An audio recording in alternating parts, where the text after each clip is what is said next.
Good afternoon everybody and welcome to the stream. I'm Robert from the El Magnifico Games channel, and today we're going to continue with our playthrough of Knights of the Old Republic 2, the Sith Lords. Now last time we finished all our business on... which planet was it? It was... we didn't finish all our business. It was Onderon. We completed almost everything we needed to do on Onderon, but the most important thing, which was to communicate to the Jedi Master that we were trying to set up a new Jedi Council, we never managed to communicate. We were actually chased off the planet by the military, or rather one arm of the military, while the other arm of the military behaved in stunned disbelief because they couldn't believe that soldiers would just fire on civilians without due cause. Anyway, so we had to leave, and hopefully at some point we'll be contacted. We were told that we'd be contacted.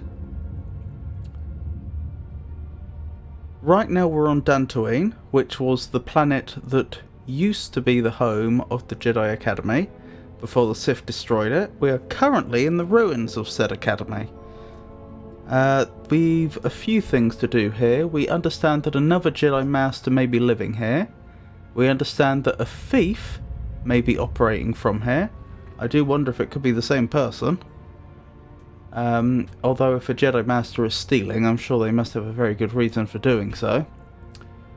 There's also a few salvagers. So on Dantooine currently there's three main groups. The settlers, who were there all along, the mercenaries that have been here for a very long time. I don't quite understand why that is. The game seems to indicate that they're after the war, they've been looking for work, but why would they be hanging around on Dantooine in particular? Because there's nothing here for them. It's just an agricultural world, but still. And then there's the scavengers, who are the people that have been going into the Jedi ruins, taking what they can find and selling it. Now, we've learnt that since the attack on Dantooine, the settlers haven't been doing particularly well. In particular, they don't really have the resources to deal with the various local threats, whether that be from people or from animals. And they didn't really have any form of government besides the pseudo-structure that the Jedi Council provided. I mean, they weren't really the leaders of the planet per se, but they were the closest thing that they had to a government. And so the whole scavenging of the ruins of the Jedi Academy are, in a sense, officially sanctioned, not by the Jedi, but by the new government on Dantooine. They needed to raise funds so that they could have any sort of infrastructure whatsoever, and the way they did it is by selling rights to be allowed to salvage from the ruins. I think they may also take a cut from the profits of any sales, but I could be wrong about that. Anyway, that's the situation, and the other point I was going to make is I understand that there have been a few salvagers who died here, and we've promised to go in and bring their bodies back. We've a few other missions on the planet, more broadly, but I think that's everything that we were doing in here right now. So let's get into it. We should probably heal up, since we're still a bit injured.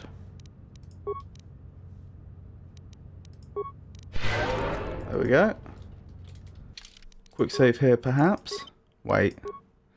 I remember one of the interactions we'd had very recently seemed a bit buggy, and I'm not sure if this save was before then or not, but I should probably not overwrite my oldest save until I'm certain that everything's alright. I wasn't expecting to see this. I don't really know what's going on here. Disciple, you say?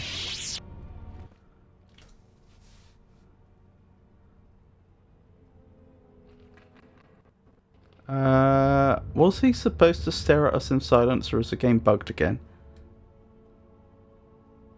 Thanks for the polite bow. You must be a gentleman. I am an historian and scientist working for the Republic, although I'm certain my contemporaries would judge me more a historian than scientist. Interesting. What are you doing here? Like you, I was looking for some trace of the Jedi. I had heard mention that one of the Jedi Masters had gone there, but I found no trace of them. This is really suspicious. Because we know for a fact that the ruins are extremely dangerous. We've been told about it on multiple occasions. Obviously, I don't know this individual, but for them to just be a historian and scientist, and there's no reason to believe that would involve any sort of combat training, it's very strange that they would have been able to make it this deep into the academy without any difficulty. Furthermore, how does he know about the Jedi Master? Because we were only told about them from... Oh, what was her name? I've forgotten her name. Well, that's what we have notes for.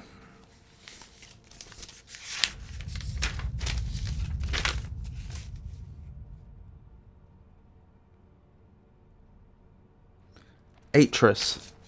We were told about this Jedi Master from Atris, who was one of the other Jedi Masters before the Sith attack, and she was... Well, we were obviously exiled from the Jedi Order.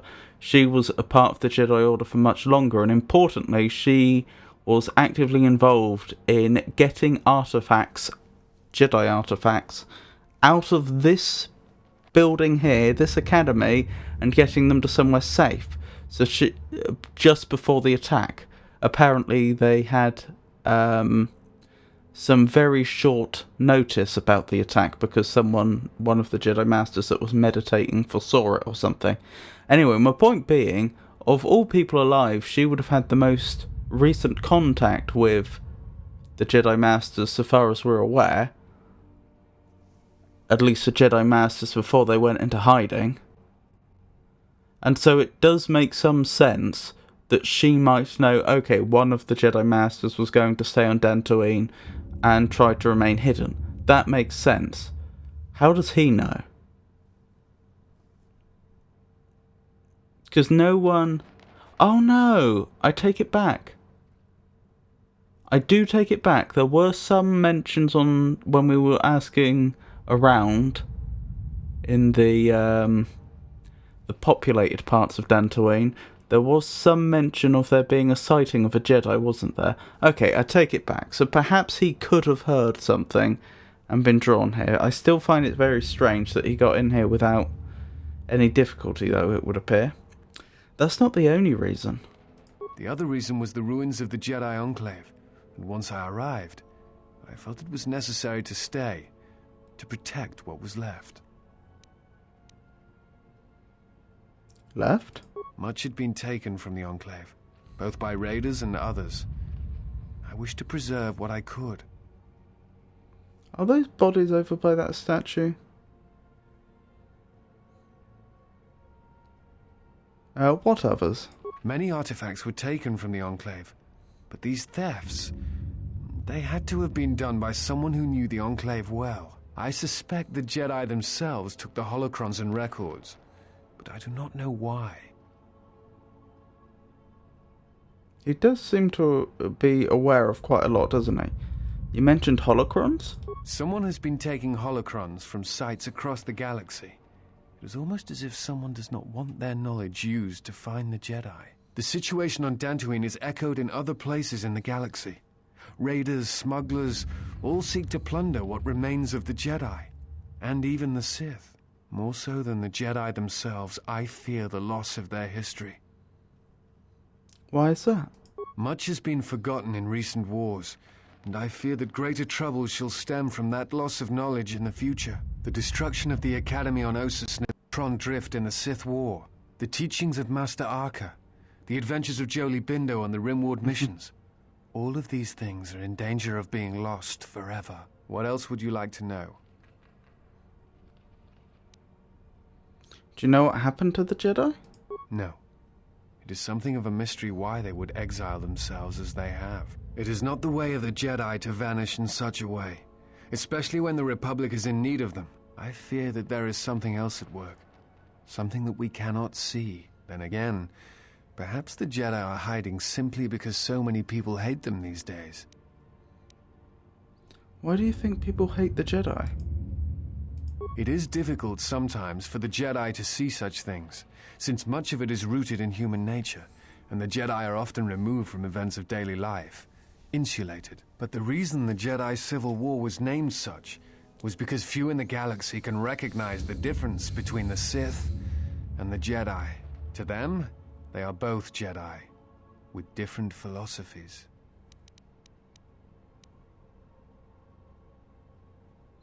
But Jedi have protected the galaxy for centuries. They seek peace, often through sacrifice. Not always. Jedi often fall. They cause much harm on Onderon, for example, in the name of peace and protection. Uleg Qel-Droma and Exar Kun, the two Dark Lords during the Sith War many decades ago, were once Jedi Knights, as were Revan and Malak. It is perhaps more amazing that some still trust Jedi after many have fallen and endangered the galaxy. It is also proof that a single Force wielder can change the face of the galaxy. And that is a frightening thing indeed. Surely that would also be true of a single non-Force user. Do you hate the Jedi? Hate? No. I do not hate them. They only raise questions without answers. Jedi are not supposed to be like the rest of us. They are supposed to see a higher purpose in all things. And they are supposed to train students responsibly and well, so mistakes of the past are not repeated. Yet all I saw was ignorance and arrogance, and what those seeds created in the Republic. It is difficult to follow the Jedi Code when so few others have. But you know this. What do you mean? Many Jedi defied the Order during the Mandalorian Wars, and it paved the way for the Jedi Civil War.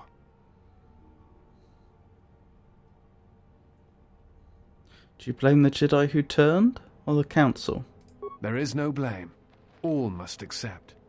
But, at its core, one must wonder if it was the failure of the Jedi teachings, or the teachers themselves. Many of the Jedi Council trained Exar Kun, Ulik, Revan, and Malak. How could they not see the danger they posed?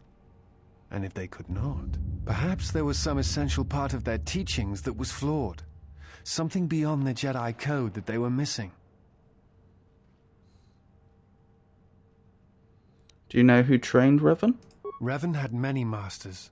Zar, Dorak, Master K before K left for the wars. Towards the end of her training, she sought out many to learn techniques. It is said that she returned to her first master at the end of her training, in order to learn how she might best leave the Order.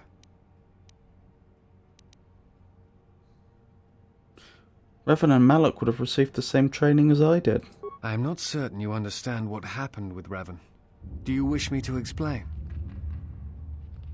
Go on.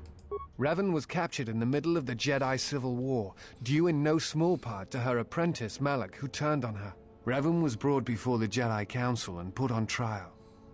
You must understand that the situation was desperate, and the Jedi needed to know how Revan had amassed the forces arrayed against them. As I understand it, they were able to convince Revan to have a change of heart. Revan helped the Republic defeat Malak.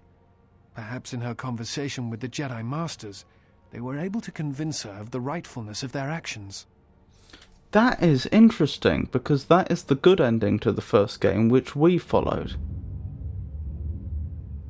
I did conjecture earlier if right at the start of the game, when in a dialogue with Atton, he was telling us about how terrible Revan was, and I chose an option to say, well, hold on a minute, I thought she... Well, first of all, it's a she, not a he, because he got the gender wrong initially in terms of our playthrough.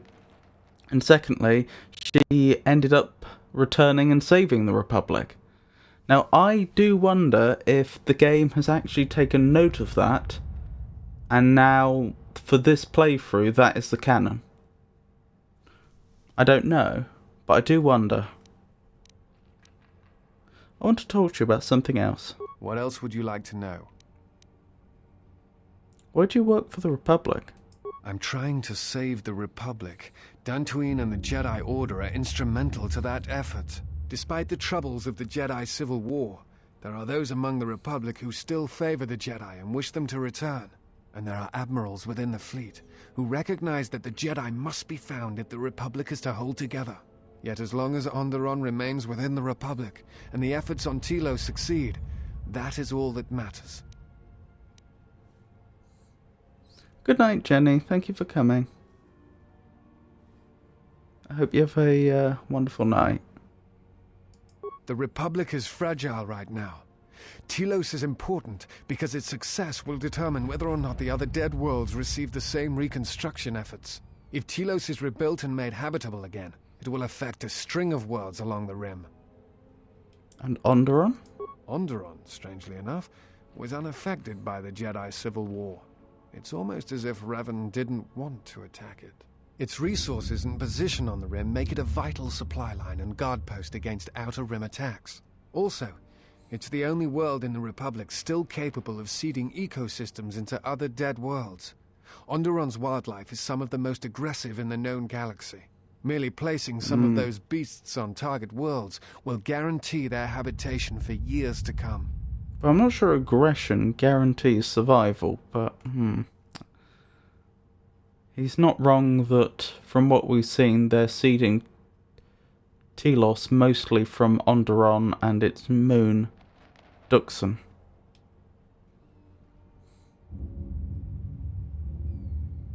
Why are the Jedi Order important? The Jedi are a symbol. As much damage as their reputation took during the Sith War and the Jedi Civil War, there are still many who they serve as an example. Plus, there have been times in the past where a single Jedi has been enough to change the face of a world, or a galaxy. I suppose I still believe that might be possible. Despite the betrayal of many of the Jedi against the Republic, I must concede that as figureheads, they do serve a vital role. I want to talk about something else. What else would you like to know? Tell me about the Republic. I do not know if you are aware of how fragile the Republic is at the moment. Its influence is stretched thin, and it grows weaker with time. What happened? The Jedi Civil War brought much suffering to the galaxy, and the forces that Malak and Revan amassed against us seemed limitless. Many worlds were destroyed, trade routes disrupted, and the Republic fleet was almost decimated. While it is said that Revan and several Republic heroes and Jedi defeated Malak, in many ways Malak had already won. What do you mean? The war was costly, and it shattered the Republic. In time, the Republic might recover, but if a threat strikes now, if certain key worlds are not held, then the Republic will collapse. What else would you like to know? You look familiar to me. I bet he is the Jedi Master we were looking for. You look familiar to me. I imagine in your travels of the galaxy you've seen many people, Faces tend to blur together after a time. What else would you like to know? I'll be going now. Before you go, I had a question for you. You came to Dantooine in search of Jedi. Why?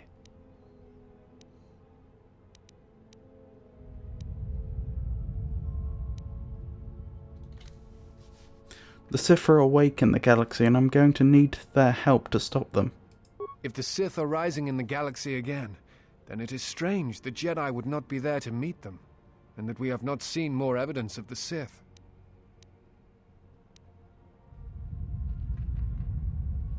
Trust me, the Sith are out there. They've been hounding me since Paragus. No, I believe you. I merely find such subtleties among the Sith to be strange. They have been known to practice deception, but in the histories, since the time of the Dark Lords Khoon and Keldroma, and Revan and Malak, such subtleties have been rare. In any case, it seems to me like our goals are compatible. If you would have me, I can apply my knowledge and skills to helping you find the answers you seek. Ancient history, recruit the disciple. We would welcome your company. Interesting. Okay, who should I have with me right now? Perhaps swap in the disciple for Baldur.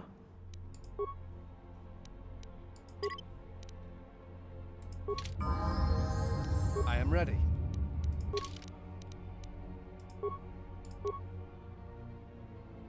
Doesn't really have the same skill set though, does he?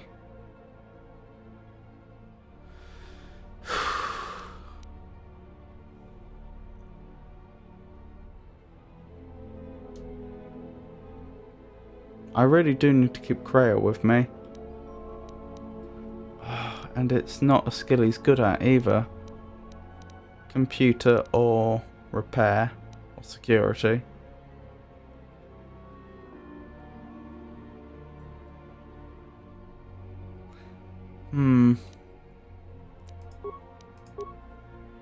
Wait, oh, I didn't even see what I did there. I clicked recommended. Oh, I can go back. Oh, I can go back. Okay. Oh, do I only have one skill point to spend? Can I save it? I can. Okay. You can't do that with features or powers, but apparently you can with skill points. I don't know about sniper shot. Maybe rapid fire. Or rapid shot, rather. Wait. I'm missing a trick here.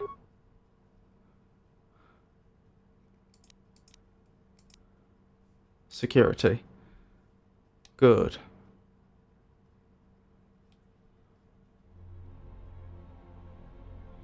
Yes, we'll go with that. For attributes,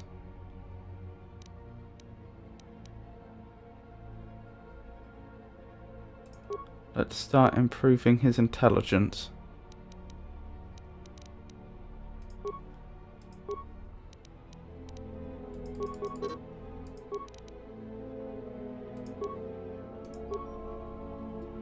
Right, is it Gearhead that improves security? Yes.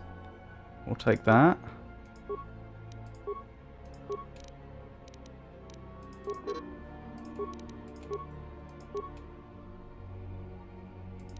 And we'll take the next level of Gearhead.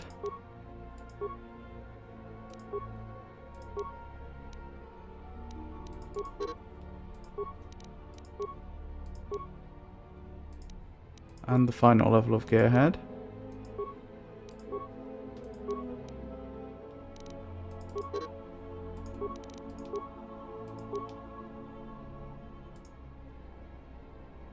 Two weapon fighting, eh? Okay.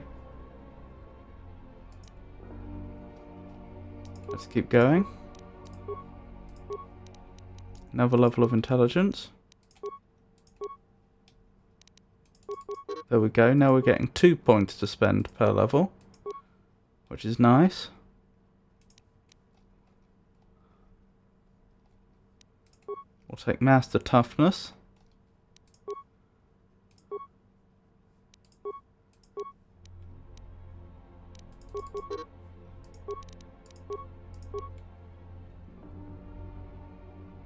Anything else? Yeah, let's go start investing into conditioning.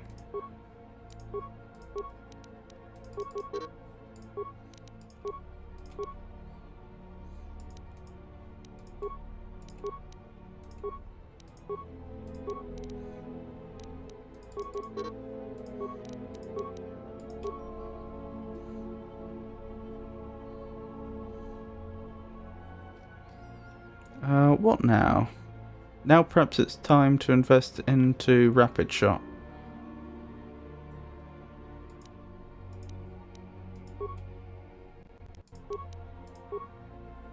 There we go. Oh, and he's slightly goodly.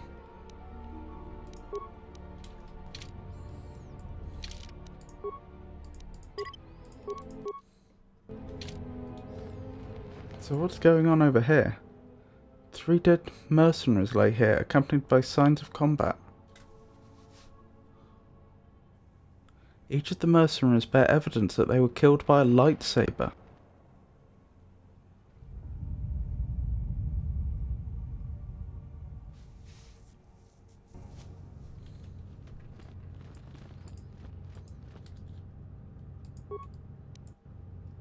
Datapad. Oh, I'm not allowed to take individual items, am I? Because I don't think these are individuals I should really be looting for all their items. Really, whatever items I have should go to the next of kin. But I do need to look at that datapad to find out what's going on here. But the game doesn't let me just loot a few items, it's all or nothing. This datapad contains orders from Asgul, the leader of the mercenaries on Dantooine. Farouk has wandered into the Enclave alone. You will take a full squad and capture the Jedi alive. Bring him to our nook in the Kinref Caves to await transport to Nar Shaddaa. He will fetch a fine bounty. Well, we can plainly see how that went for them. There is something I have observed, and now I feel I must say it. I have found your presence to be inspiring. With your growth in the Force, you seem to have found your center. And throughout the dangers we face, you remain calm and focused. We've only just met.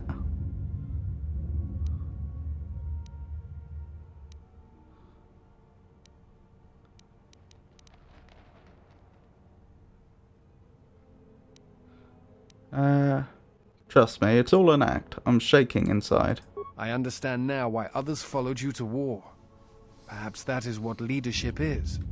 And it is something I have seen in only a few during my travels. In any event, it has been some time since I traveled with a Jedi, nor one so firmly upon the path.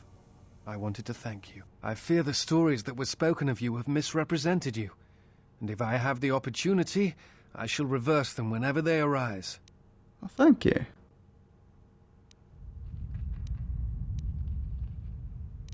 I thank you for your kind words, but they are not necessary. Very well. Then I shall keep my favorable opinions to myself. I had other questions. That is hardly surprising. What do you wish to know?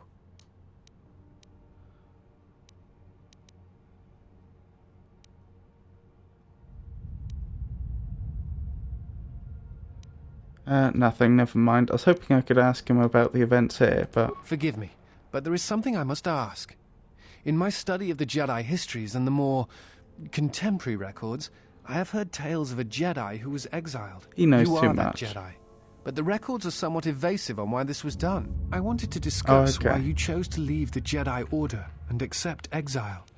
Okay, so he's not denying the fact he knows who I am.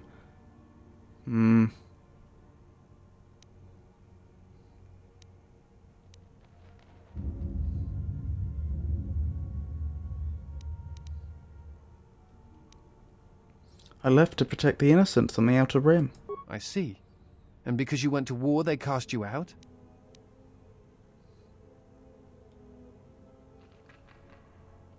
Yes, that is what they told me at the trial. Do you have a record of this trial?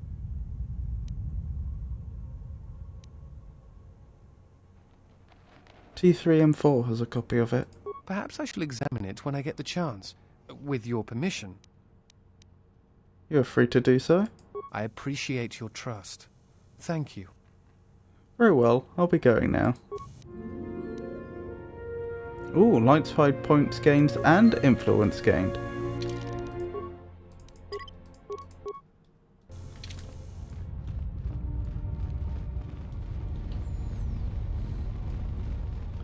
But yes, very, very strange. And since this is the room we found the disciple in, I was very much hoping we could question him about it, but apparently that's not a thing.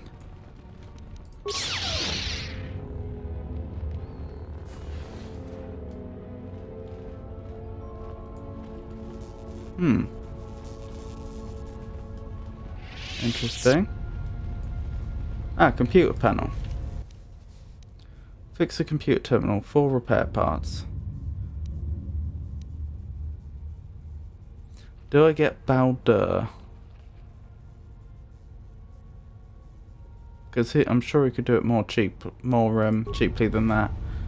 Probably. If I'm allowed to swap the party out at this time.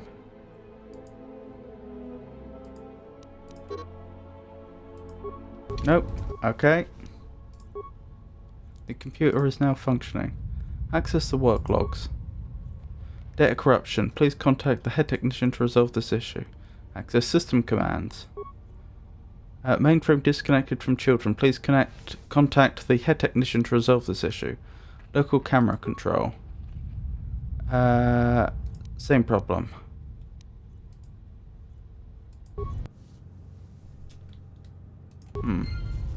Strange.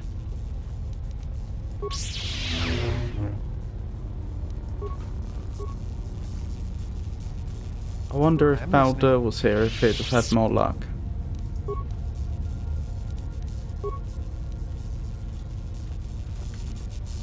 Of course. Okay, he is actually decent at security now. That's good to know.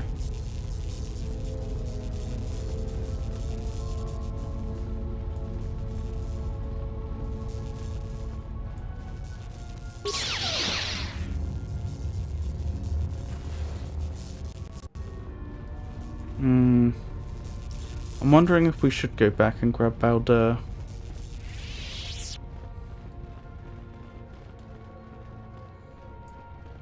Well, we'll keep going for now.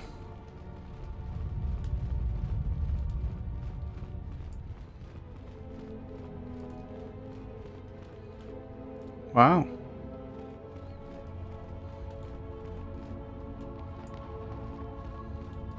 Wait, have we been this way before?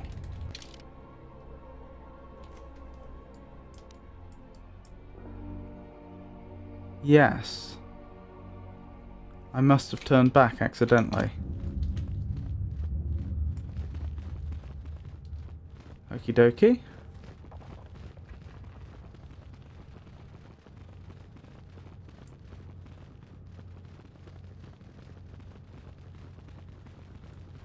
And did I not fully explore in here?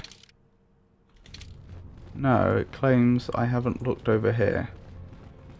Although there's nothing here. Well, anyway.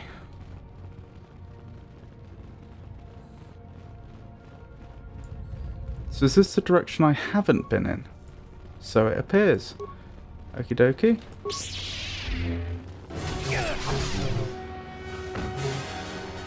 Oh, we need to arm him with something. Everyone, on the guard!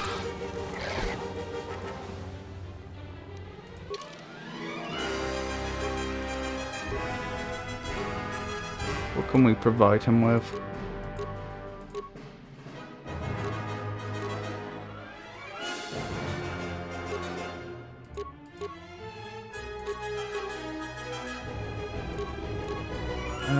Mandalorian Heavy Blaster. Is that two-handed?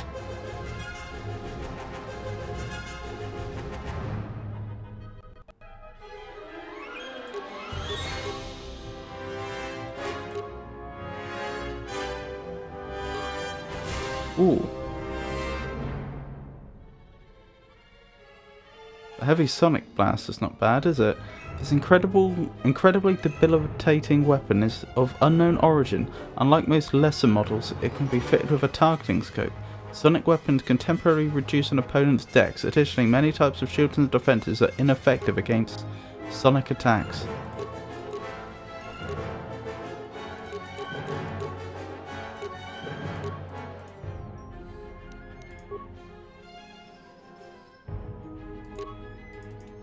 Right, you can have those two weapons then.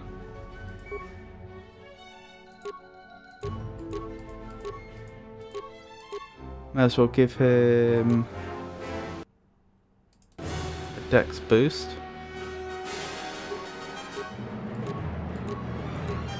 He might as... Wait, what's his dexterity actually like? +1. Only +1 on a 17? There's something strange going on there.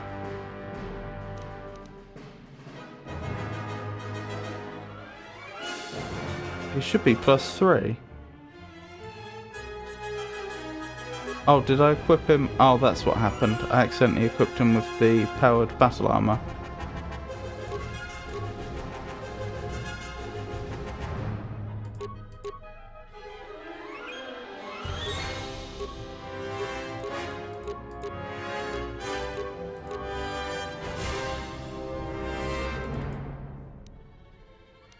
Mandalorian heavy armor, is that the best we've got? Probably. Oh no. This one's better because of his high dexterity. Using the highly expensive Zhao alloy, the Verpine have developed a suit without peer. The only thing greater than the protective capabilities of this armor is the price.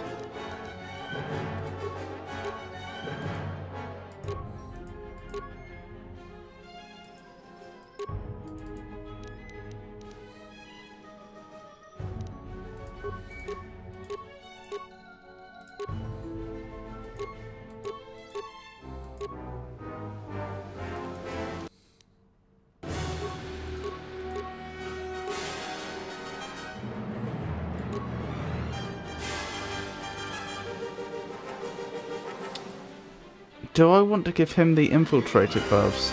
They would be very good for him because of the security bonus, but my concern is that they'd be even better for someone else. Oh, we do have 2 of them, so yes, we will.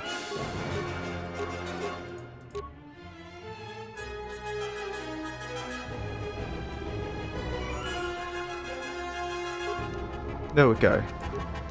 He's extremely well kitted out now. Goodness me.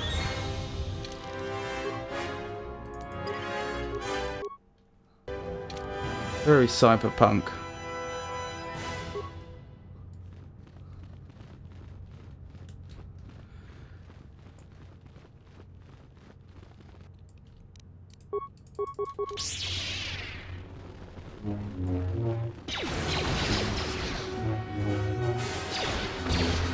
I will silence this one. You have left me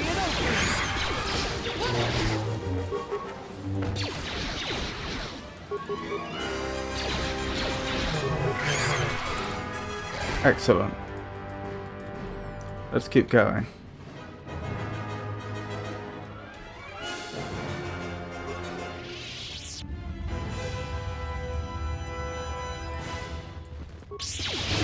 This shall not stop us for long. I'm pretty sure we only found one of the 2 bodies we were asked to find. Everyone, on their guard! We didn't really get any lead on the thief.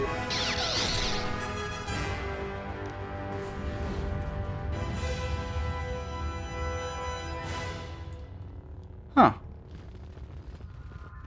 Is that a workbench? Is that a working workbench? Oh, excellent. I can upgrade my lightsaber then.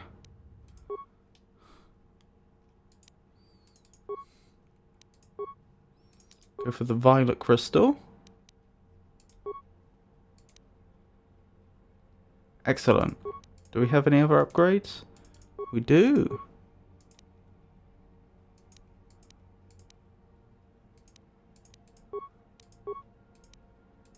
Do I go for the one that gives me extra damage and blaster deflection, or the one that gives me wisdom and charisma? Unfortunately, it's probably got to be damage and blaster deflection, even though I do like persuasion. There we go. That is considerably better than the lightsaber. Well, it's the same lightsaber really, but that's considerably better than the same lightsaber just moments ago. Goodness me, 14 to 41 damage, plus 23 to hit.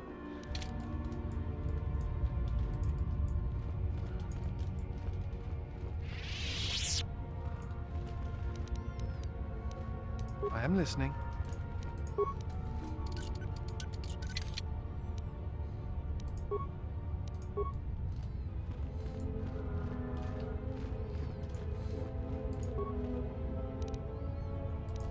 Droid parts. More droid parts. Computer panel. Access the work log. View pending work log. Task 1046A, Head Technician at Durger Chester. I can't believe Zerka Corp released a new protocol droid model with so many flaws. The battery ordered last month have all fried out from overheating. The Zerka rep said the droid was designed for temperature-controlled environments such as starships, but I don't buy it. The real problem is that the Sith cursed power cell of the new model runs too hot. And worse, the output modulator was installed right next to the cell, and is the first thing to get melted into slag when the cell overheats. Needless to say, without a functioning output modulator, you could jostle the droid and it would pop like fireworks on Republic Day. So I'm working with the Zerka rep to get these defective droids replaced. In the meantime, I've powered down the new protocol droids so they don't cause any more accidents. View prior work logs. Accessing archived work logs from main computer. Failed. Connection failed. Reason, main computer non-responsive. Please verify that the main computer is active. Contact the head technician to resolve this.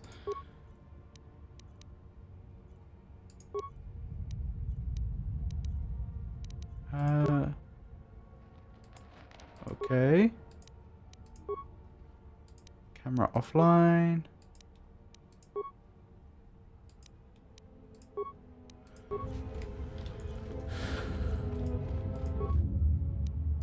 I won't reactivate any of these droids yet.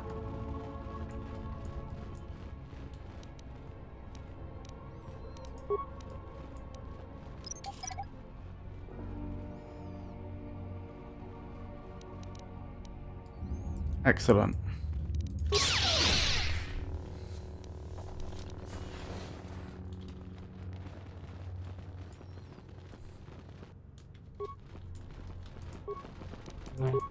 I wonder if that's where we'll find the other body. That would be a bit odd, because I think the room we're about to enter is the exact This shall not stop us for long. mirror image of the room that we found the other body in. Yeah, there's no body here that I can see anyway. Game? Okay, I was having some trouble with its pathing. Ow!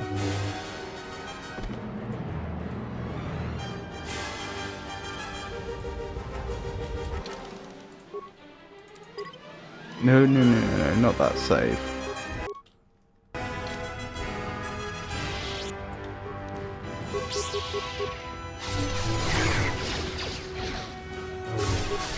This lightsaber is so much better now.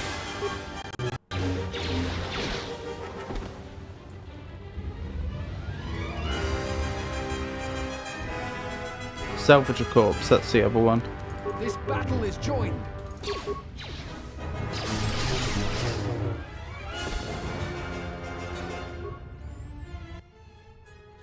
You found a will on the salvager. The will states that all of his possessions are to be left to the other dead salvager you found.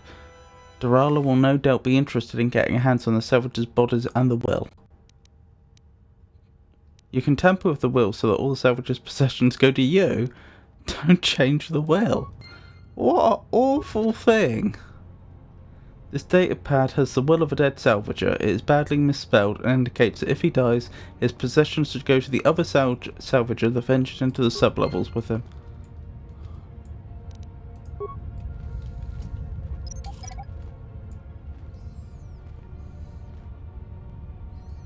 Excellent.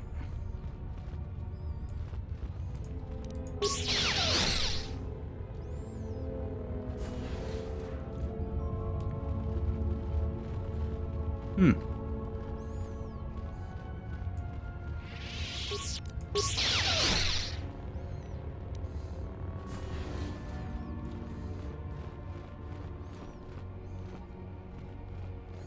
I take it I couldn't interact with that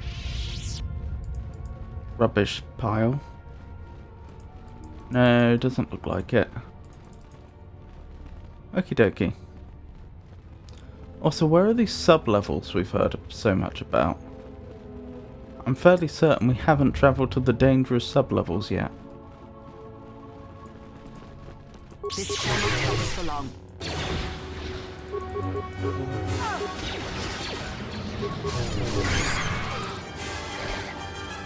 You have befriended.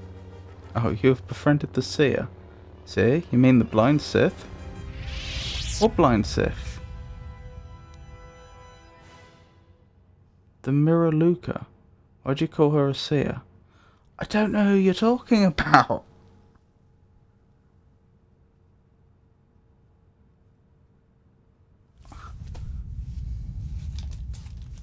Was that the woman that joined us? Who appeared on the ship? Mirror Luca, alien species. Same as Vissus Mars. Yes. Yes. The Mirror Luca, why'd you call her a seer? Her species does not see as we do. They perceive the galaxy through the Force, and it is how she found you. It is a rare gift squandered on her people. The Sith carry the battle to you, and you spare them. And as we travel, the empty places of this ship are filled. I hope your thoughts in this matter are clear. If you take her on as a servant, know that the Sith meet their end at the hands of their apprentices. It is not something I would wish to happen to you. This one you have saved has other masters. Though blind, she has ties to darkness. Her presence here is a threat to us, to you. Do not underestimate her, or her loyalty. I think you mean do not underestimate her or overestimate her loyalty.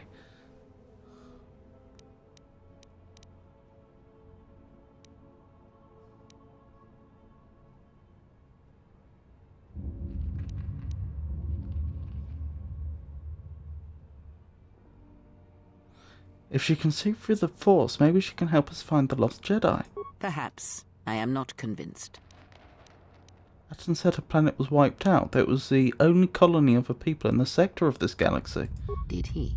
And what do you make of that? It seems strange a Force-sensitive world was obliterated.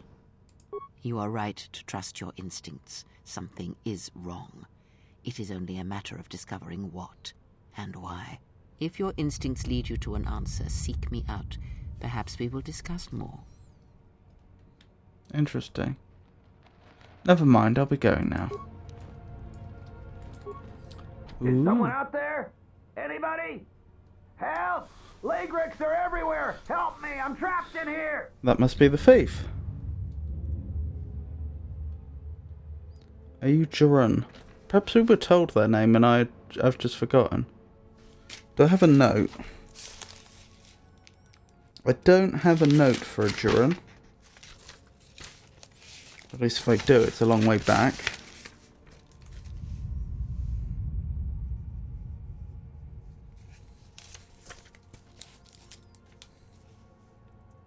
No.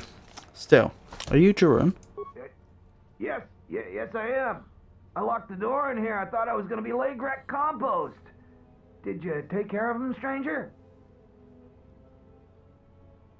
There are still some Lagrex around. Please, take care of them. I can't stand much more of this. If you do manage to clear a path, please come back. Will do. There aren't that many left.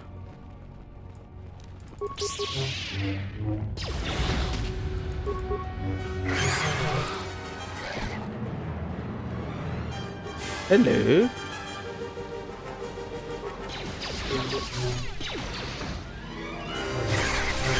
This looks like some sort of council chamber.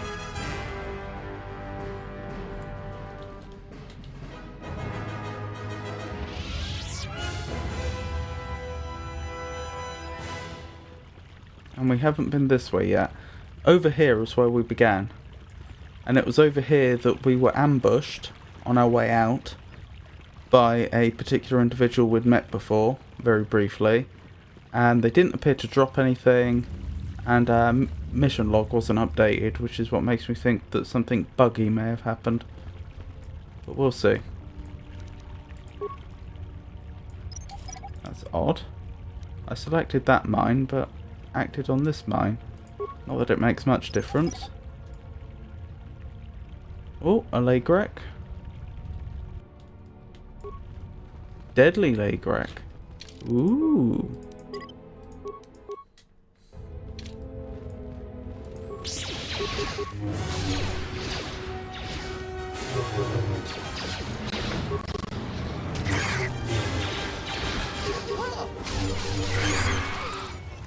Excellent.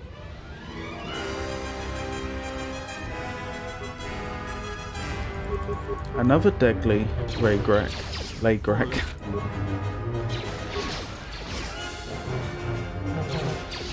I will silence this one.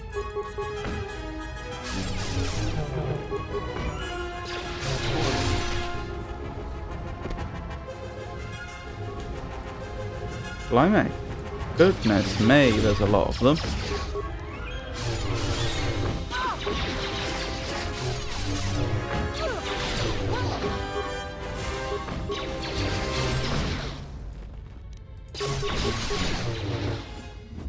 Together then! You have left me an opening! Poor Kreia. Hello, who are you? Maybe you're the thief. My Lagreks! You've killed them! They're my pets! Are you the thief that the Sularu was complaining about? I'm not a thief! People give to the Jedi in exchange for service. They were just giving.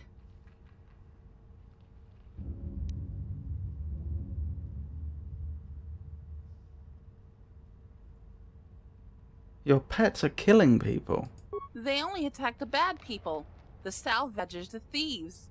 This place is for Jedi. They aren't Jedi, they have to leave. I sense you have a connection to the Force. I'm a Padawan. And one day I will learn enough to be a Jedi. I know she's a ventriloquist as well. How did a Padawan wind up here? I was studying here when Darth Malak and the Sith came. I was outside the Enclave when my master left me at the Matalay estate. Shen protected me. But the Sith came asking questions. All the Matalays died. But I hid. Even when the estate was burning, I hid. So I hide. I'm hiding until my master returns.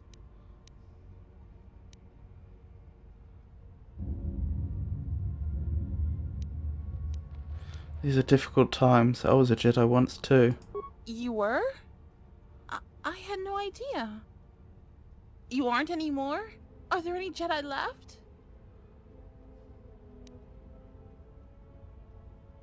There are Jedi around. They're just in hiding. They're like me. I thought I was alone. Are there any masters? There's no one left to teach anywhere. That's not true though. Not from what we understand. Still, it's literally my only dialogue option. There is no one left to teach anywhere. But what should I do? I just don't know what I should do. You can make your own road, free of rules. There was just no one else to talk to. It's been so hard. But just knowing I'm not alone. There are others like me. It may be enough. About stealing. I know that was wrong. I'll stop. I was just trying to get enough credits to eat. But I'll think of something else. Something that doesn't hurt anyone.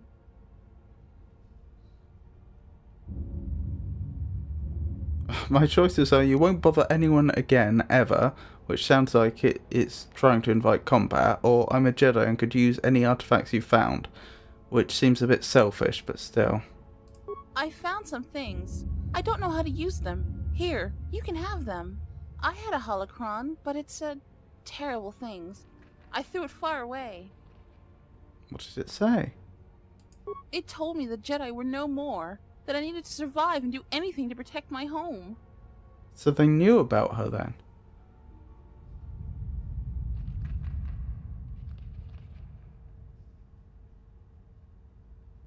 Listen to your master's lessons, not the holocron. The holocron was more forceful the longer I learned. It frightened me. Where's the holocron now? I threw it into the ruins. I went back to find it, but the salvager stole it. It was my only teacher. What are you going to do now? I don't know. I'll try to find a master to teach me. There have to be some left. I'm not going to use the Force until I find one. So much has gone wrong. Should I feel bad that I feel better? But I still need to find a master. The lessons I learned, I think I need to unlearn them. May the Force be with you. And also with you. Thank you. Huh. She gave me a double-bladed lightsaber. Oh my goodness. And she really had no idea how to use it. A double-bladed red lightsaber. And the Stygium crystal. The Stygium mineral can be used to create cloaking effects that foil enemy sensors. In its pure crystal form, it is suitable for a lightsaber.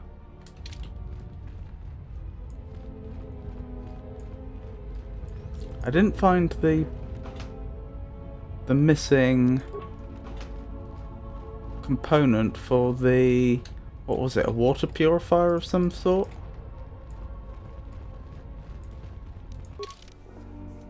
You found the thief. She's a former Padawan from the Jedi Enclave. You convinced her to stop the thefts.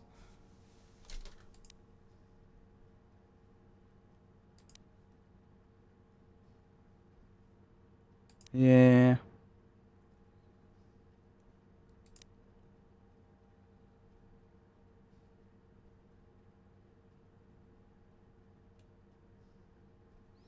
What's this one? Baroon Modril thinks Zeron has been provoking the mercenaries for months and has increased the tension between the settlers and mercenaries. Baron has more amiable relations with the mercenaries and thinks it would be in everyone's best interest if Zeron stepped down. Baron is certain that Zeron is up to something but doesn't know what it is. If you could find proof that Zeron is endangering diplomacy with the mercenaries, then Baron could use it to hopefully repair the damaged relations between the two camps before it's too late.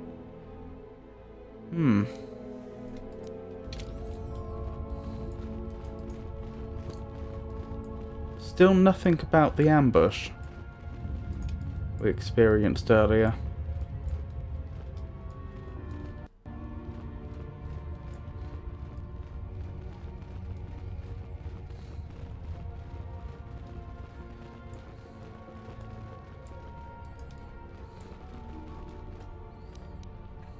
Oh, Yes. Krea's leveled. Attributes, you say? Wisdom, I guess.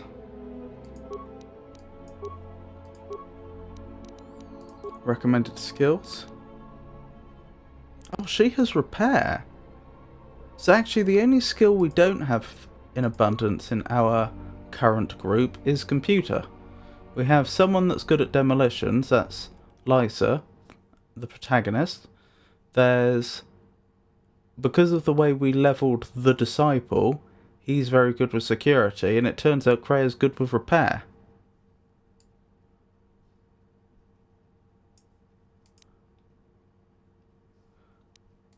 Improved Revitalize, it's got to be, doesn't it?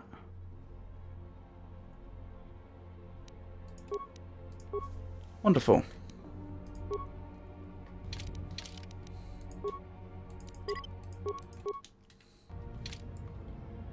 I am ready. Opened.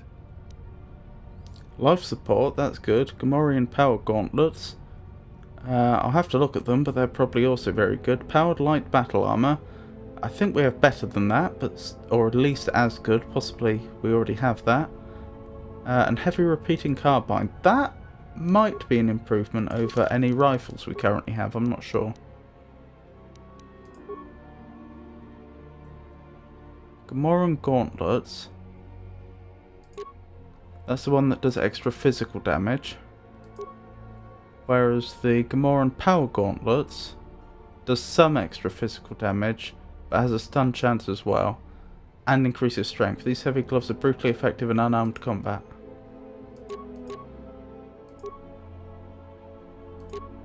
They don't strike me as being outright better though than the just basic Gamoran gauntlets. Heavy master power attack. Feats required, okay. Oh, sorry. Feats required, armor proficiency heavy, master power attack.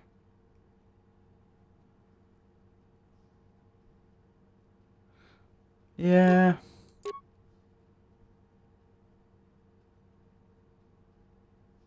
To be fair, the Gamoran gauntlets reduce your likelihood to hit, whereas these ones don't. They probably are better overall.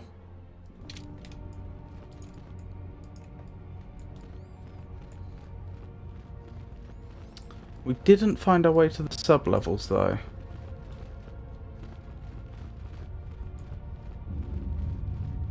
So we'll need to keep exploring that, I suppose.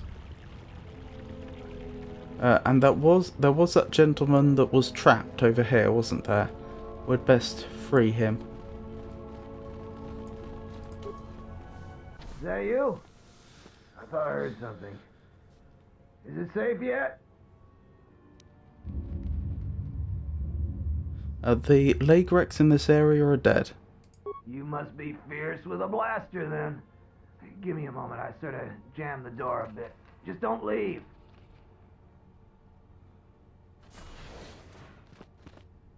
Thanks for saving me. I thought those Legrex had me for sure.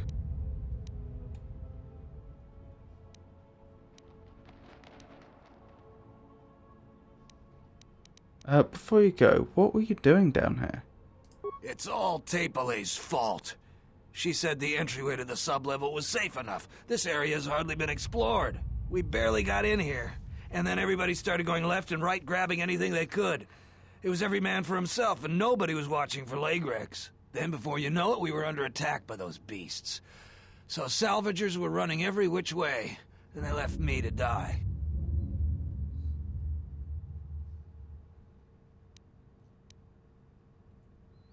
Why were you down here if it's so dangerous? All the easy pickings have been picked. Now everything that's worth more than a glass of Chuma juice is long gone. So this level is about the only place that's left. And as you might have noticed, it's very dangerous down here. Almost nobody's managed to get anything from down here. Not that it matters. Oh, so is this the sub-level? Is this the whole place I've been walking around in the sub-level?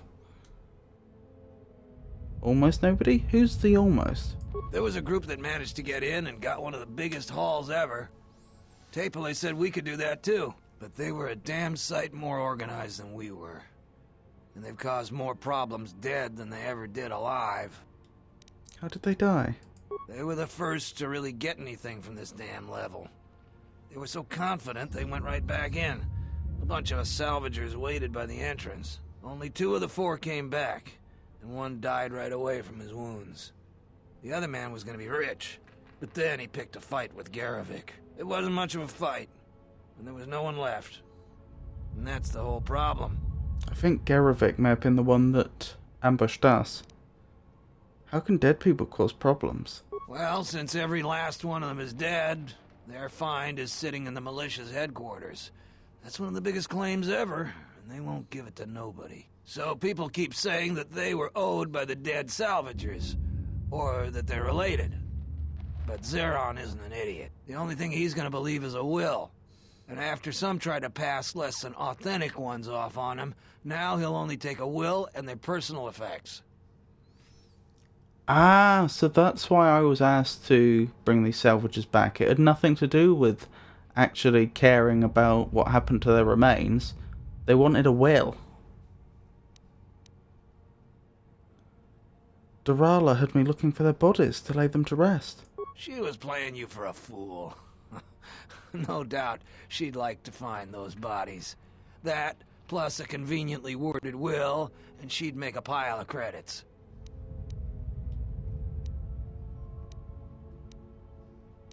Her deceit won't gain her anything. Probably not since you know the truth. Unless you're willing to make a fake will, though, the truth won't help. You look like the type of moron that'll just turn it into Zeron. That may be the right thing to do, but it don't make it the smart thing.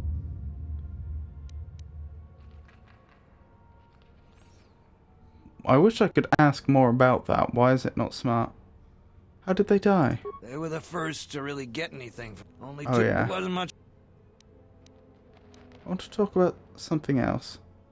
No, leave quickly before more of these beasts come. You don't have to tell me that twice. If you want to talk to me, I'll be by the salvagers camp. I'm leaving before the Lagreks come back. Okie doke. Oh, I like the way he actually pathed around the party, though. I know that that's probably...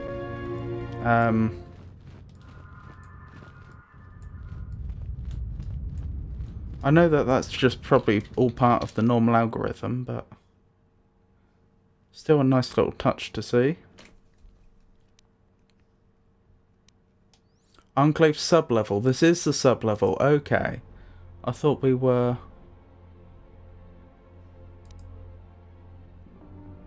Interesting. Did I look at the main computer panel? I thought we were looking for... a secret entrance to a level below this, but apparently not. So actually we're a lot further along than I thought we were. I still want to double check a couple of things about here before we leave for good. I feel like there might be some additional content we're missing here, and possibly I'll need to get Baldur back to have a closer look. We'll see.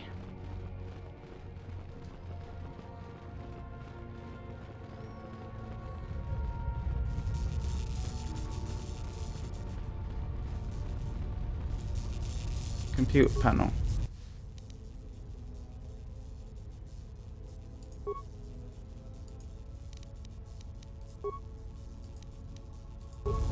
Okay, this is where we would want to bring Baldur to then and see if he can do anything. What about in here? This is where we found the disciple. Okay.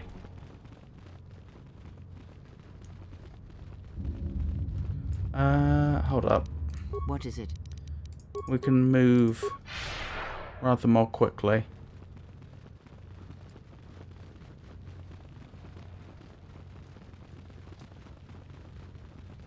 And for those that are seeing this for the first time, no, this isn't video compression, although it looks a lot like it. I'm seeing the same thing. It's a very interesting choice of special effect.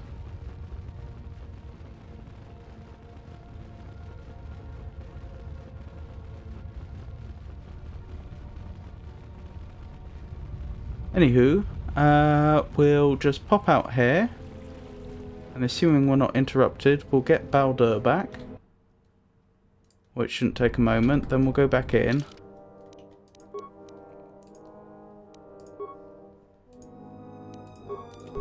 There we go, and have him take a look. It's possible he won't be able to do anything, but he does have by far the highest computer skill of anyone. So if anyone is able to do anything, it'll be him.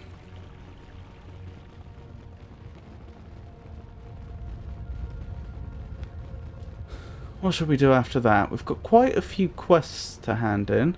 Certainly having the conversation with that abandoned scavenger just now has changed how I'm going to hand in a certain quest. There's a certain someone I won't be speaking to immediately.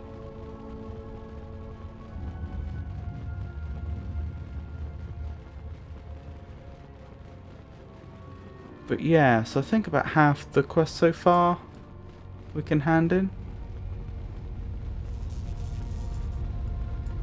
Right, Baldur. What can you do with this? Nothing. Yep, we're out of luck. Overload terminal, I'm pretty sure, just causes it to explode, which helps no one. Yeah. Okay. Doesn't look like there's anything else we can do here, so let's just leave.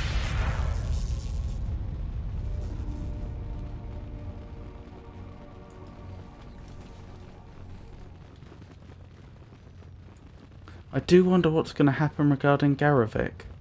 I find it so strange that he ambushed us, we killed him, but he didn't appear to drop anything. I couldn't even find his body afterwards. It had despawned.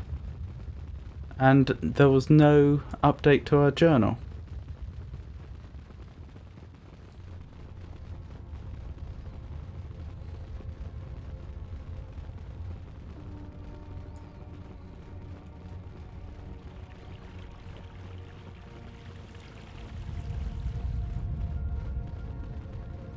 I suppose I could go to speak to the mercenaries first before I hand anything in.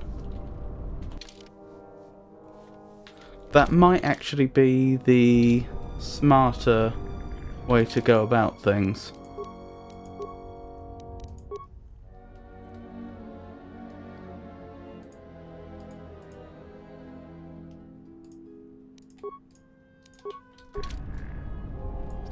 Did I do that wrong? Remove, add, okay, there we go. Since there's clearly quite a lot to resolve with the mercenaries,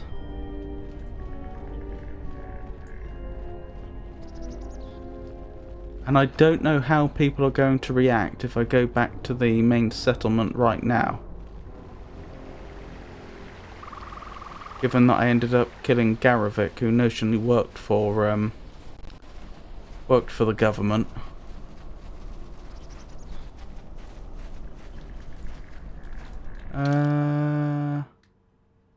Yes, let's go up this way.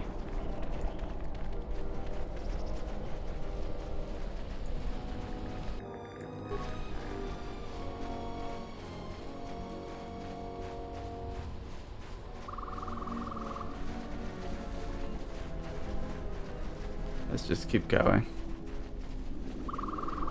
Oh, is this where the mercenaries are? Okay, I didn't appreciate quite where they were. I thought they would be all the way on the other side of the government building. Because there's a whole direction we haven't travelled in.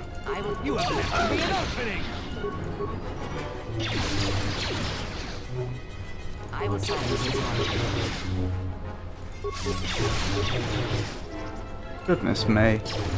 This is a tanky enemy. There we go.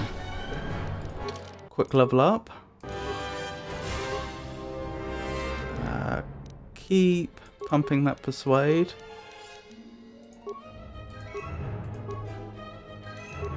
Wait, why do we have so many points all of a sudden? I'm not complaining, but why are we suddenly... Oh, it's because we've got a prestige class now. So that level up that I just achieved was technically leveling up my prestige class, not my base class, so the bonuses that I get are different. That makes sense. Oh, Master Heal. It's got to be, hasn't it? How could it be anything else?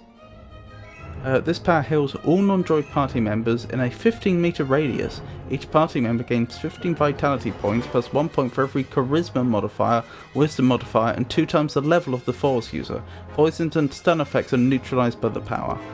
That's pretty amazing. Right, just before I have a word with these individuals, let me remind myself of what I'm doing. So the thief one I need to speak to the moisture farmer about, presumably, because I got the quest from him. Goes to rest. That I need to go back to the government house to hand in, now that I found out the person that actually gave me the mission to acquire the bodies was probably doing so out of just out of self-interest. Lost in the Shadows. Among the bodies of 3 mercenaries, you found a data pad that contains orders from Azkul to capture Vrook alive and bring him to the Kinrath Caves. Oh, why am I so dumb? Of course, that's where Vrook is. That's why he wasn't in the sub-levels of the academy we just searched. Because when we found the data pad on the bodies, I assumed that was because Vrook had successfully seen them off and so we would find him somewhere else in the facility. That's when I still hadn't realised that we were in the sub-levels, and I thought we were going to a level even further down. Speaking of which, why did I never find the Sith holocron that the Padawan we found mentioned? Or did I? And just not realise. I don't remember finding it. Because again, there is no level below the one that we just searched, so there's nowhere else for it to be. Oh, she did say salvagers found it, didn't they?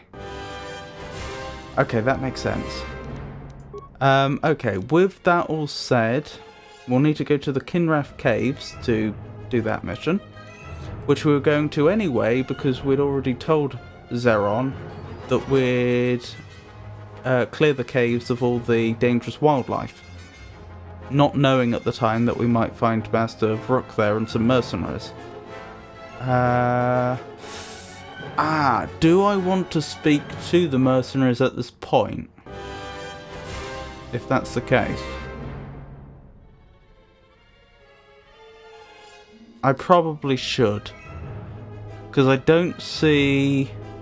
Even though there's a danger they won't be very helpful right now, I would have thought they're only going to be less helpful if I've ended up killing a load of them to free Master Vrook. So if I'm going to speak to them at all, now's probably the time. The changing of the guard, that's the main reason to come over here and speak to the mercenaries now, to try and see if I can figure out what relationship they have with Zeron and why... Oh no, it was Barun that had amiable relationship with the mercenaries. But still, it's worth asking them about Zeron, see if they have anything interesting to say.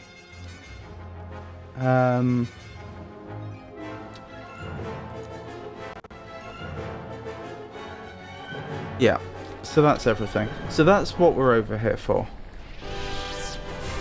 Mercenary, Dopak, Esok, Mercenary. Can't wait for those salvagers to ship off this planet. They smell them. Mandalorian. So there's only 2 named NPCs here.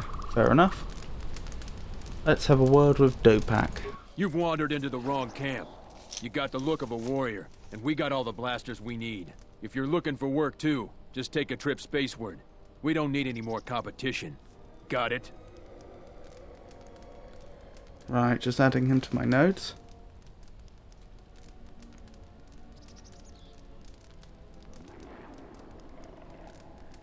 I'm not looking for work. Then maybe we can get along just fine.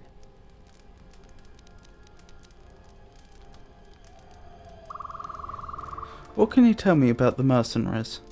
Most of us are veterans of the Jedi Civil War. Some even fought in the Mandalorian Wars. A lot of soldiers have been looking for a place in the galaxy. The really skilled usually wind up here. Why? Why Dantooine? There's nothing to do.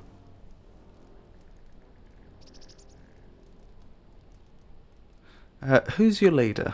A Sentient by the name of Azkul. He was an elite trooper for Malak during the Jedi Civil War. He knows how to wage war.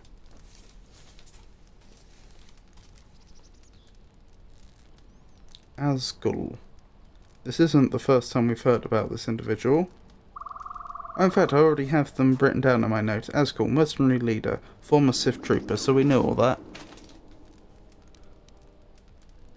Why haven't you been able to line up a job? We had a contract with the Republic, doing some work in the Outer Rim. But they scaled back, and we were some of the casualties. Now the Republic isn't hiring anymore. I hear they have no credits.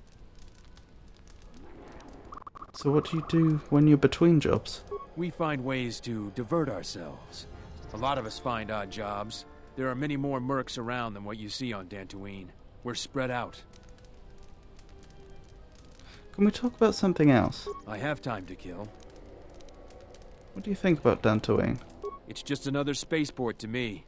We've been here too long for my tastes. And the settlers... What about the settlers? It galls me to think we fought wars to protect Gizka like them. They don't do anything to help themselves, and they don't know how to take responsibility. They're on their own, and either they should start working and stop whining, or else they're in for a tough ride. Why'd you use Dantooine as your base? We have to live somewhere. Something those settlers don't seem to understand. That flaming administrator and her cat hound Zeron can't keep their noses out of our business. There's a natural order to things that they just don't seem to get. They'll learn. Uh-huh. What are you planning to do? Just make sure these settlers know their place. The Republic isn't going to send a single trainee to help this planet. What about the settlers? It galls me to think we've... Oh, we already asked that. What do you think about the administrator? She's got spirit, but she seems to focus most of her effort on trying to get us off this planet. Terena has to learn that we aren't moving. Why? There's no work for you here. I comprehend that when work is scarce for mercenaries, after a period when there was a lot of work, you'll have an excess of mercenaries looking for jobs.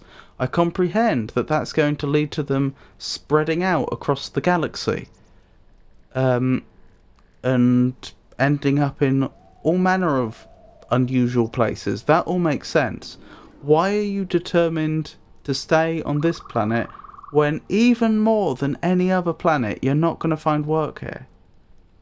I just don't get it, because at least on the other planets we've visited, there's a substantial population. There are cities.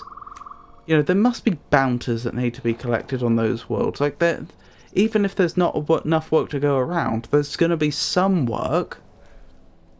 But as we've been led to believe all along, Dantooine just has a tiny little farming community on it.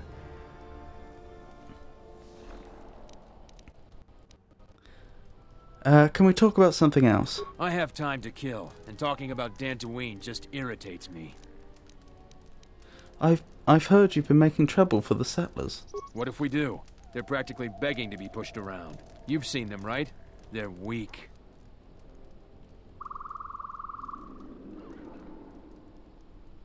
Their skills may not lie solely in warfare. This isn't a failing. You sound like a flaming Jedi. I didn't just mean their weapons. I meant their character. They're very quick to blame everyone but themselves for their problems. So the galaxy has dealt them a bad hand. They should ante up and get back in the game. The administrator is different. Not quite the conversation I was hoping for, but still.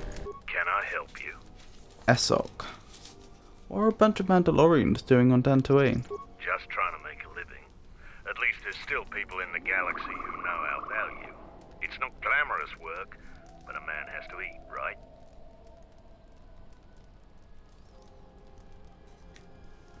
You could join the Mandalorians on Duxon. I've heard the rumors too. There's no way I'm gonna fight for some upstart warrior who styles himself as Mandalore. We didn't pick a new Mandalore when the last one was killed, and maybe we're better off without one. I'll be going now. Well, that didn't go well. I seem to have achieved very, very little there. Although I have him with me, don't I? Yeah. Let's do some quick swapping around. That didn't work.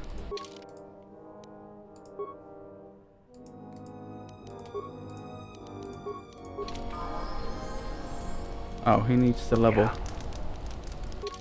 I don't imagine I'll be doing any fighting imminently, but I may as well level him. Oh, goodness me. He's got a lot of features already. He has toughness, doesn't he? He does. Does he have conditioning?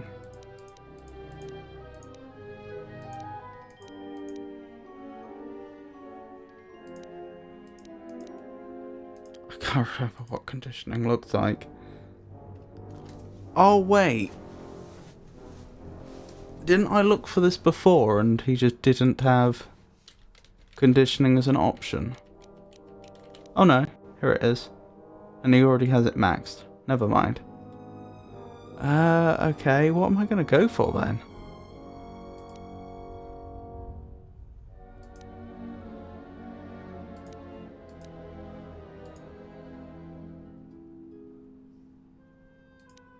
I really don't know.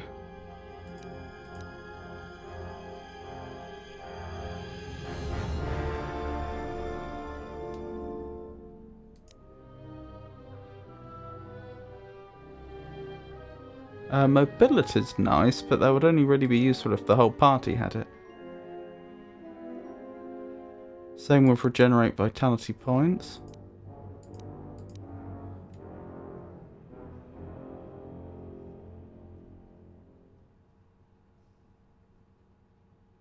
Oh, precise shot. Sounds brilliant. We can start investing in that.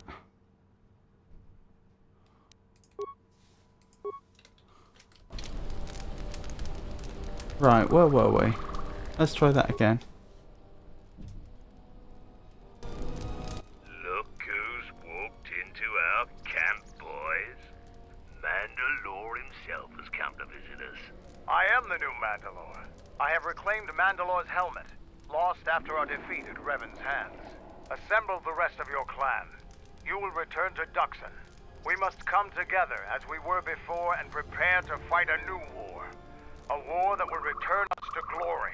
And if Hello, I take Meteorita. that helmet from you, guess that makes me the new Mandalore. I've always wanted to be called that. I know all about your exploits, Mandalore. We have fallen far in the past years, but even still, I will not stand idly while a usurper claims to be my leader. It is unfortunate that you feel that way. Perhaps I'll be able to change your mind. Stay out of this. This is my fight.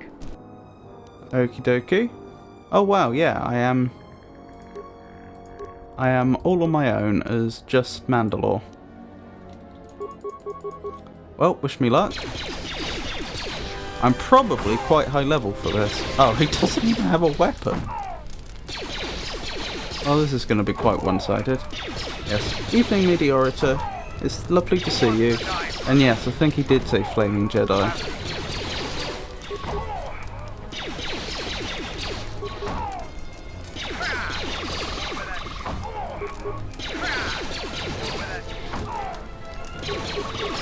Yes, this is very one-sided.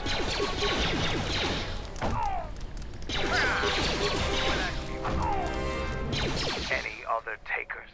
No, Mandalore. We will follow you. Good. I have no desire to spill any more Mandalorian blood today. Gather your clan and return to Duxon. You have seen the last of your mercenary days. Yes, Mandalore. I hope I'm doing the right thing here.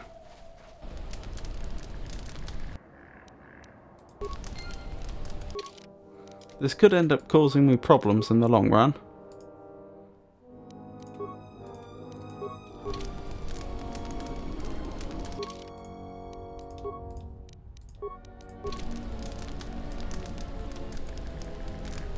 Okie dokie.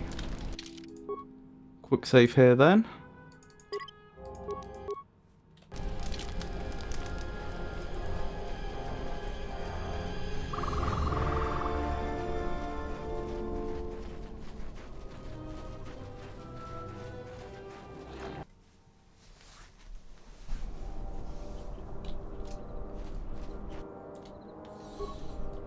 Viper Kinrath. Oh yeah, I need to go to the Kinrath caves, don't I? You have left me an opening! Where even am I? Oh, I know where I am.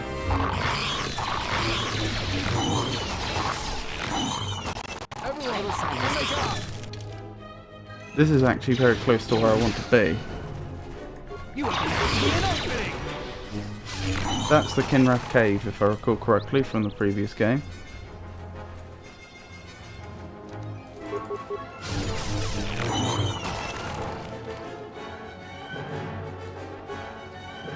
At some point we should also go over there if that's still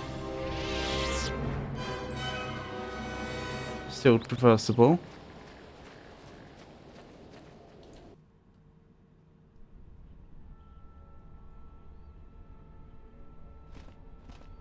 The mercenary head doesn't notice you. He appears to be walking past the Kinrath unharmed. That is curious.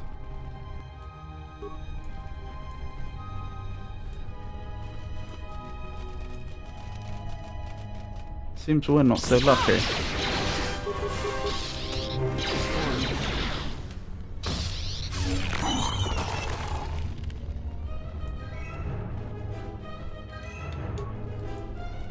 Blimey. That's quite a few of them.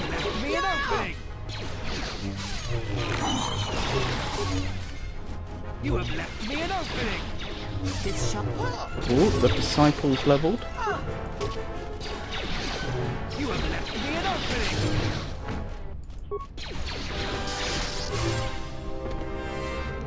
I am ready.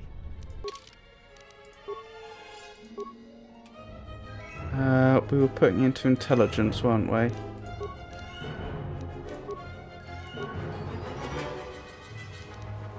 then we were leveling security. What are we going to do here? Oh, close combat was another one that it was worth investing in, wasn't it? For Mandalore.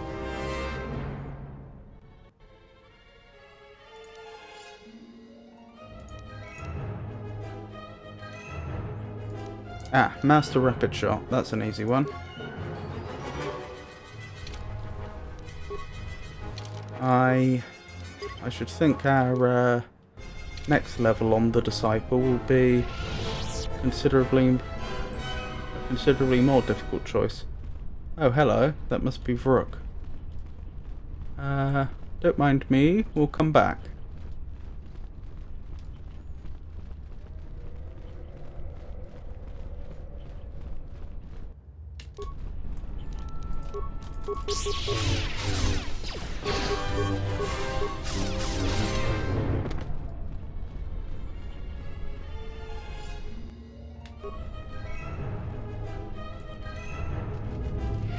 Okay, maybe I should.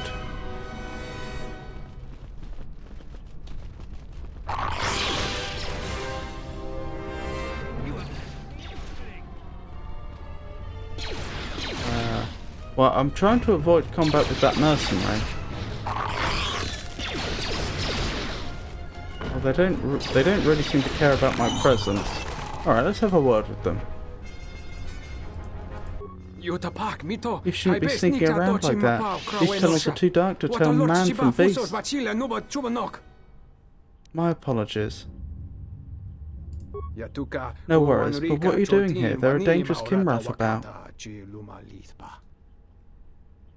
The Kimrath don't attack you. Why is that?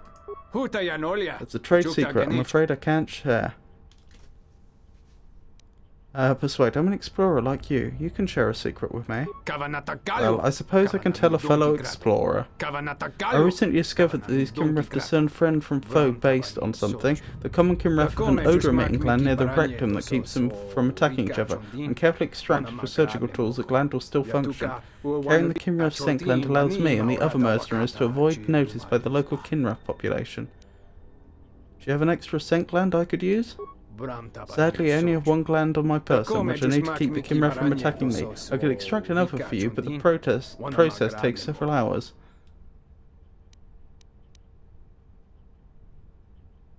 Oh, I want to hold your gland, yeah. I'll be going now.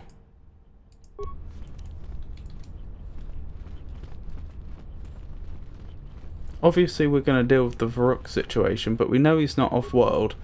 So it's worth doing a bit more exploring for two reasons. Partially because we may find another more advantageous... Okay, I guess we're going this way. Another more advantageous angle of approach to the same chamber.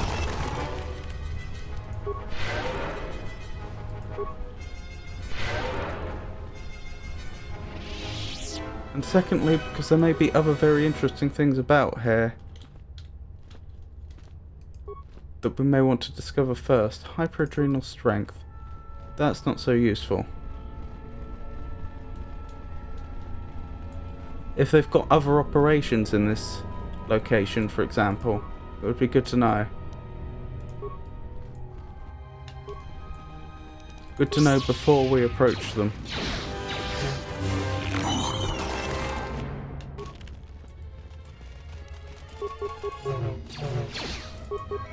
This shall not stop us for long.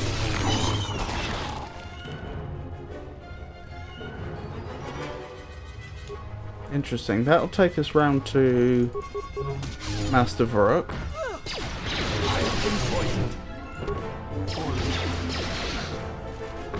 Oh dear. They have both been poisoned. Defend yourself! I think that might be the first time this game. Maybe I'm wrong. Maybe it happened towards the start of the game as well.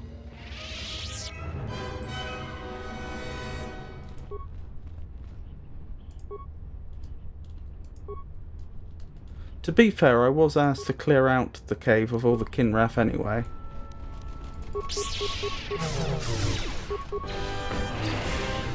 Because they're dangerous and causing problems for the locals.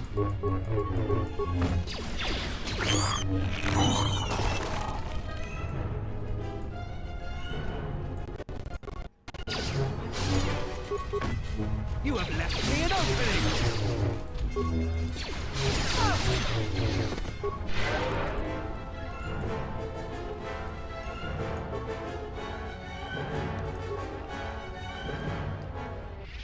Ah.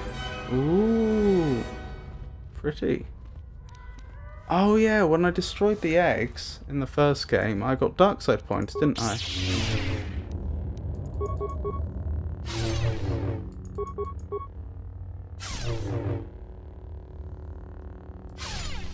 Why is this doing nothing? Very strange. I am listening. This battle is joined!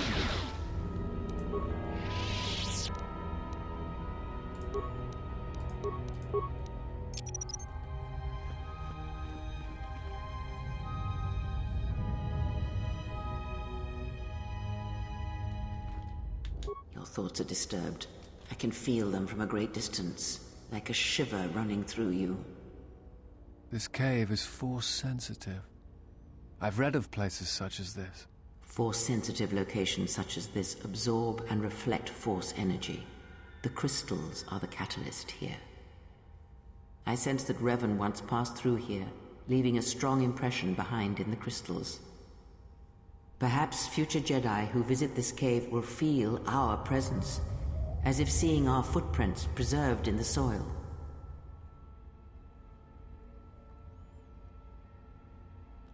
Tell me more about these crystals.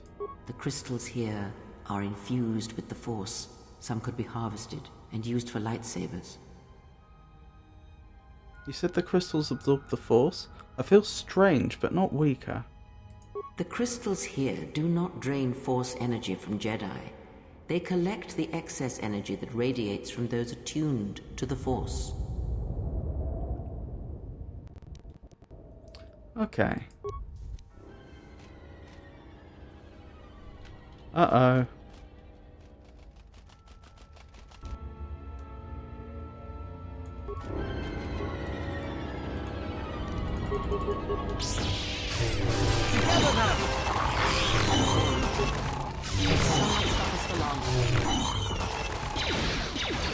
My goodness.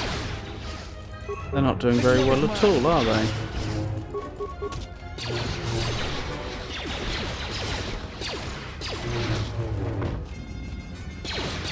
Oh, and this is the boss, the Kinrath Matriarch. You have left me an opening!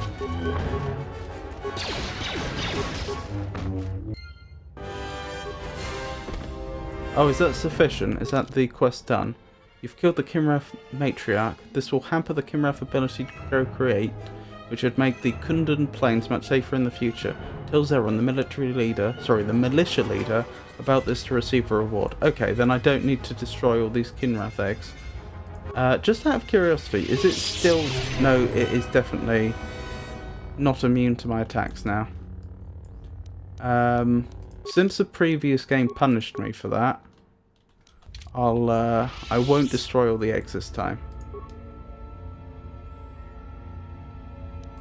I mean, I may as well collect the crystals while I'm here, though. I was just curious whether I would even be able to do damage. Since obviously when I was trying just a moment ago, I couldn't.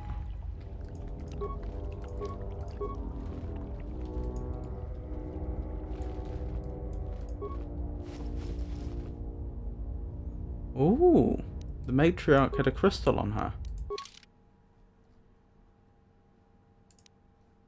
+2 damage, +2 attack. Once mined on the third moon of Array, ancient Sith bombardment shattered much that remained.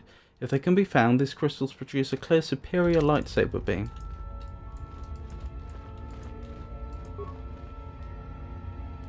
The crystal responds to you. This is very rare indeed. Pet rock. What does it mean? The crystal's bond with you is such that the stronger you become in the Force, the more powerful your crystal will grow. This crystal will make an excellent focus for a lightsaber. Interesting. Okie dokie. That's very interesting. Lysa Thress crystal. The white crystal is bound to Lysa Thress. Its power reflects that of its master. The crystal glows dimly. Well, we'll have to try putting that in. I do note that it doesn't actually tell me what stat adjustment it's going to do. Whereas obviously the other ones do. I think that's all the crystals in the area that we can actually collect. I'll quickly double check. And then we'll head back to save Master Vrook now. Actually, quick save. Then we'll head back and save Master Vrook. Assuming that's who I saw there. I just saw someone in a cage. Or force field. I mean, I suppose it could be anyone. But it would be surprising if it isn't him.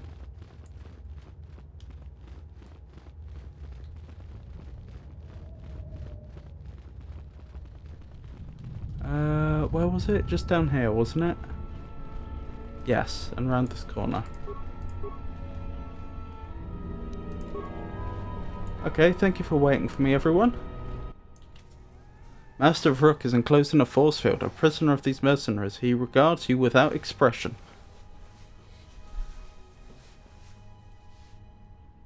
Halt, settler. This is a restricted area. How the hell did you get through the Kinrath? You should leave. Why are you holding Master Vrook prisoner? He's a Jedi Master?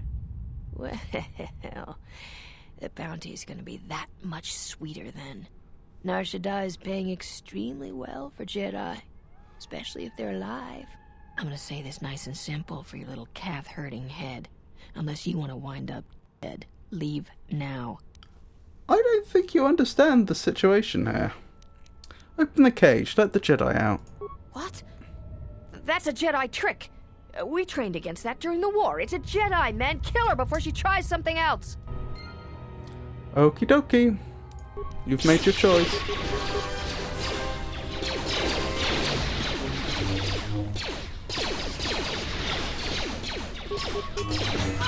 As you can see, I'm not actually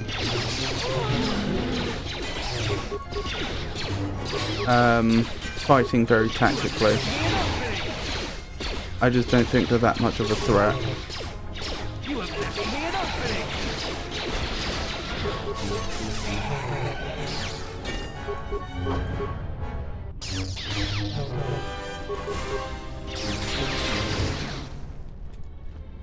He's not always rushing into action without thinking of the consequences. What? You're expecting thanks? Kunda is in danger, and you've ruined the best chance of averting a full-scale conflict. Interesting. I was gonna say, I noticed he hasn't immediately been released from the force field. I wonder if it's an option that I could actually sell him to Nar Shaddaa myself, or sell him on Nar Shaddaa. Nar Shaddaa's a planet. But no.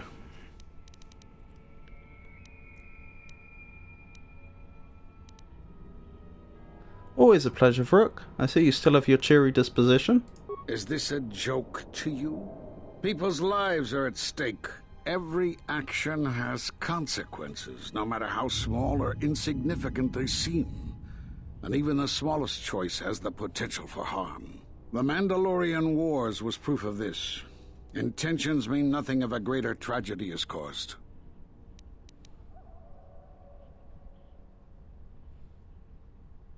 Okay, what should we do now? I need to get to Kunda and warn them. They could be attacked at any moment. What did you learn from the mercenary captain? The mercenaries have allied themselves with the Exchange and are planning to attack Kunda. They've been holding off for the right moment. And now, since they lost their captive Jedi, they'll attack immediately. I'm going to try to reach Administrator Adari. Time is of the essence. Okie dokie. I guess I'll do a bit of looting and then help out. This datapad contains orders from Azkul to senior mercenary officers. The mercenaries have recently made a secret alliance with the Exchange and are planning an imminent attack on Kunda.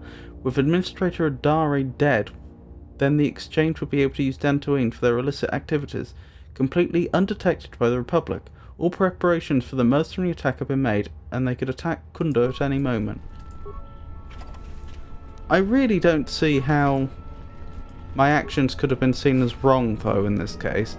There's no way I could have possibly known about that ahead of time, and all I did was try to save a apparently defenseless person.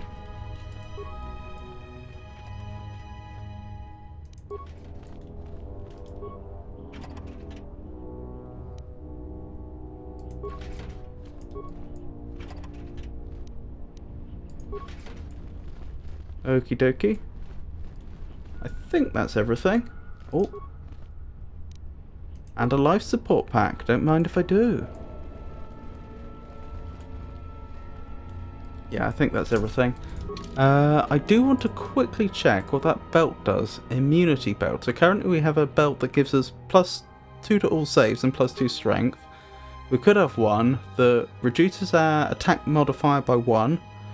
And gives us a 5% resistance to bludgeoning, energy, piercing and slashing, and +1 constitution? That seems underwhelming. This awkward and thick belt protects the wearer from attacks, but hinders movement slightly. It is most often utilised by experienced combatants who are not meaningfully hindered by the belt's clumsiness.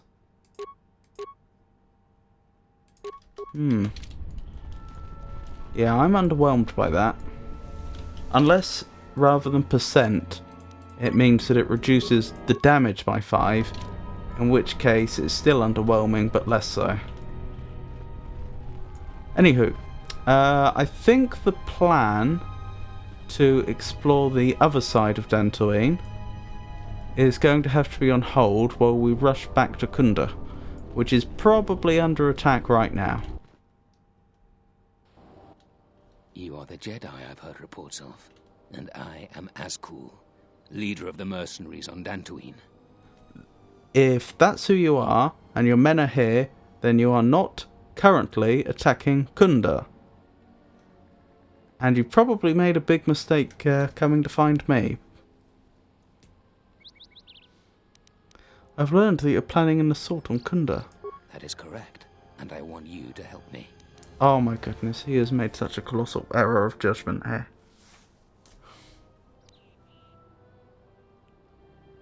But why attack Kunda? You don't need to know the details, but I can tell you there are a lot of credits involved. Also, why are all his men clones? Why would I help you? According to my reports, I have 4 times as many soldiers as the militia, and I'm committed to taking Kunda. It is inevitable that I will succeed. If you wish to avoid my men eradicating the people of Dantooine, you will make it easier for me to take Kunda. Of course, I will pay well for your services. Well, the militia, so as far as we've seen, only has about 6 people, so you must have about 24. What do you have in mind, or I'm not interested? I'm not interested. You'd better reconsider. I can't have a Jedi interfering with my plans. There is a considerable bounty on your kind that I will collect on, unless you're working for me. I cannot allow your plans to succeed. You could have guided the situation to a better outcome. Men, I trust you can handle this Jedi. No, don't run! Very interesting what Kreia says, though, that I could have had a better outcome. A better outcome, influence lost, Kreia. A better outcome from whose perspective? This one is mine. Hold up. Hold up, there's a fighting style for this, isn't there? But I haven't been using them very much in this game. Where do I check that? Is it under force powers? I would put them here. Yes.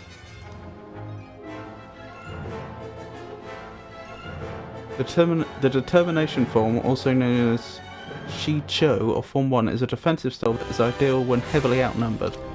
Yes, that's what we want.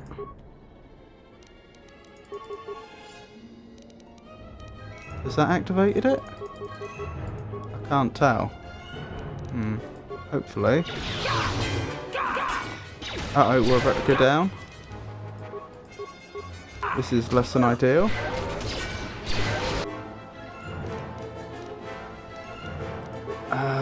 Do we have force armor? Let's go with force armor. Because due to the bond between Kreia and Lysa, any force buff on Kreia also affects Lysa. I'm not sure this is working. I may actually be so outnumbered here. Alright, alright. I don't usually do this, but I've got to be practical.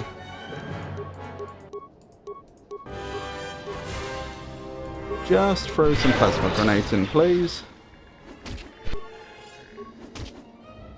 Oh no, wait, we actually recovered. Focus. Well, that was still tremendously helpful.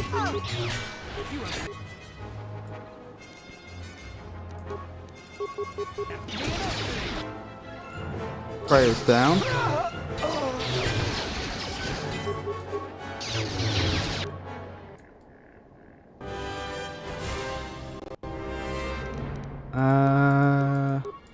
Kreia was the one with Revitalize, so we can't actually get her back up. Still, I think we've won this at this point.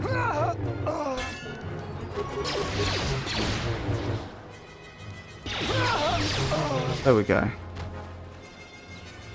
If you make it to the end of combat, then downed party members are automatically brought back up. Yes. Oops.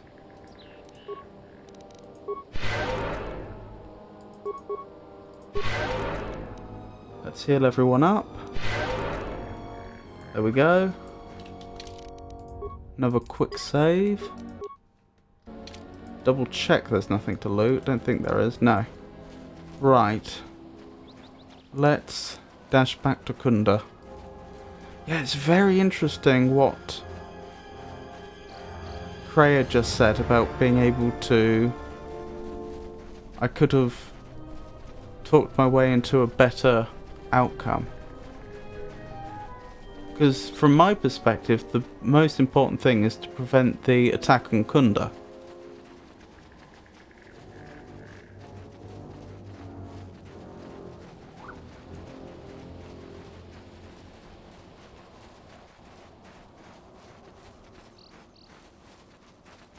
This is Kunda, isn't it?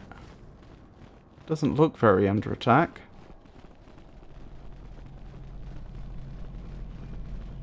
I don't remember all those mines being there before, I have to say.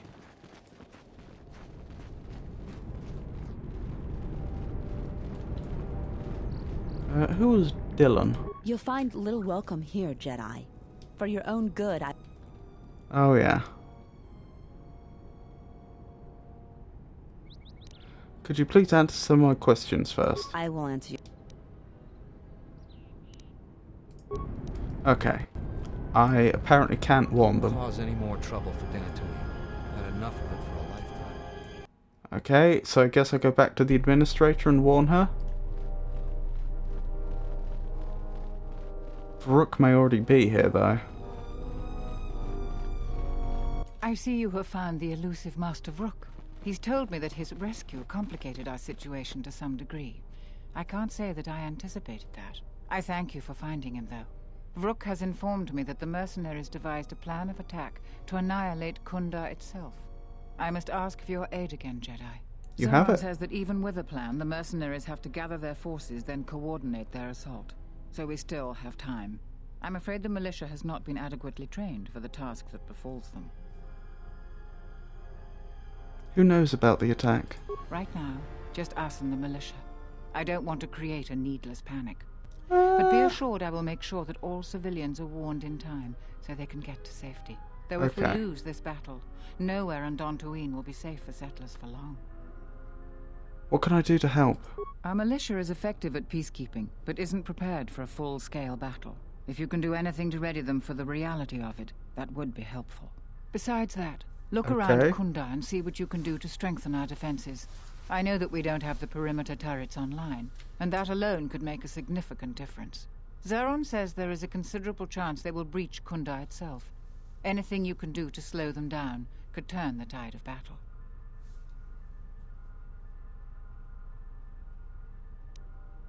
I'll check out Kunda's defenses then, or can you give me anything to help? See, that could be interpreted two ways. That could be begging for some sort of reward for this, which isn't in the proper spirit of things, or it could genuinely be a request for, I'm going to try to help you, is there anything you can do to help me help you?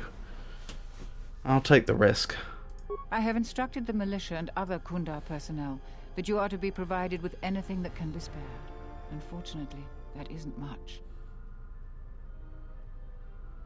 I'll check out Kunda's defenses then. Here is a MasterCard key that will open all of the security doors inside Kunda. Anything that might aid you in your task, please use.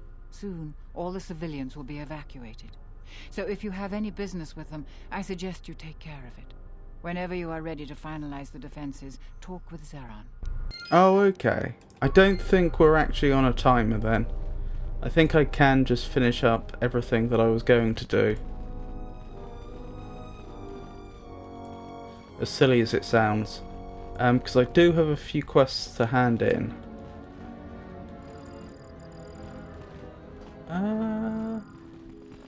Where is Zeron? I need to speak to him.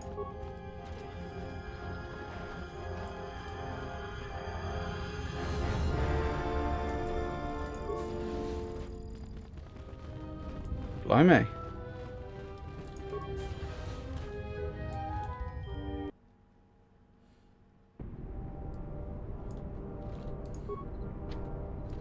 Oh, I'm locked out. No, but in all seriousness, where is Zeron? I need to speak with him. I'm trying to remember where I picked up my other missions from. Like, for example, that moisture farmer. I cannot for the life of me remember where I met him. Wait, wasn't it in here? Wasn't he just round this corner? I think that might be him. Any luck on getting my modulator back from Joran? I don't think anyone here will be able to help me. I found your thief. Excellent. How did you deal with Joran? Your thief wasn't Joran or a salvager. It has to be someone near their camp, and no one else lives around them. You might be right, but I doubt it. The salvager has been hit by this thief too. Sorry, the salvagers have been hit by this thief too. Are they turning on their own? Typical. That's about all I know. I've never seen the thief clearly. Do you have any idea who it is? A former Padawan was stealing to survive. Will Jedi never stop meddling with our world? Even now they're causing problems for us. She's part of the reason why our world was invaded. Why many families were wiped out by the Sith. The endless interrogations.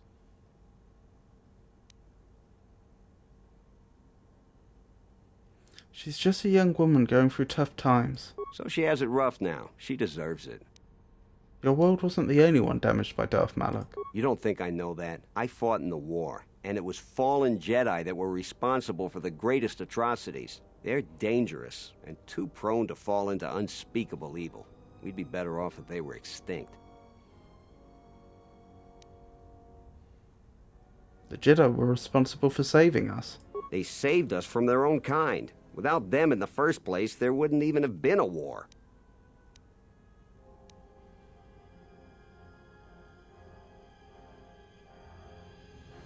And the Jedi suffered alongside you. Think of how many of them died. And part of me thinks that's a good start. They're almost gone now. Perhaps in time they'll be a memory, and the galaxy will be a safer place. Listen to yourself. You sound just as bad as Malak. And this sacrifice was for people like you. The Jedi kept on sacrificing themselves almost to the last for your survival. This is something you should respect. We just can't afford another war by fallen Jedi. The Republic will fall, and that will lead to... It'll lead to suffering I can't even imagine. These are the Jedi's darkest days. Thousands of years of service and peace shouldn't be so casually cast aside and spurned. Well put. It amazes me how quickly history can be forgotten. People's opinions can be too easily swayed. I hadn't thought of it that way, but they caused my home so much turmoil. Now we're barely hanging on. I have a lot to think about. Not just about the thief. Here's your reward. Finally, I can get back to work. Oh, I was actually going to refuse the reward, but... A Nazi blaster. I am listening.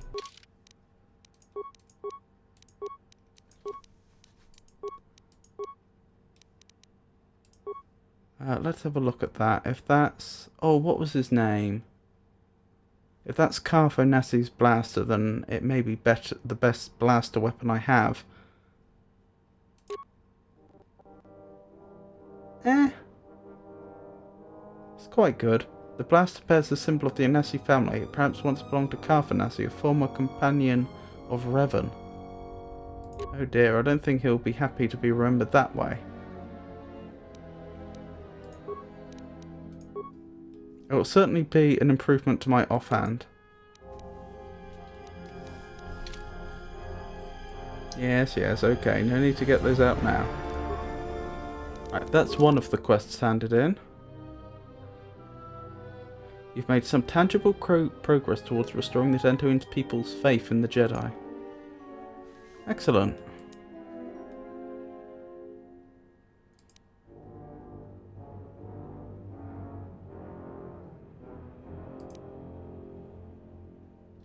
Yes, I need to speak to Zeron about two things. He's not in here, is he? Oh, he was. Hiding under my nose all along. I was right about you. You are trouble. But you might just be the right sort of trouble we need. The mercenaries aren't quick to mobilize, so you have time to do what you need. Or are you ready to finalize the defense plans?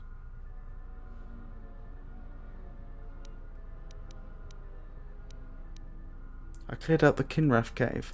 So you did. Here's the credits I told you about. Even with the caves cleared, I imagine it'll take some time before the Kinrath aren't on the plains. That was very helpful of you. You've saved some lives today.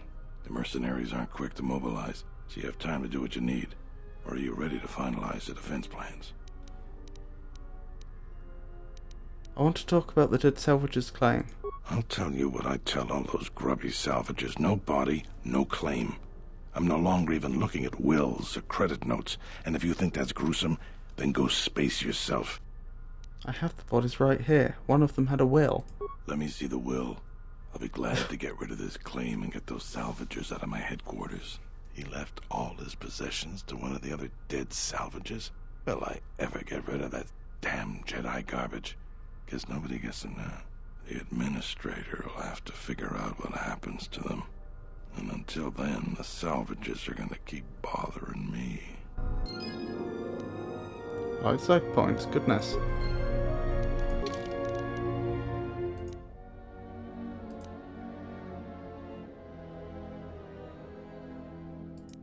That actually appears to be all our missions, the ones that actually ended up in the journal anyway.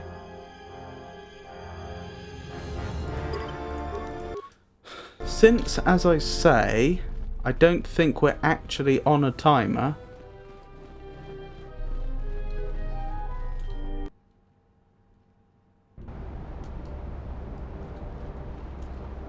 we should take this opportunity to explore the rest of the map we haven't looked at yet.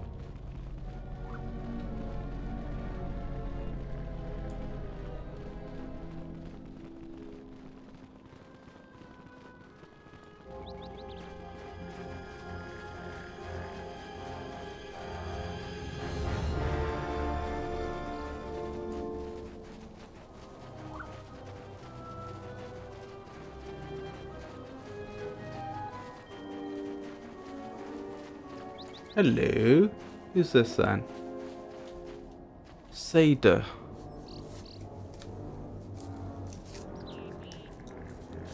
Or is that Sadhi?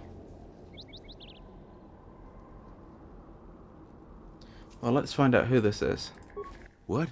You shouldn't sneak up on an old fella like that. You shouldn't be out of here anyway. This is Kinrath territory. Kinrath? There was a time when seeing a Kinrath was a rare thing. They mostly were around some caves to the south of here. But now, they're everywhere. They're dangerous, too. More vicious than they used to be. I'd stay away from the eastern side of the plains. And now that I think about it, stay away from the west, too. The west is filled with cat hounds. Dantooine is in a sad state these days. Why have things gotten so bad? Mostly because the Republic has left us to fend for ourselves. I gave the Republic the best years of my life, and I understand they're under pressure. But I think that they'd be able to spare at least something to help us out. All we get is sympathy. What do you need from the Republic? Some law and order, for one thing. Take what I'm doing right now. A couple weeks back, there was an accident here. One of the Western Fringe farmers was coming to Kunda on his swoop with a load of atmospheric sensors. We found him dead and his swoop bike all banged up. I've come back a couple of times to try to figure out if that's what really happened. Oh, this is another mystery. Do you suspect foul play? I do. The Kinrath are dangerous. But as long as you stay on your swoop bike, there's no way they should catch you. I've carefully searched this area and haven't found anything. So maybe our man just got sloppy. We really need those atmospheric sensors. I don't suppose you'd be willing to keep an eye out for something, hmm? What's an atmospheric sensor? Look at that big ray in the background. Flying through the sky. It's technical. I doubt you'd understand it. But I'd really appreciate your help. I doubt you'll be able to find any evidence of what happened here. But you might come across the atmospheric sensors. They have to be somewhere. If you find any of them, just come back here. I'll pay you 1,000 credits for each one you can find, even if they're broken. Any idea where they could be? No idea whatsoever. I figure it's a real long shot you'd ever spot one. But I also figure it wouldn't hurt to ask. I'll see what I can do. I take it I don't already have them. Suppose you found... No, not yet, but I'm still looking. Alrighty. Where to now? Down this way, I suppose. This is the other way we haven't been. I say the other way. This is the way we haven't been. Oh, okay. Maybe that whole part of the planet's been sectioned off then, from the first game. There always was another way round there. We could... it'll be easier if I show you the map. We used to be able to go down this way or that way. Although it looks like that way's also been sealed off. So maybe that's not a thing anymore.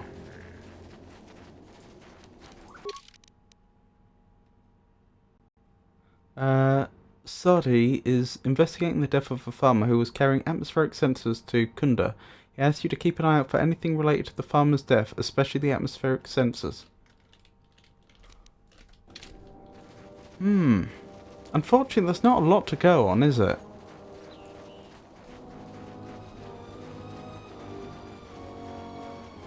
If he'd given me even the name of the farmer, I could have asked around.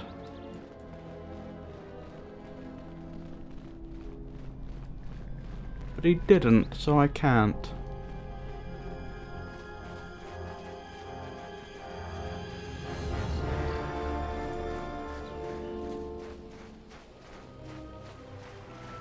Ooh. That's a bit uncanny. Actually being able to... the water being so clear when it's flowing over a waterfall, I can actually see through it there.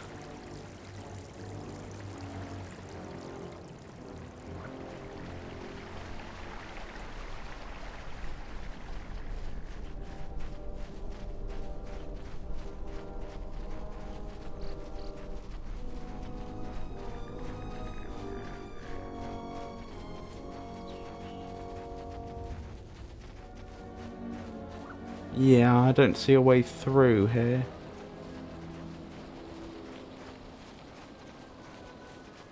Yep, that's all been cut off. I could go back to the mercenaries, ask them. I could go back to the salvagers, ask them. Little concerned how the confrontation with the mercenaries is going to go in light of recent events. I might trigger something I didn't mean to, but I can try. Oh, I should probably speak to Durala. What? Who is that? Oh, it's you. I heard you turned in the corpses to Zeron. What a waste. You could have been rich, you fool. Okay, so she doesn't even hide it.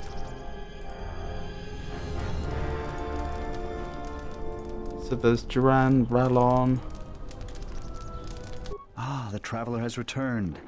I hope the Dantooine is providing suitable distraction and entertainment for you. So, what should we talk about?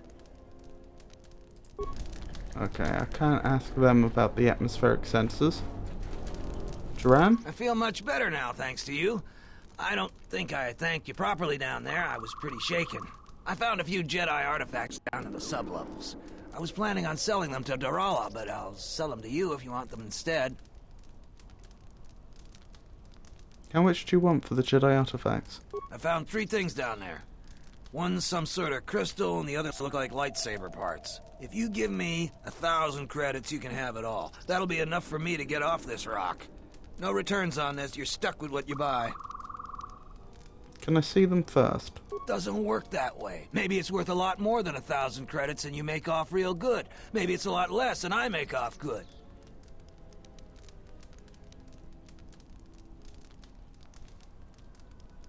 I feel like he's going to give me fakes. I've easily got the money though. A pleasure doing business with you. Now I can finally get passage back home. I hope that junk is worth it to you, I really do. Come back anytime. It'll take me a while to get everything set straight.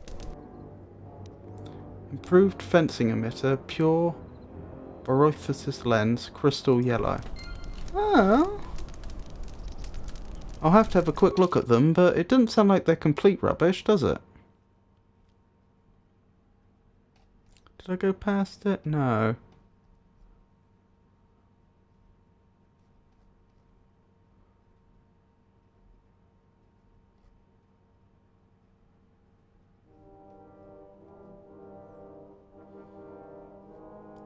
Oh, goodness me. Pure gem lens. I don't think that's the one I just picked up, but may as well look. Bonus damage 1 energy. Pure barothesis lens. Blast and bolt deflection -3. Attack modifier +2. Barothesis was originally used to... That doesn't seem like good English. Barothesis was originally used to created infrared camera lenses. Should be create. But has since found use in other applications, including lightsaber lenses. The modifications require a workbench with adequate tools and a weapon of high quality marked as upgradable. Yeah, I'm not all that impressed by that one. I need to put the crystal the one that's attuned to me into the lightsaber. Again, I don't think we're actually on a timer, so maybe I should do that next.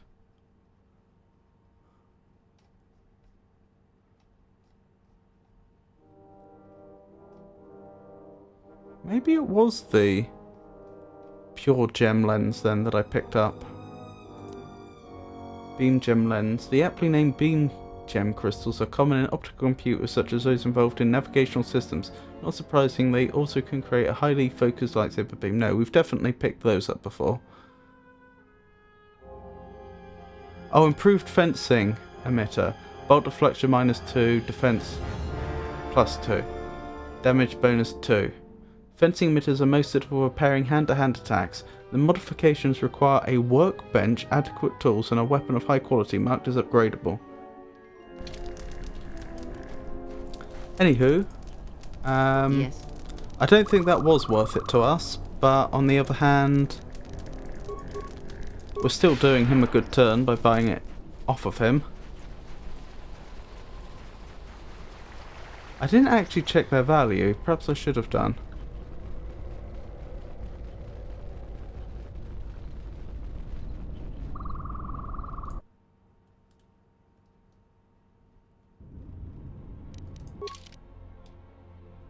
I wonder if the items he sold to us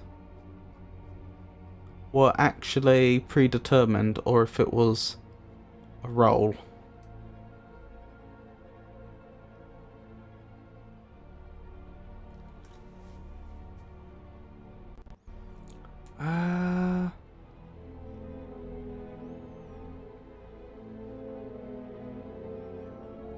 Oh goodness me, I can't find it now.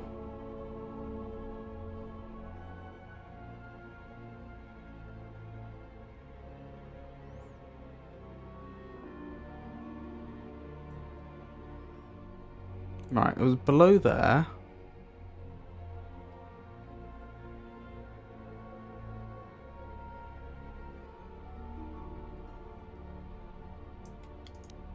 This is worth... Oh, the game doesn't tell me. Okay, we don't know. We don't know whether the items we bought were actually of a similar value to that which we paid. Where was the workbench actually? I remember it was one of the last things we found.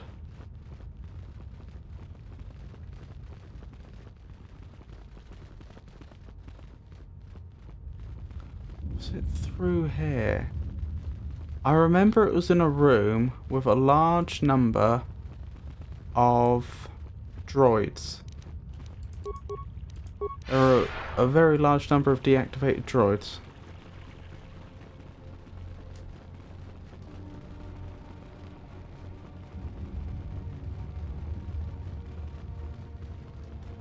Through here, perhaps.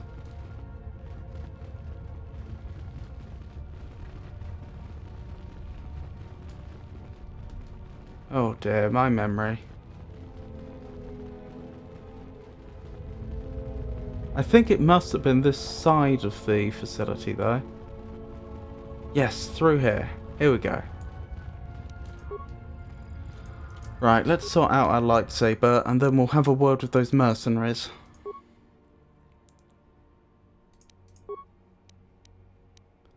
I don't know...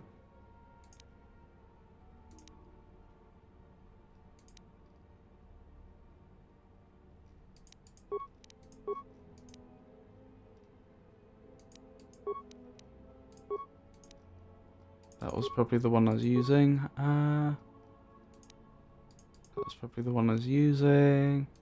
Would it be here? Yes, it would be, wouldn't it? So we have the physical damage plus 1 to 6, or we have the... Is that blaster deflection plus 5? That probably was the one we were using. I'll take the physical off then and put Liza Thres's crystal on. The crystal glows dimly. Right, no idea what that's actually going to do. Oh, it does tell us. Attack plus 1, dexterity plus 3, strength plus 2, wisdom plus 4, damage plus 2, light side.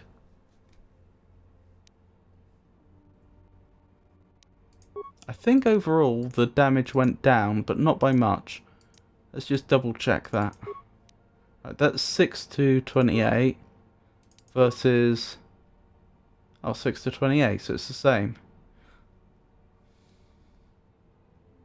It shouldn't be the same. I'm not sure if this is...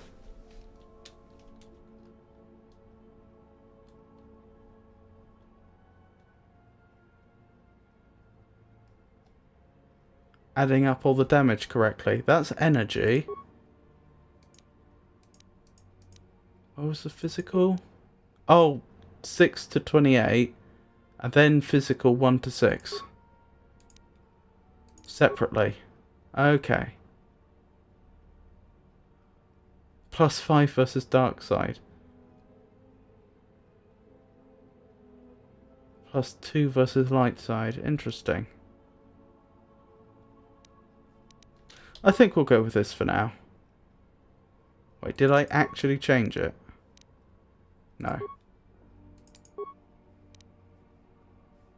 Assemble. There we go.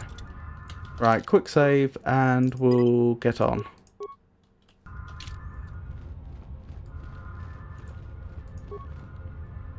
Oh, we didn't loot that droid. I am tempted to repair one of these. The protocol droid is now active, however its speech system doesn't seem to be working. It has a very limited range of tasks. Engage droid in meet and greet mode. We don't have the repair parts.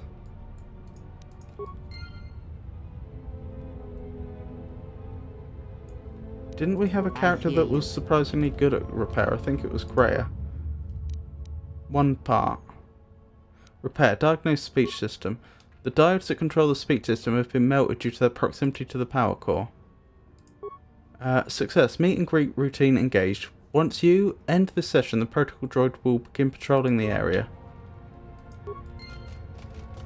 I'm not sure that was actually productive. But what's done is done. Look at him go.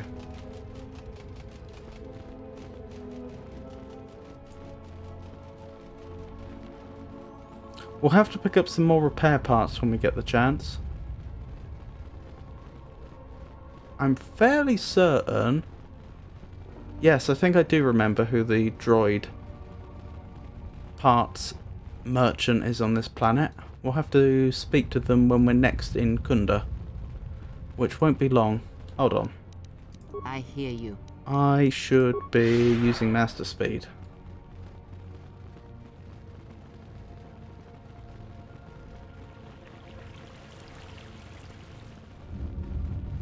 Here we go.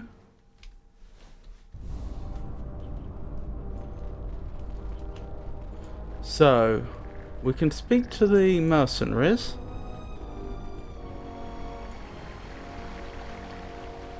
See if they know anything about these atmospheric sensors that have gone missing.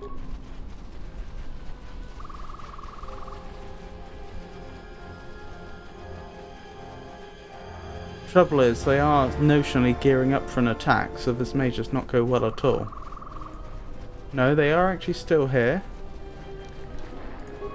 Perhaps these mercenaries aren't involved or haven't been contacted yet? I don't suppose you're here to hire us. It's been a long time since we've had a paying job. Some of us are getting jumpy. Actually, yes. If I could hire you to defend Kunda, that would be brilliant. That's not an option though. Nor can I ask about the atmospheric sensors. Let's look at that mission again. Sardi's investigating the death of a farmer who was carrying atmospheric sensors to Kunda. He asks you to keep an eye out for anything related to the farmer's death, especially the atmospheric sensors. He's offered to pay 1,000 credits for each sensor you return, whether it's broken or not. I'm really not sure how to pursue that one.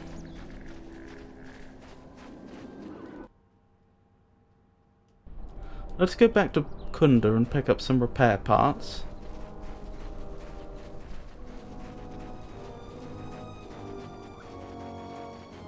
I suppose I could try just talking to random people.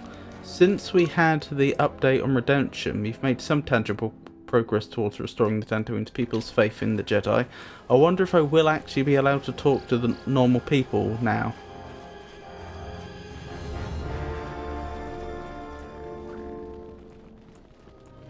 I think this is the droid part salesman. Yes. Repair kit. That's the same as repair parts, isn't it? No, it's not. They're different. Parts. Is that distinct from repair parts? Or is that the same? It must be different because in inventory 34. Huh.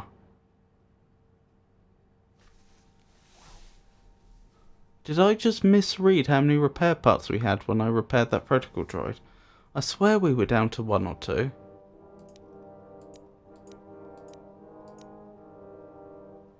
No, I think that must be right. Because it's right under computer spike. I will buy all of these though. They're useful things to have around. Oh, I bought a repair kit on accident. Never mind. That might come in useful at some point as well. So, atmospheric sensors. Then defense of Kunda, presumably.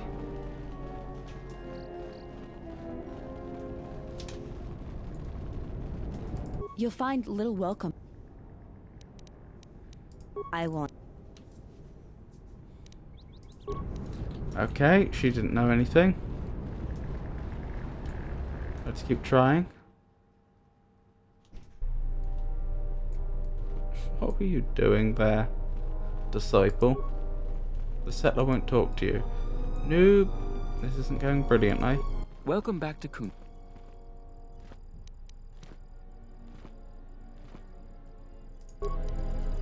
No help there.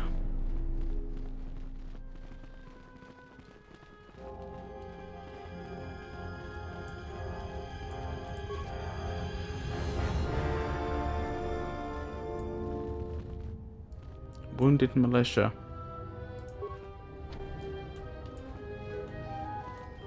Medical droid. Well, I probably shouldn't be bothering people in the infirmary.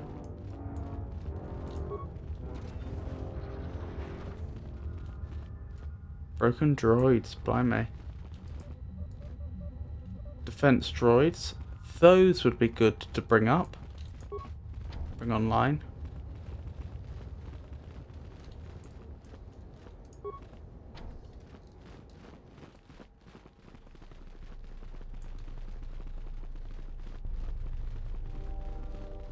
Rune module. Zeron was right about the mercenaries all along. I guess my ego clouded my judgment as to what's best for Kunda. Yeah, it's a good thing I didn't pursue that mission and end up getting Zeron fired.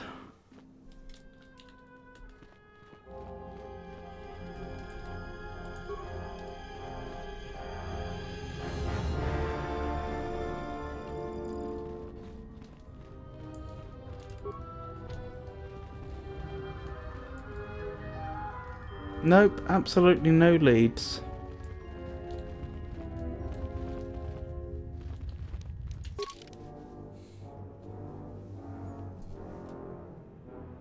Any thoughts, chat?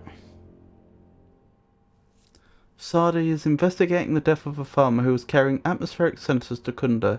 He asks you to keep an eye out for anything related to the farmer's death, especially the atmospheric sensors.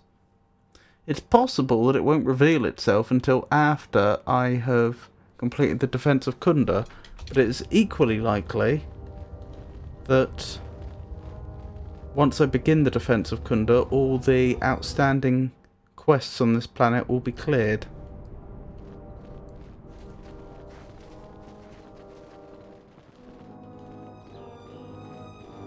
I haven't asked around in the spaceport, have I? That was a bit of an oversight.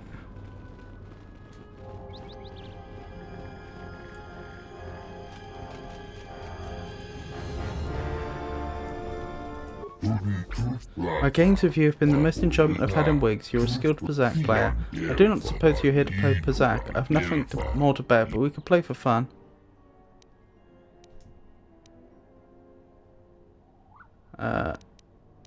No, it doesn't look like.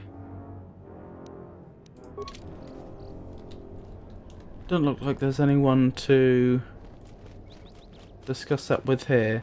That battered droid was badly damaged in the original Sith attack 5 years ago, and until we repaired them, they were having severe difficulties accessing her memory at all. So I'd be very surprised if that droid knew anything.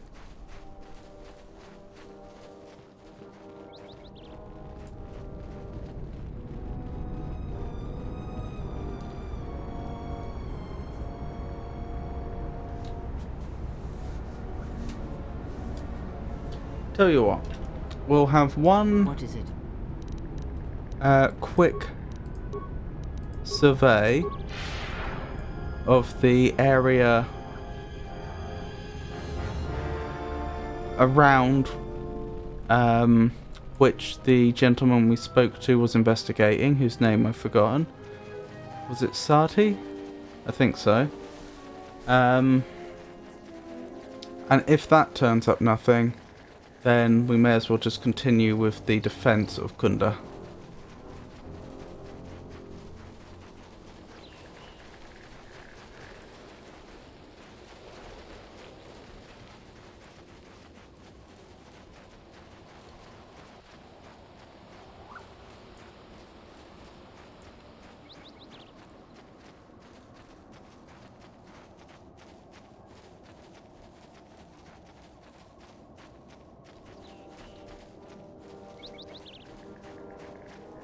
I suppose I could have a word with him again as well.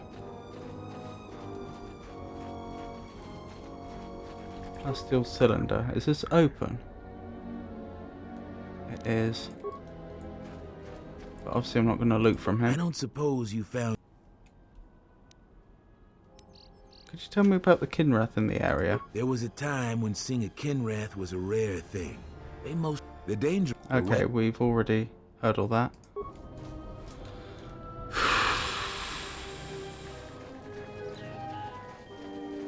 Wait, he said attacked by Kath hounds, didn't he? When he originally told us about the attack. The Kath hounds are up this way, to the north.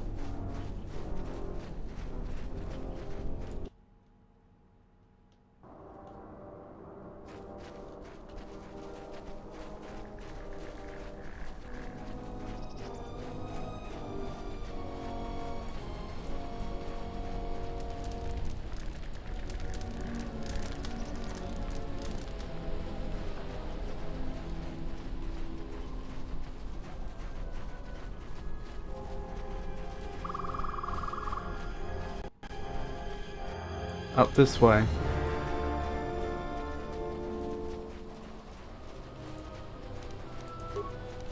Together then! This battle is joined!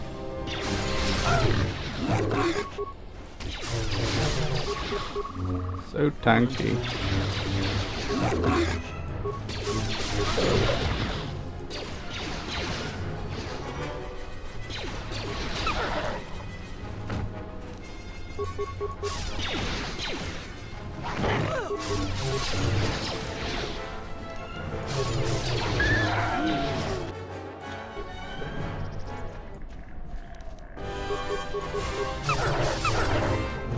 Yeah!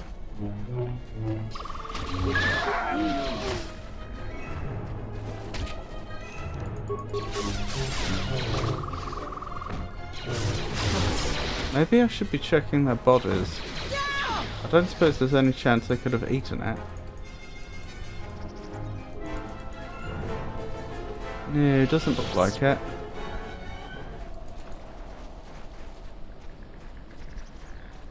Well, this seemed like the most likely area would have a breakthrough.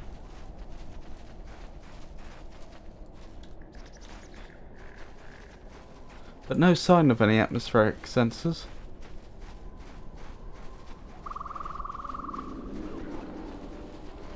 Guess I could quickly go by the scavengers as well.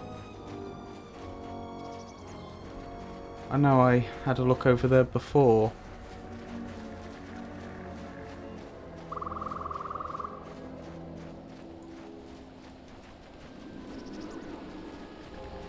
But they're the only other group in the area that might know something. Can I go inside these plasteel containers, no. What? Who is... I heard... I'd like to see what you're selling. Certainly.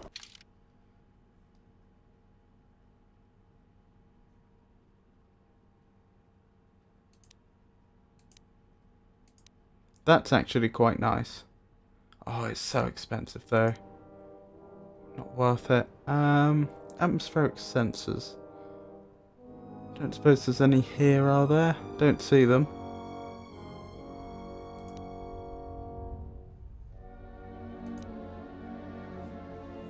No. Not there. I hear you saved Joran. How many settlers would help us salvagers?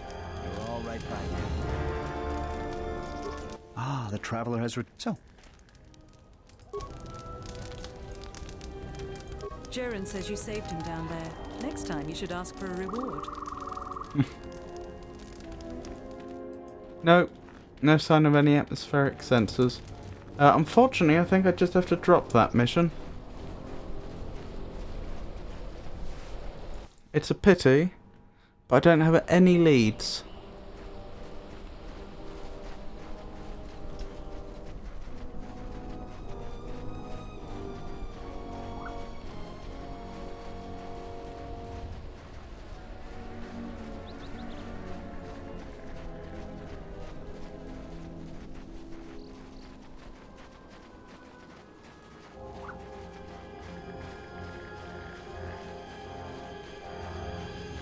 Okay, there is one final thing we could do. I could do one more quick search of the Kinrath caves. But if we don't find anything there, then I'm just going to have to get on with the defense of Kundra.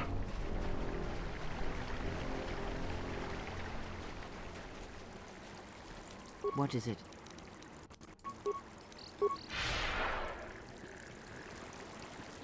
Oh, I really don't like this effect.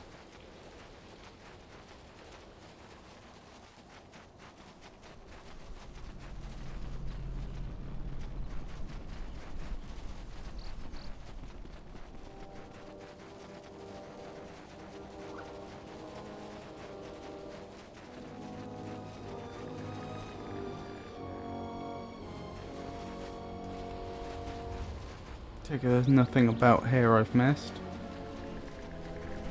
Doesn't look like it.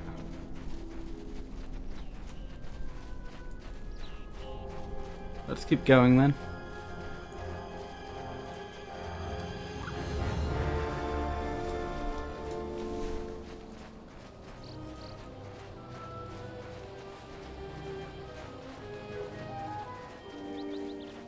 As for sorting out the defense of Kundra, what we're probably going to end up...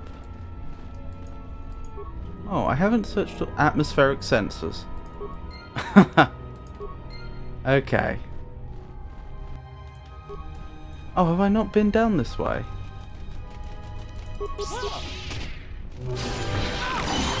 I have. I'm pretty sure. Perhaps they respawn.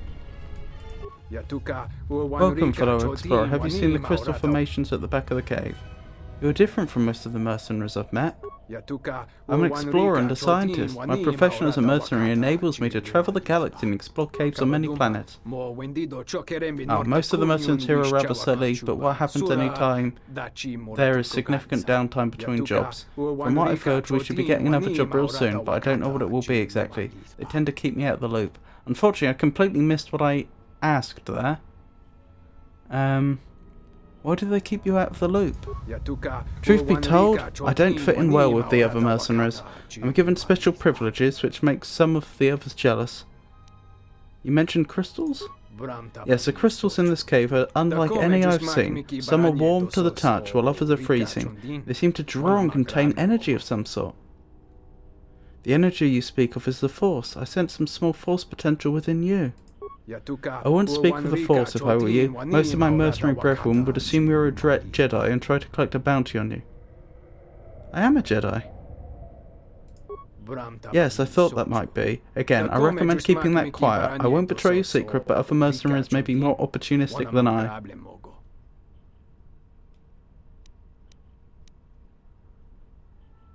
I'll be going now. Bit of a shame I can't tell him what's happened and make him aware that he's alone in this cave now. I'm just carrying on having a quick look because I'm pretty sure we were told we'd be given 1,000 credits for each part of an atmospheric sensor we bring back. Now, I'm not actually interested in the credits, but it does suggest that there's potential for there to be multiple parts. What did I actually ask when I misclicked? What do you know about the other mercenaries? Oh, okay.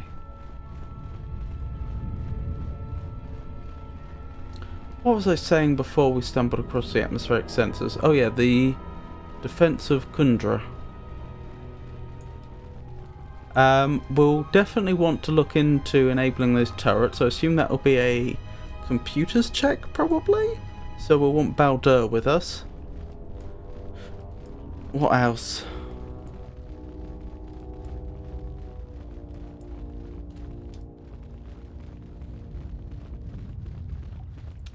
Then there's those defense droids. We'll want to see if we can activate them. That will probably be a repair check, which Baldur's also good at. Then we should probably speak to Zeron and see what other tasks are available. Because I remember we were told something about inspiring the militia or something like that. I don't quite know how we're going to do that, but... How close am I to leveling? I'm wondering if I should pick up battle meditation just for this, in case there's a special dialogue option.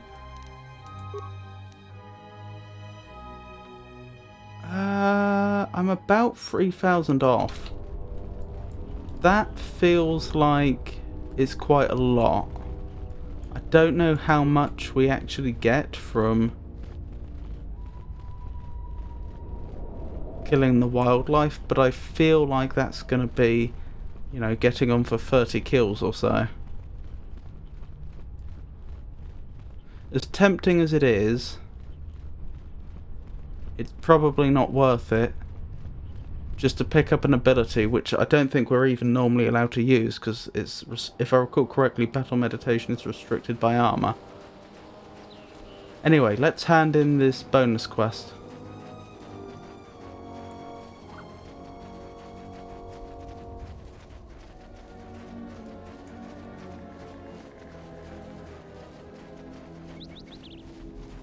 I don't suppose you've...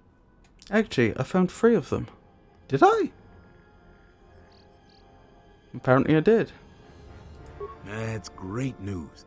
My offer still stands. I'll pay you 3,000 credits for all of them.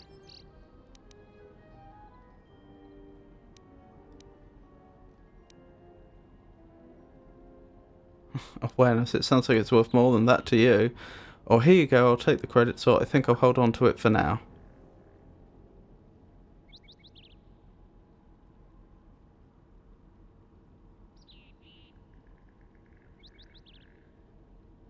I think I will hold on to it for now. If you must, but I'd really like to buy them off of you. They're important. Come back if you change your mind. I just had a thought. Why is he investigating this? I never actually asked him. Is it possible he's a criminal? In fact, if these were destined for Kundra, why don't I just give them to them? I mean, I was saying I don't need the credits. I'm not doing it for the credits. I should just take it to them directly. I'll take him to the administrator, I think. And if she's not interested, then I'll have a word with Zeron.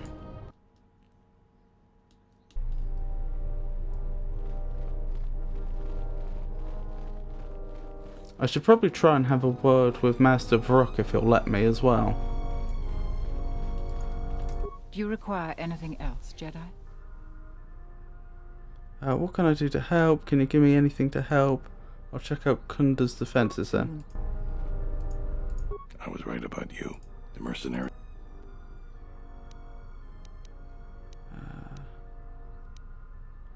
When you're ready. I can't.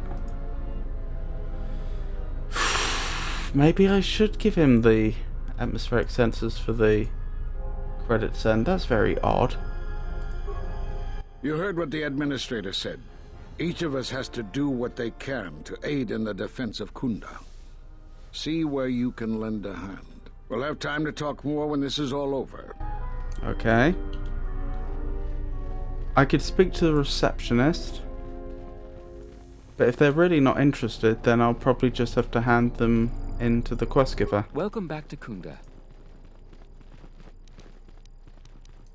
I can't. Okay. Give them to the quest giver then. Something does strike me as a bit off about that, but it is what it is.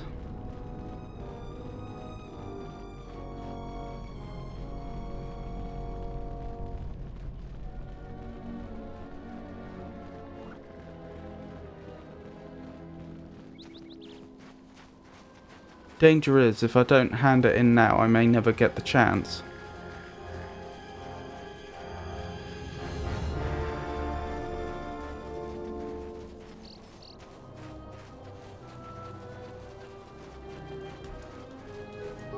You ready to trade those at? Oh, now I get some more interesting dialogue options. Atmospheric sensors shouldn't be worth that much. I suspect they are special to you for some reason. It is worth more to us than that. I'll pay you 4,000 credits for the lot of them. That's not what I was getting at. I think I'll hold on to it for now. If you must. Oh, something's wrong, but I don't know how to address it.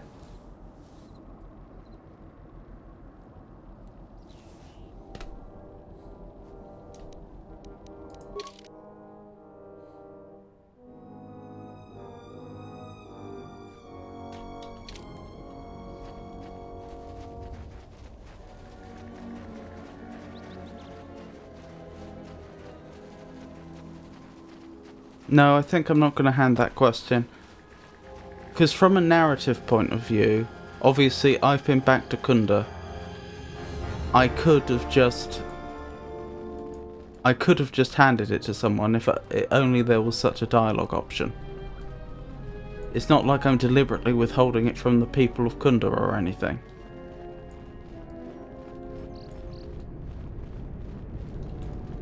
You'll find... I will...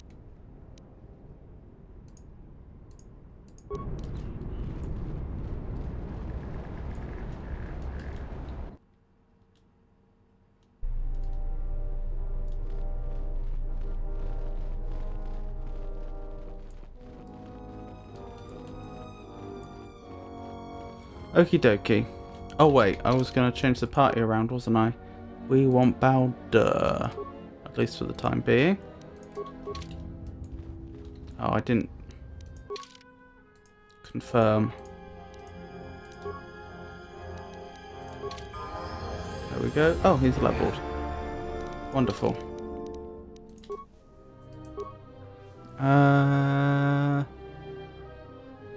Which stat were we leveling him for?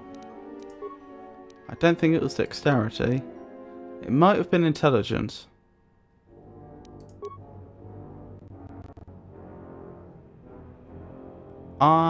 It was probably intelligence or strength. Well, probably strength, since he's a melee attacker.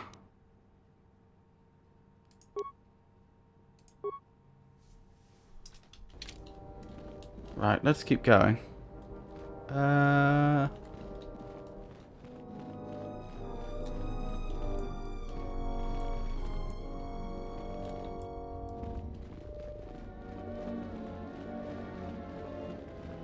Through here, was it?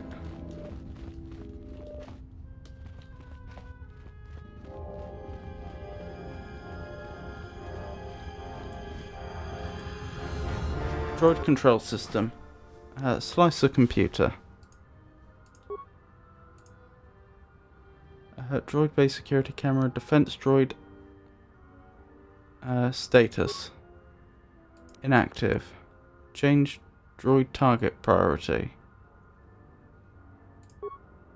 No active... Excuse me? No active defense droids. Engage defense droids in patrol mode. No active defense droids. They must be broken down then.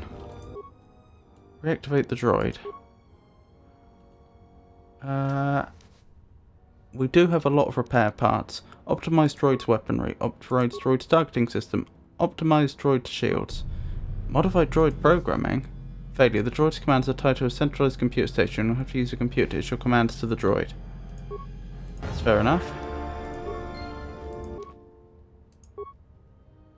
While trying to reactivate this droid, you discovered a hyperspanner lodged inside of it. The name Akari is printed on the handle of the tool. Take Akari's hydrospanner.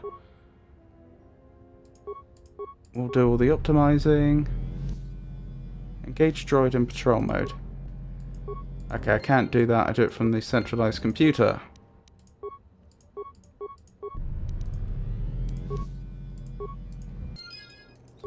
Excellent.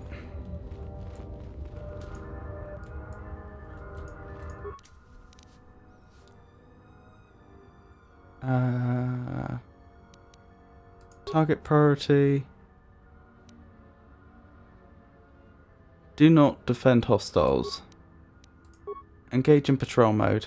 Patrol mode will engage automatically when the base is on alert status. Okay. That's alright. They should still be a massive help. Where was the turret control panel? Was that round the other side? I think it was. Also, did I get up a... I did. Akari's hydrospanner. While repairing the defense droids within Kunda, you discovered a hydrospanner lodged inside one of the droids. The tool has the name Akari written on the handle. Press you to ask Akari what his hydrospanner was doing inside a defense droid. He should still be outside Kunda. Yes, quite. Oh, that's such a good quest though. That would have been so easy to miss. Slicer computer.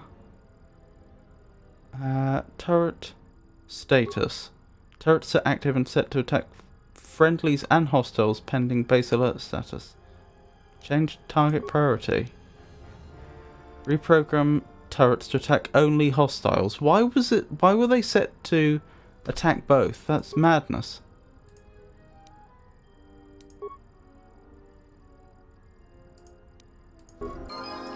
Okay, good. Good.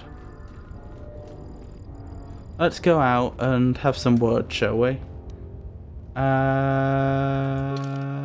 Who do we want with us? Let's have Baldur with us because he is our computers and repairs expert. If anyone has some... Oh, there we go. We leveled. Maybe I can pick up battle meditation. We do get another power. Let's see. Persuade, treat injury, demolitions.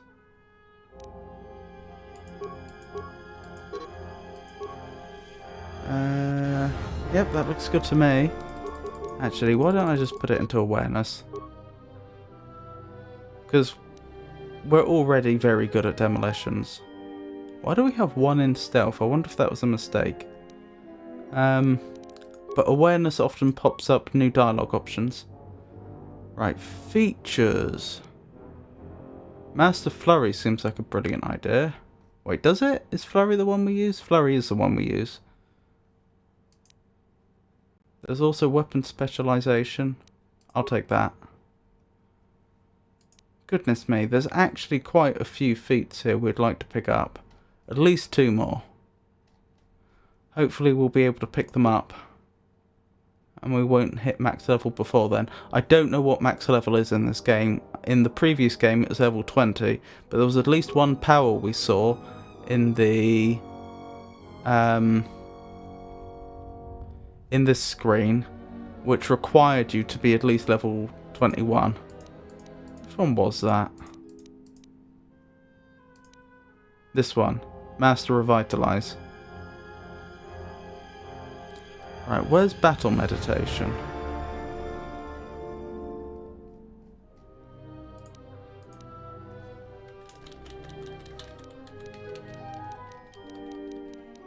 Battle Meditation. There. The power shields the Jedi in the Force, absorbing... No, that's Force Barrier. Battle Meditation. Restricted by armor, this power grants +2 to attack rolls, +2 to damage, and +2 to will saves to all party members. It also increases the vitality point regeneration rate of the party. This effect lasts for 20 seconds and will not affect any droids in the party. So, here's the thing.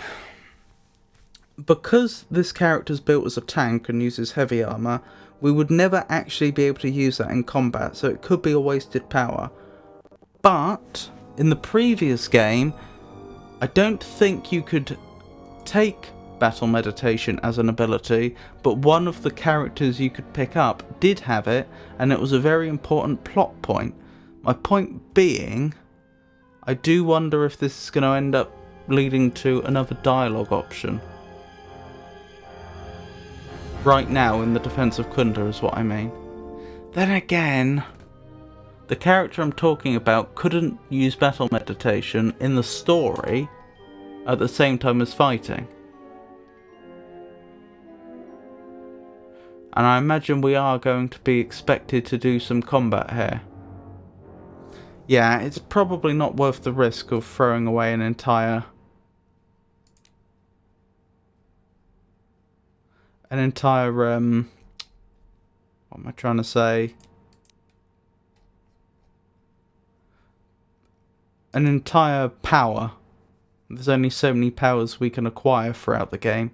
It's probably not worth it on the off chance that there's a optional dialogue there.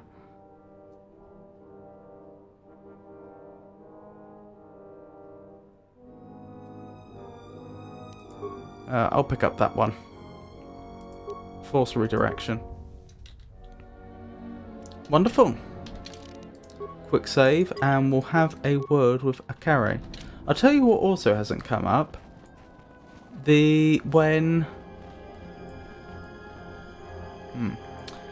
What's his name? Gerovic ambushed us.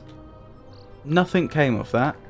As I said at the time, it was strange that he didn't appear to have anything in his inventory, because his body just disappeared without leaving an inventory, and nothing was added to our missions.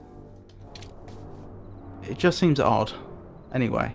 You wish to speak again? This is welcome news. I still have many things for sale. I found this Hydra spanner. It has your name on it. Ah, you found my tool. Yes, I've been looking for that. Where did you find it?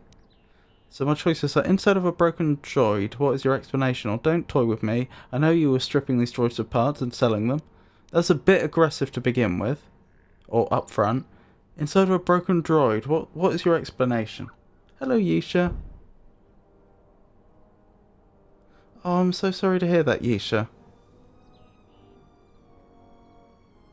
Yeah, so I know exactly what that's like. If you don't feel well, obviously don't feel guilty about not watching the rest of the stream or anything. Please look after yourself.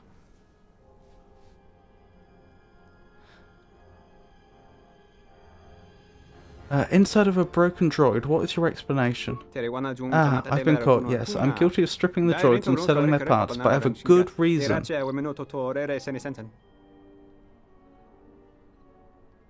Tell me.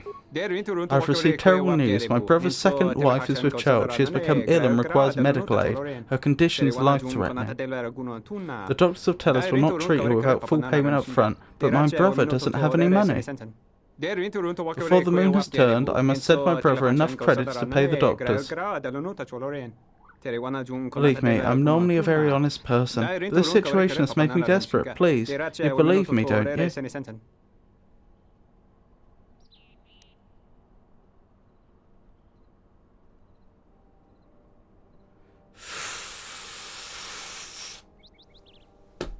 We really have nothing to go on in this case.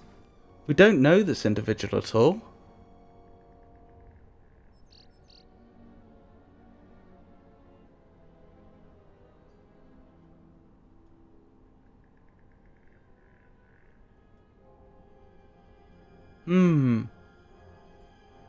Tricky one.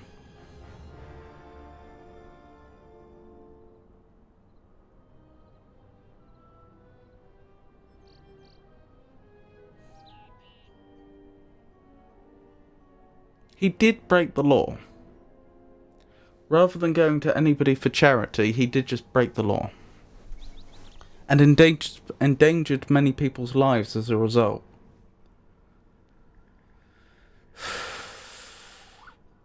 The problem is, if he is telling the truth, I don't see why his brother's wife should die because of it.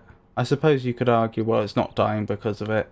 They just can't afford healthcare, but you know, that's not really the proper attitude, is it?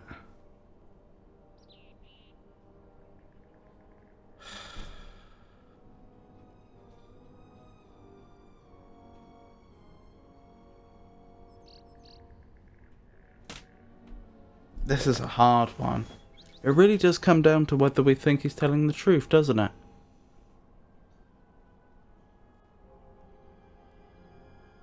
We have no way to corroborate this story.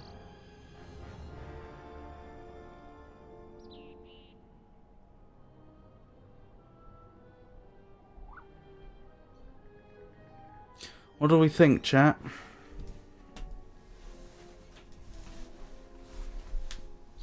I must say, I'm leaning on taking him in.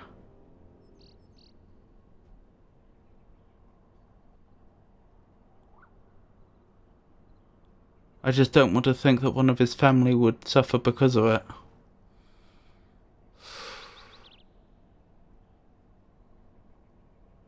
It's got to be, doesn't it? It's regrettable if he's telling the truth. But he could have... But because there's going to be... Well, he took parts from the defense droids for this... For this settlement. That's obviously likely to endanger people's lives. As it happens, there's going to be an attack, and so it really would have endangered their lives. Imminently. It's not that I don't care about the reasons.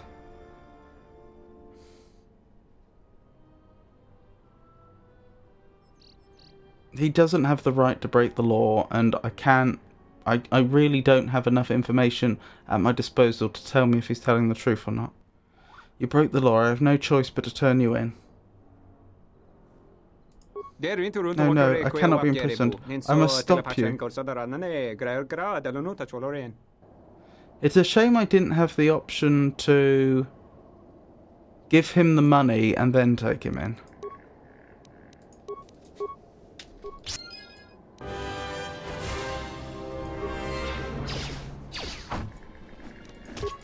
Oh no, they're just going to execute him.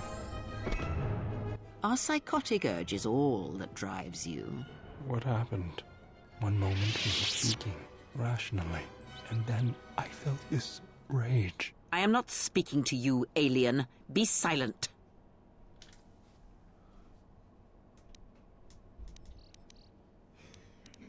And what would you have done? I would examine the situation as a whole, all of its ties to the Force, and then decide which string to pull, not sever them all at once. Such crude methods grant you nothing. But I didn't want him to get hurt. I don't have, in the game, a non-lethal takedown. If I had, I would have used it. In fact, I tried to use stasis. Perhaps you are right, but it's not that they inspire fear and respect. That's the wrong response. It's not that she's necessarily right. And I think saying, when I seek your opinion, I shall answer it, be silent, is fair either.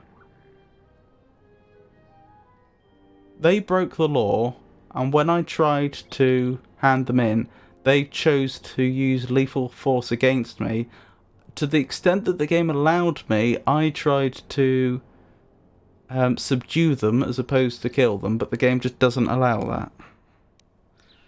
Perhaps you're right. Perhaps. And perhaps in the future you will remember such a lesson. There are many paths in life, and some are short and empty. Oh, I grow weary of this. Perhaps time will allow my words to take root if your common sense will not permit it. Influence lost. Baldur Kreia.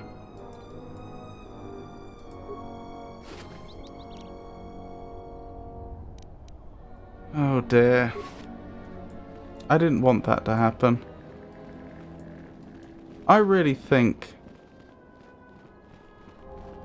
Kreia's being a bit unfair to me there, though. I didn't ask for that individual to break the law, and I didn't ask for them to attack me. And I did everything in my power to prevent death from resulting. Oh. What did I tell you? Leave the door alone! Oh, I forgot. That's the wrong door.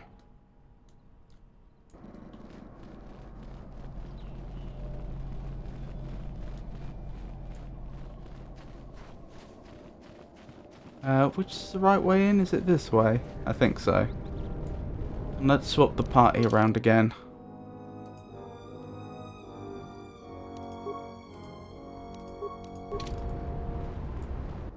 Oh, Kreia leveled.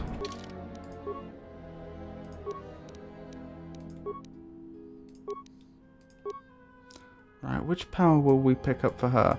I don't mind actually her picking up Battle Meditation, because she can use it on the rest of the party. That's actually quite a good pick for her.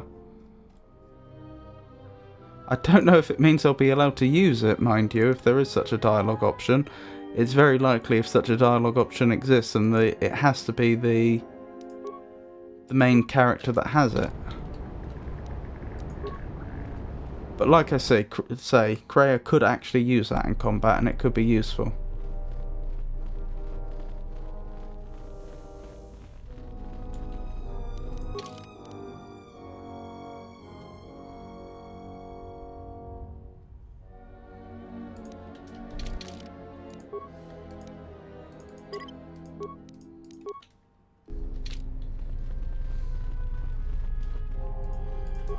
I was right about you. The mercenary. How much time do I have? I don't know if it's certain. It could be a day or even a week. Depends on how good Azkul is at organizing his men. I'm guessing not so good. Any ideas on what I can do to help? We could use people handy with a blaster. Getting people to join the militia for a short stint would be good. We also got a lot of things that could use fixing. It isn't glamorous, but that type of work sometimes makes a load of difference. Just look around. Plenty to be done. What kind of things need fixing? Off the top of my head, the 3 turrets outside Kunda are on the blink. They went haywire the other day and wounded some of my men, so we took them offline. Done that? Men who were wounded by the turrets are holed up in the med lab.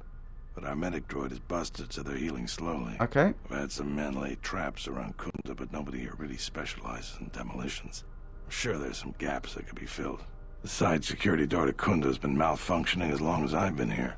It may be best to just seal it off lockdown so nobody gets through. We got some broken assault droids that have been collecting dust for the last 5 years. If they were working, it would help a lot with interior defense. If I had it my way, I'd recruit any citizen of Kunda that can hold a blaster. But it's hard to convince peaceful farmers to fight. Maybe die for a cause. That's a lot of things.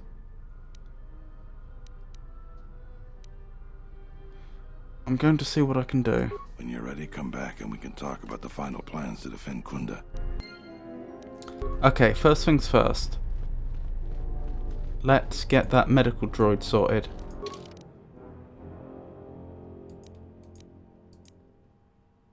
Oh, that's interesting.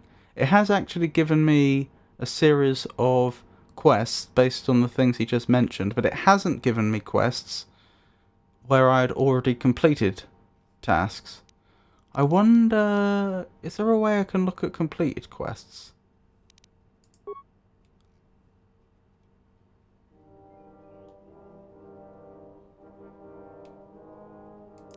Yes. But I wonder if I didn't get any experience for them as a result. Not that it matters that much. Right, Baldur. We want Baldur back.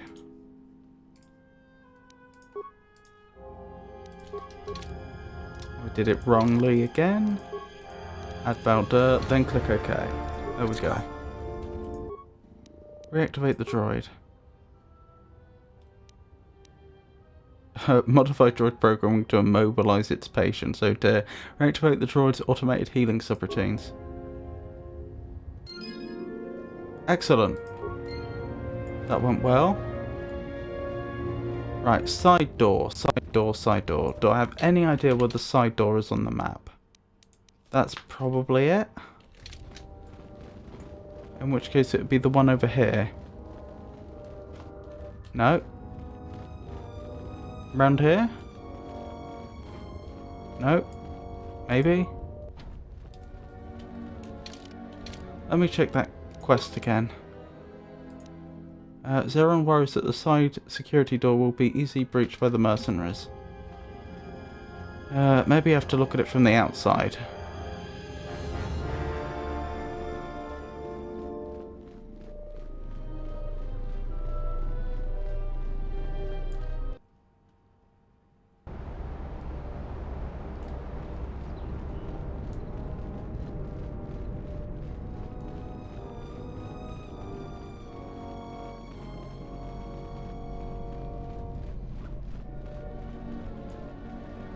Sorry, this door is blocked off.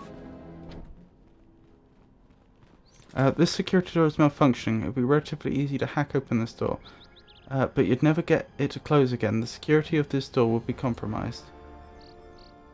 Repair. Lock down the security door. The door is now secure. In fact, it's so secure that nobody will get this door open again anytime soon.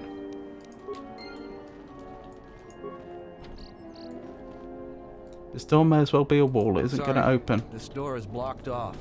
Indeed it is. Right, recruiting people. Zeron told you that the militia is stretched too thin to defend the outpost from the impending mercenary attack. Zeron wants to recruit people to defend the outpost. Okay, I'll see what I can do. But aside from the salvagers and the mercenaries... You'll find little... Interesting. Oh, because I'm speaking to a Baldur, my force persuade options aren't there. Even though it's my character that actually speaks. I get their stats, but my character's... but all the dialogue's from the main character's perspective. I want. Would you be interested in joining the Kunda militia? Yeah, I guess so. I'm not too fond of my job, but it's better than the job I'd have if the Mercs took over. I'll report to Zeron for militia duty. Excellent.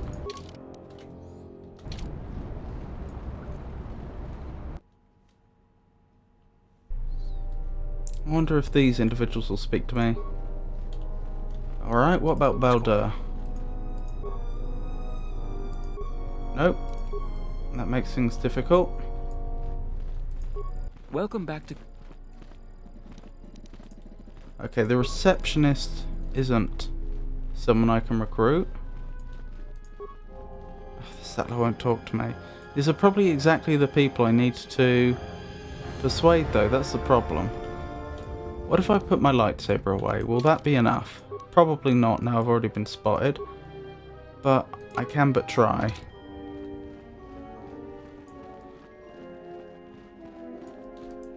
Nope. That's not happening.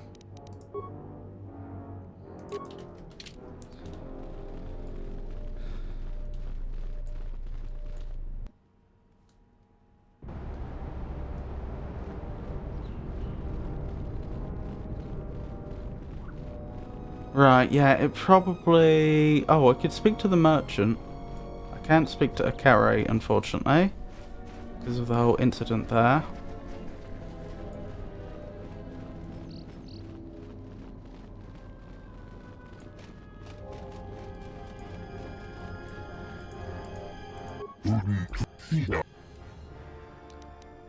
Would you be interested in joining the Kunda militia?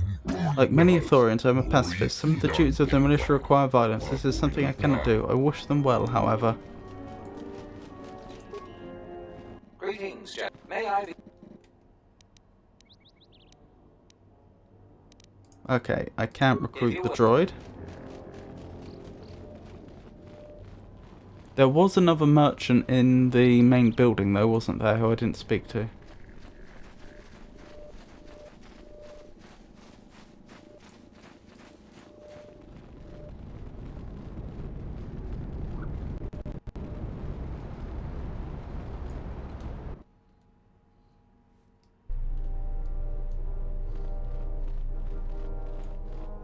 Oh, Subaru, of course. Thanks for the help. Would you be interested in joining the Kunda militia? Since you're asking me, I suppose I could. I figure I still owe you for helping me with my thief problem. Zeron has asked me several times before to join the militia. So I expect he's going to be very pleased. Excellent. A lot of people here hate Jedi. When they were here, they tried helping us. I don't blame them.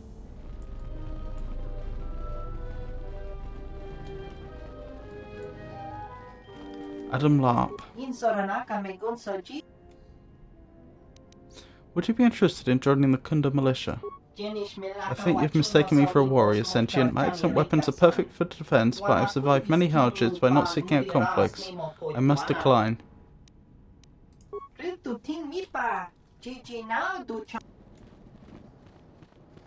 Okie dokie. Right, off to the scavengers and the little group of mercenaries, who I hope aren't too strongly affiliated with the big group of mercenaries, but I can't be sure.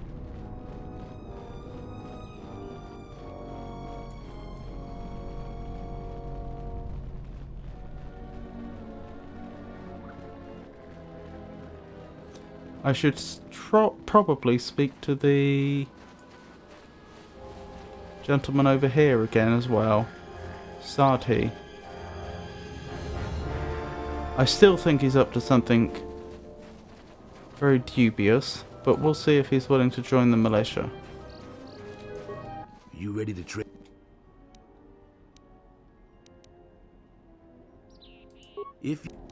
Okay, I can't even ask him. So mercenaries and scavengers. I get the feeling I'm just not going to be able to complete this mission properly because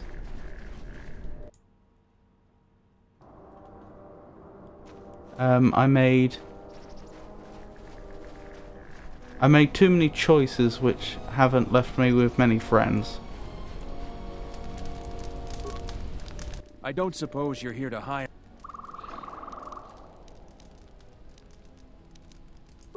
Nope, I can't. I can't even hire them. I do find it interesting that I can't hire them, because they are mercenaries after all. Like, how loyal are they really to this leader figure? Because it's not like that it represents some intergalactic organization or anything, it's just a group of people on this planet who have happened to have gathered around one particular mercenary. What? Who is that? Oh, I heard... Would you be interested in joining the Kunda militia? You aren't serious, are you? I'll assume it's a joke, because you don't look that dumb. No, I won't join any flaming militia. Goodness. Back again, huh? But it's nice to see... Would you be interested in joining the Kunda militia? I hadn't even thought of that. I know the militia will take just about anyone. I need the credits and would like working with people who'll actually watch your back. Well, I want to think it through, but I think I might just go to Kunda and sign up. Thanks for the idea. Excellent.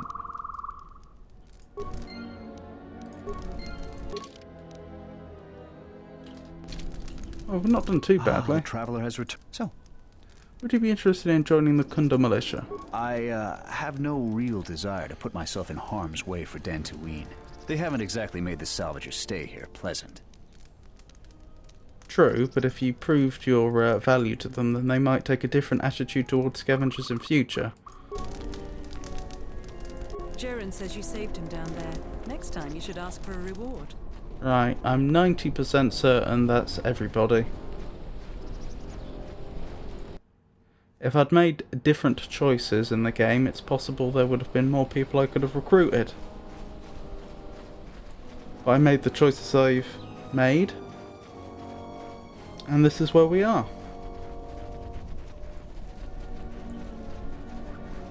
What was the other job? Traps. Planting more traps outside the Kunda outpost to help defend against mercenary attack. Plant the traps near where the other traps are set on the east and west sides of Kunda. Alright. The only thing that worries me about that is I feel like I'm not going to be able to get in or out anywhere near as easily. Wait, how do I place traps? Oh, down here.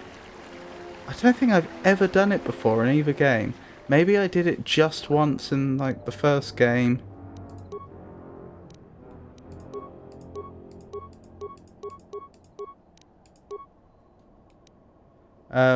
Just to try it out or something. I swear, party, if you walk through these.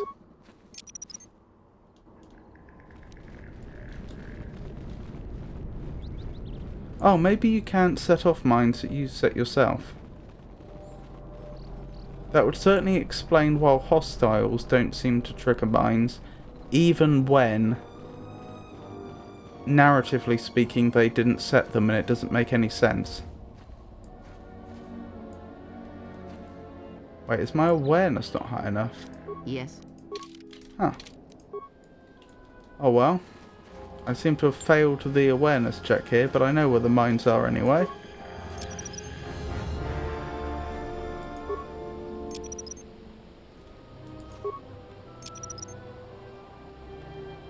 Is that not enough?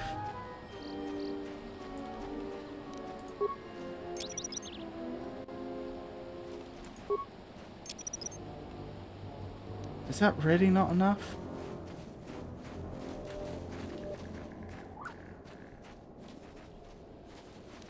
Double check. Do I trigger it? No. I think I'm going to leave and come back.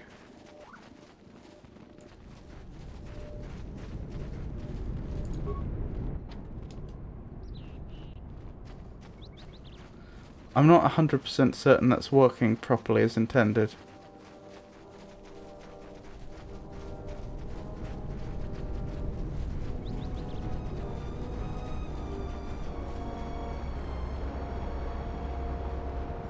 I think the game may be trying to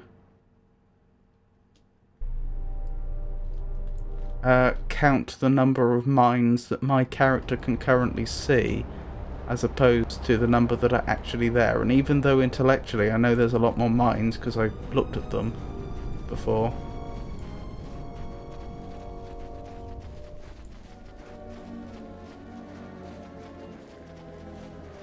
Huh. Oh, there we go. Yeah, I can see them all now. Oh, maybe my positioning was slightly off. That could be it.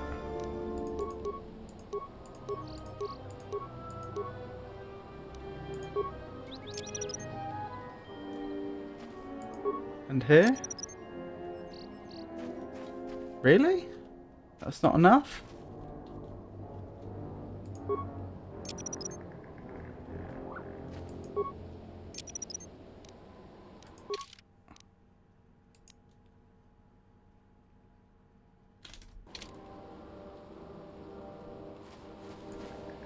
I'll put 2 more down.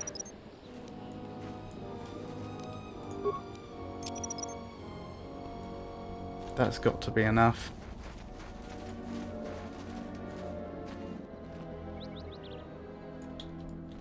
That's weird. I don't know why that hasn't completed.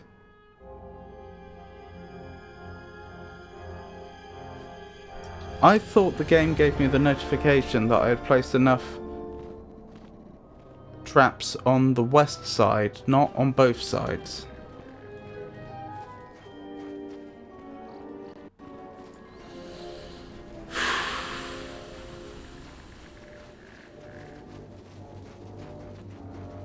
I might go to the weapon salesman pick up a few more of the cheap mines. I planted 3 on the other side. Also, it's lovely to meet you, Zarvik.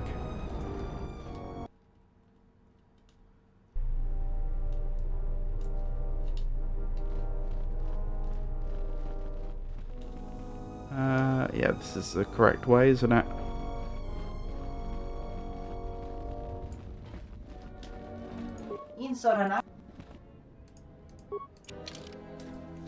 Right, we're looking for... Oh, do you not sell mines?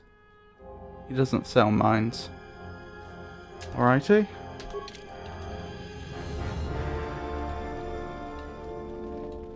I think we've done everything we can do then.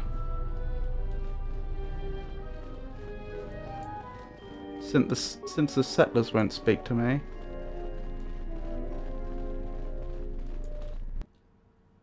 Well, I do have some mines of other varieties.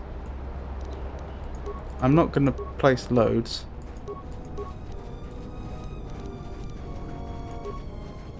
Because I do actually use mines occasionally for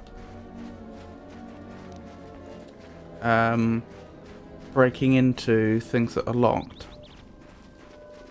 And that was a lot of mines I gave up just then.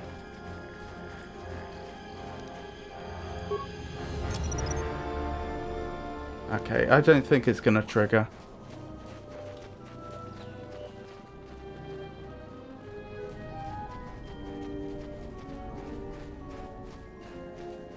So I think that's all we can do in defense of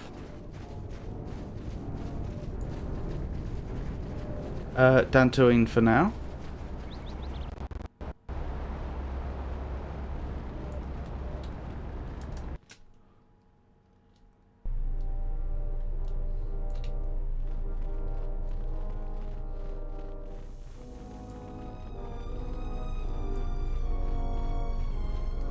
I was right about you. I'm ready to finalize the battle plans. Oh, I've done some things around Kunda to help with its defense. That's good to hear. Fill me in on the details when you're ready to finalize our battle plans. What's involved with finalizing the defenses? Inspecting the perimeter, talking to the troops, and coming up with a battle plan. I've fought in a war or two, but I'm no general. In my experience, people like you are better at strategy. You want a hand in making the plan, you got it. Goodness. I'm ready to finalize the battle plans. You sure? Once we're done with that, there may not be any time left before the mercenaries attack. Actually, do I want to change? Yeah, on second That's thought. Fine. When you're ready. Let me quickly change who's in the party. Actually, Baldur could be useful though. No, I'll stick with this party for now. You sure? I'm certain. I've done all I can. Alright, then we got a lot to do. Since you are here to bolster Kunda's defense, I will hurry to the mercenary camp and delay their assault however I can. Goodness. Very brave of him. I imagine that the mercenaries have got 2 goals in this whole thing. Kill me and kill the administrator.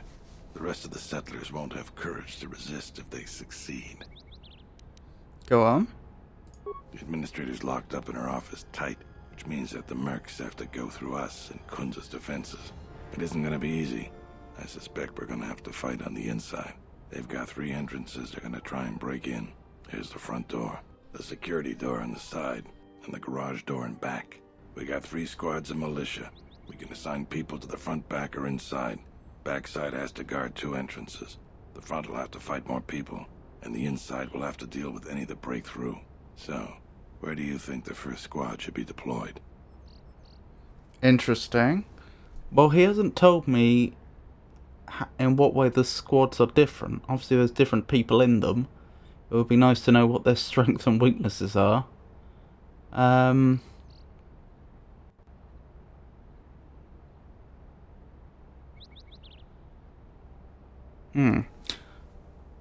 Oh, could you tell me about the squads? First squad is most experienced. The only squad that could go blaster to blaster against the mercs. Second squad has a lot of passion, but no experience. third squad is new and not trained too well, and they may break in combat.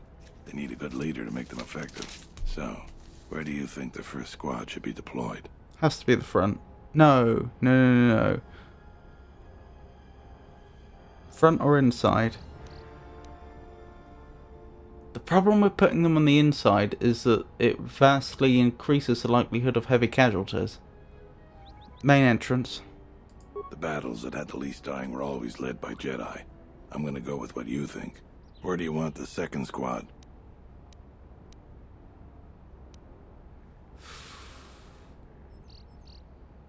Put them in the back entrance. I'm less worried about them going in back there because obviously we locked off one of the doors, and even if they broke through there, they'd immediately be dealing with the droids. So really we just need a token. Wait, no, the second is the second best, aren't they? They should go on to the administrator's office, then the third will go around the back. Alright, where do you want the third squad, the new recruits? The back, by the garage. Fine by me. The last question is, where do you want to go? Either the front or the back. I'll take whichever one you don't. That way both sides have leadership.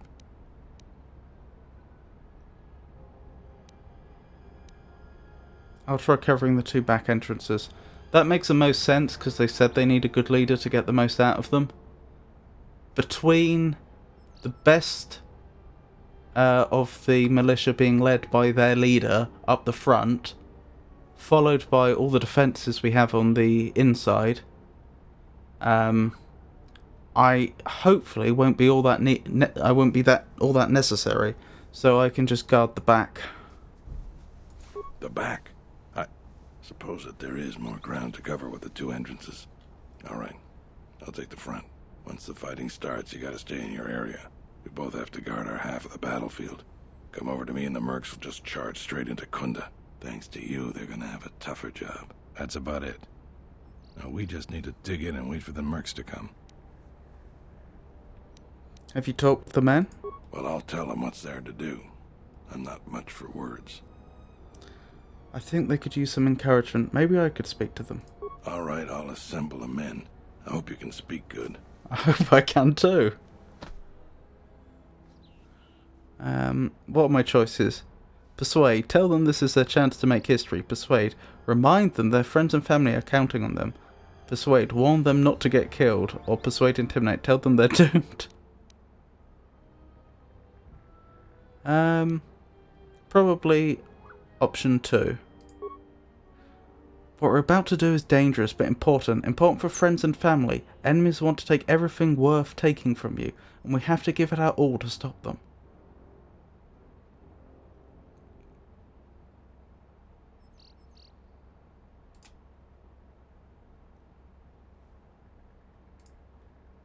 Oh, sorry. I thought that was my character speaking, not a single dialogue option. So look around you. That's what we're fighting for. Each one of us has to back the other up. We can win this if we work as a team. Well, I encouraged You're a few much better people. with words than me. I think it'll really help. Let's get ready for the mercenaries. If we fall here, all of Dantooine falls with us. Tell me what you see, soldier. They're mobilizing the militia. Looks like a lot of activity down there. They've been warned. It won't be of any use. The plan doesn't change. Captains, prepare your men. Their leader, Administrator Tarina, must not survive the battle. Everything else is secondary to that objective.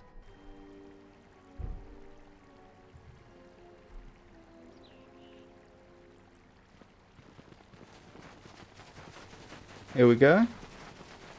Army of clones again, it looks like.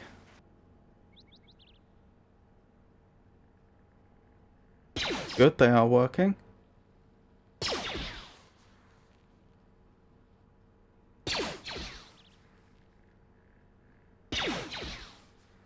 Interesting.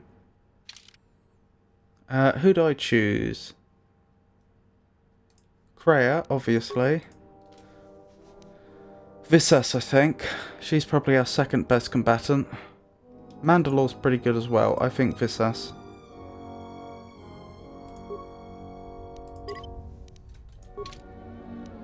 Let's level her quickly.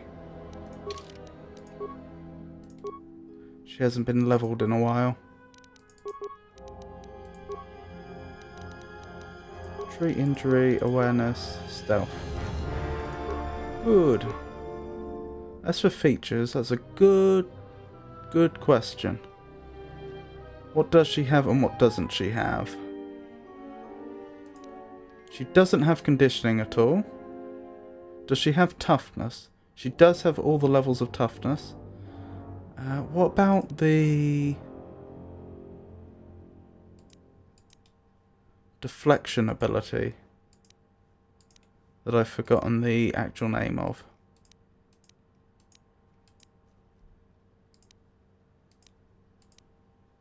I don't see it there.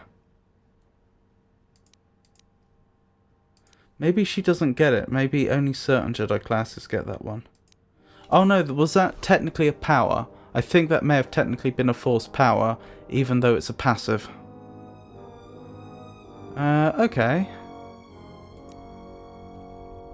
Two-weapon fighting. Does she even use two weapons? I thought she had a short lightsaber.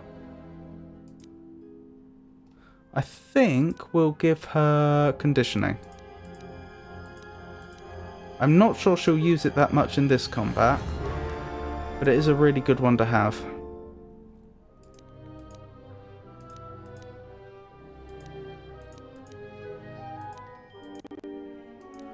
Hold on.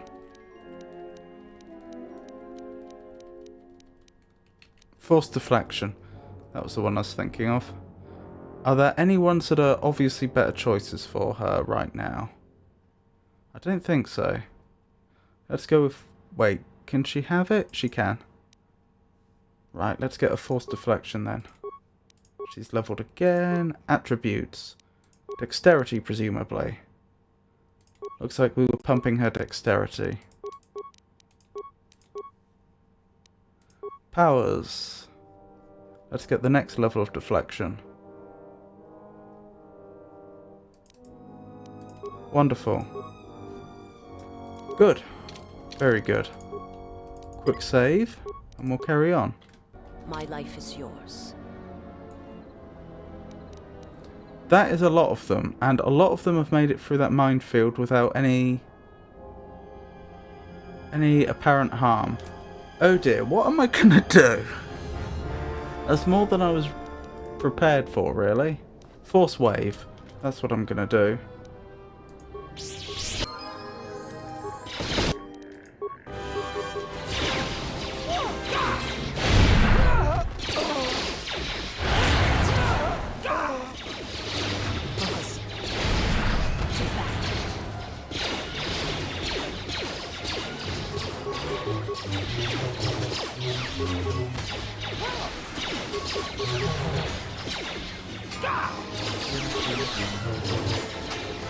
Oh, this has leveled again mid-combat. Wow. What a lady. Master energy resistance, perhaps? Yeah, let's go with that.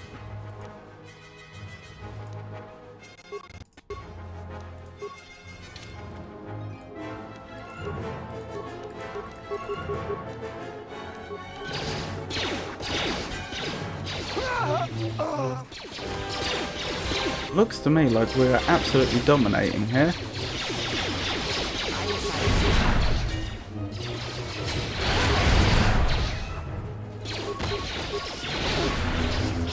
Yep. I'm not sure we took a single casualty there.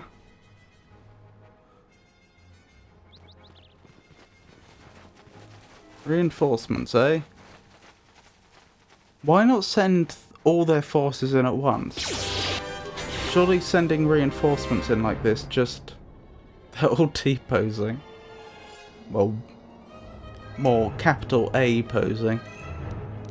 Surely splitting their forces up like this just allows us to divide and conquer.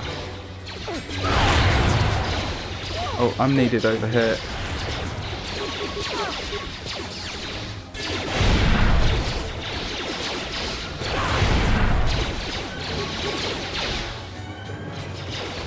Oh no, we've taken a casualty. We've lost too many soldiers. Fall back inside. Oh dear. That's not good. So you're the Jedi. I take it you are responsible for the surprises we've had during this battle. Stand aside. Our quarrel is with a distinguished administrator. This isn't your problem. Oh, sorry, I missed when you commented. Which power? You don't want to fight. Throw down your weapons. Is that supposed to convince me, Jedi? I was trained by the Sith. Oh yeah, you were. My unit killed many Jedi. I'll give you one last chance. Leave the administrator to her fate.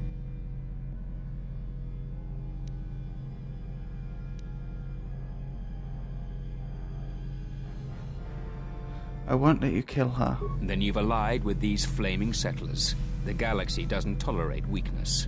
I was trained at Malak's academy. Your tricks won't work on me. You're just another dead Jedi to me. Sorry I was held up, but it looks like I've arrived in time to pull you out of your predicament. Kill them all. Well, he's made a mistake now.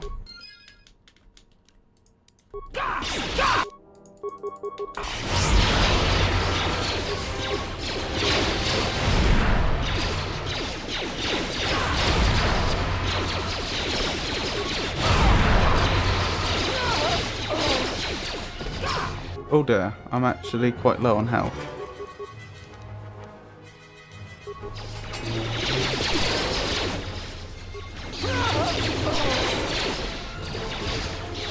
There we go. He'll struggle to win now. Thank you so much for your aid. You can be sure that Dantooine will not forget how the Jedi protected us from this threat.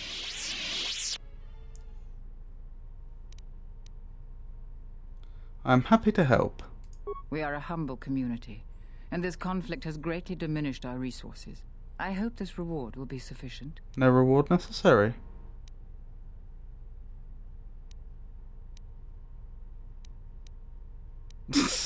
Keep the money and use it to build a statue of me in honor of my heroism. Please keep the credits and use them to rebuild Kunda.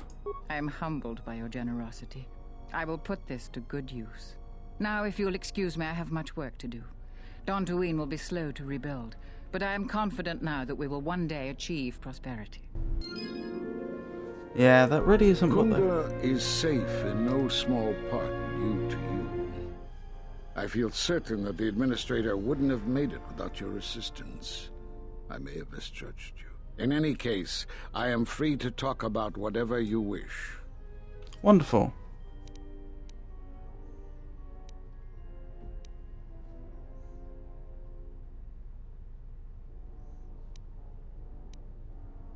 The Sith have revealed themselves. Have they? I've seen no evidence of them upon Dantooine. Only murderers and raiders. They exist and they've already attacked me. Why would they attack you? You are no Jedi. You cannot feel the Force. I do not know. They believe me to be a Jedi. For some reason, I believe you. Still, I am curious as to how they would know to find you. Your trial was not public knowledge. Regardless, these Sith have struck, and you survived. This is more knowledge than I had before. And that means the Jedi may gather. If you can find others, or find some trace of the Sith threat, then we shall gather here on Dantooine. And from there we may decide what can be done. You have more questions for me?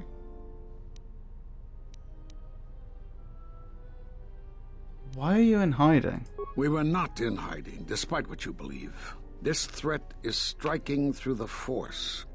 There's a reason that we cannot detect it. It is somehow masking its presence from us.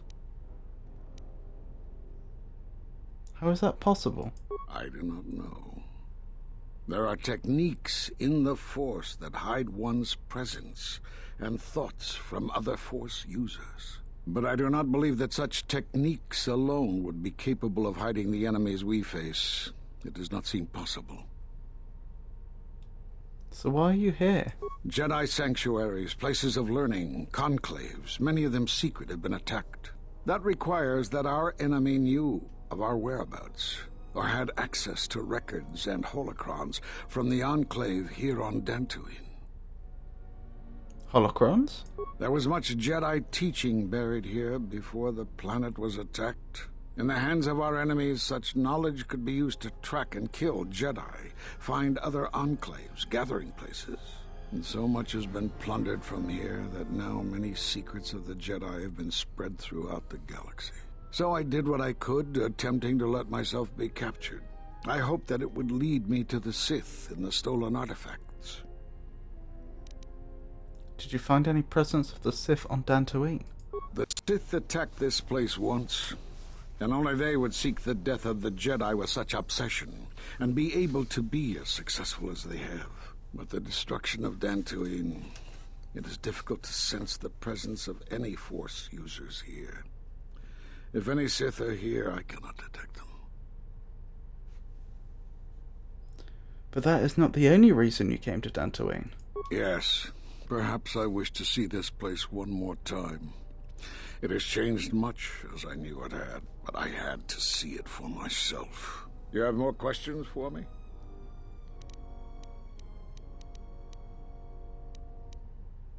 At the end of my trial, you and the other masters said something had happened to me. What was it? You have seen the end of your trial? Perhaps you would like to explain how you came to this knowledge. I heard it in a hollow transcription of my trial. That was intended only for the Jedi Council. If what remains of the Council chooses to tell you, then I will abide by their decision and its consequences. Don't you think I have a right to know? There is little I can tell you.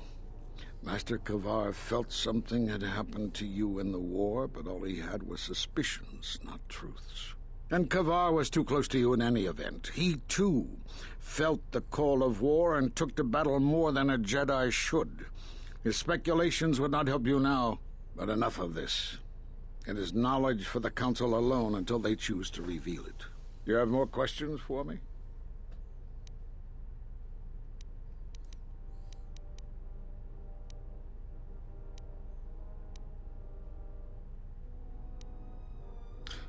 I'll be going now.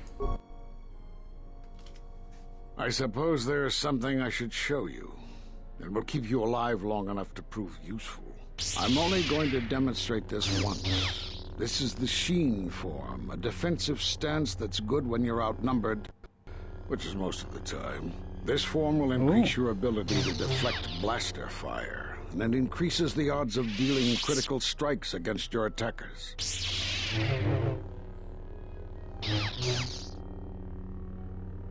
Interesting. I don't know how you learned that so quickly. Still, your form is sloppy. Keep practicing to tighten it up and you'll be fine. Okie dokie. Let's have a look at that, shall we? See what it actually does mechanically speaking. Where do I check that? Powers...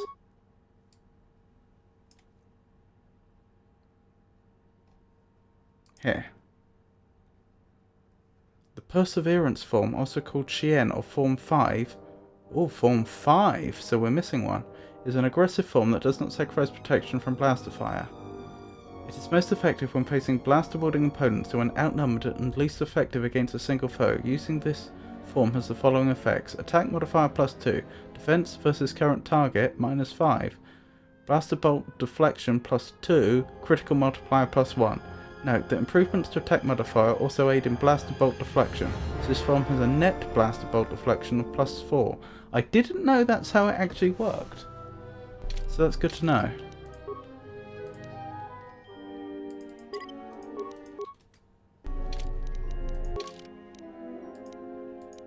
So we can now sell the atmospheric sensors.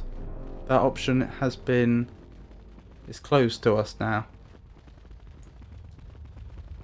Or at least we can't do it as part of any quest.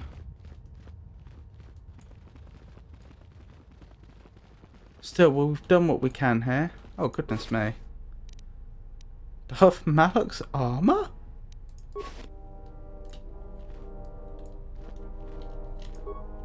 I wasn't expecting that.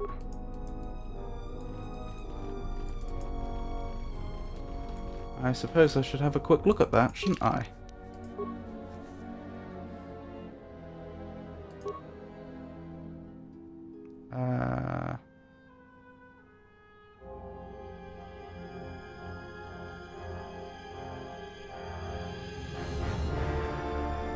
Restricted to dark side. I was trying to work out why I couldn't wear it. It would be a slight improvement over that which I currently have, if I were able to wear it, but not much. It is believed that Darth Malak, the fallen former apprentice of Darth Revan, once possessed this garment. Malak and Revan are credited with starting the Jedi Civil War, which led to the collapse of the Jedi Order.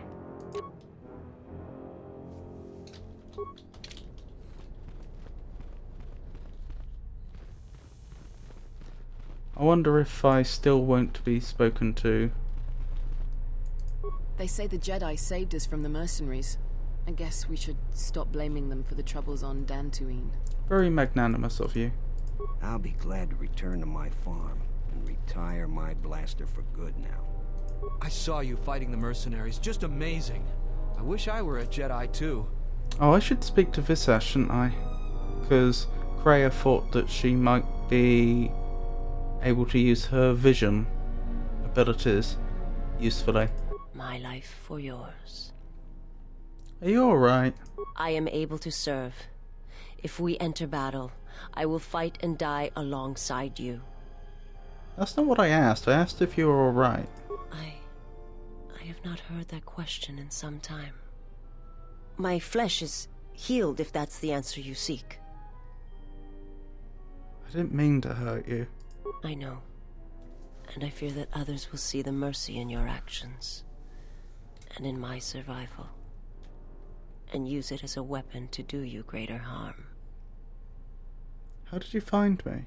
I felt you, heard you through the Force. It was like a sound at the edge of hearing. And when I heard it, I found I could not ignore it. I had questions for you. I will answer what I can, but my answers may prove useless to you. Tell me about your homeworld. It is not a subject which I have spoken of since its destruction. How was it destroyed? The planet was not destroyed. It remains. It orbits, dead in space. But nothing lives on its surface. It echoes, but there's no one left to hear it. If your homeworld was destroyed, how did you survive? I am not certain I did. I was there when the planet died. To see everything around you extinguished. It was as if I was blinded. It was as if the Force had been bled from the world. As if everything suddenly went silent. I imagine there are worse deaths, worse pain. But if there are, I do not know them. I was the only living thing remaining on the planet of KOTOR. And my life, my agony, was a flicker in the darkness that was the planet. All that I had been connected to had been severed. You were the only survivor? Yes, but it was not survival. I still wonder what would have happened if I had died with the others. If perhaps there would have been some way to hide my presence from the galaxy. If only I had not felt that pain, that loss, as strongly as I did. But it could not be done. When the life was bled from the planet, and yet somehow I remained. My master came for me. He walked upon the surface of my dead world, and there, lying in the bodies of my race, he took me for his own, and he made me see. And for the first time I saw the galaxy, and I wished to die. He made you see? To this galaxy, my world, absent the currents and spectrums of the Force, was nothing but crude matter, rock, flesh, emptiness. He showed the flickering of life on other planets. The mass of beings that swarm through the empty places of the galaxy. To see such creatures, disconnected from themselves, their world, their place in it, unable to see the currents and how they affected everything around them. And why did your master show you this? He showed me to make me believe in his cause. He convinced me the galaxy, all life, must die. He fed upon its ugliness, its screaming, and in its place, he left silence. And where there was chaos, he brought stillness and order.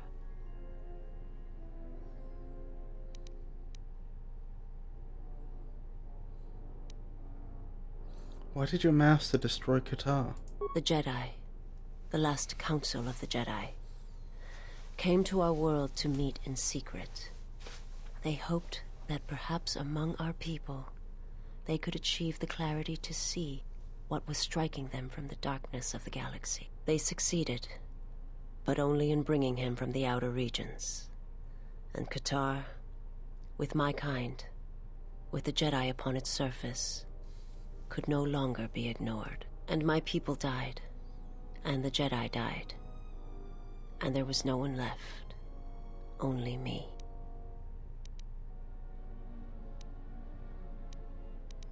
Why did the Jedi meet on KOTOR? They hoped to see the threat that had been stalking them, and they did. Oh. But they were unprepared for the magnitude of the threat. He attacked it because the Jedi had gone there. He cannot deny his hunger for long. And any gathering of Jedi is something he cannot long resist. Uh-oh. And now that the Jedi are vanishing, I do not know what will happen. Perhaps he will grow strong enough to eradicate all life, merely with his presence. Or it may starve him, make him more desperate. I do not understand what you mean. Just thinking out loud, why did the Jedi meet on KOTOR? They hoped to see the threat that had been stalking them. Oh, yeah. He cannot, and now that... I do... They hope... Never mind, I'll be going now. Forgive me, but before you go, I must ask. Why do you do this? Why do you seek to help me? Teach me?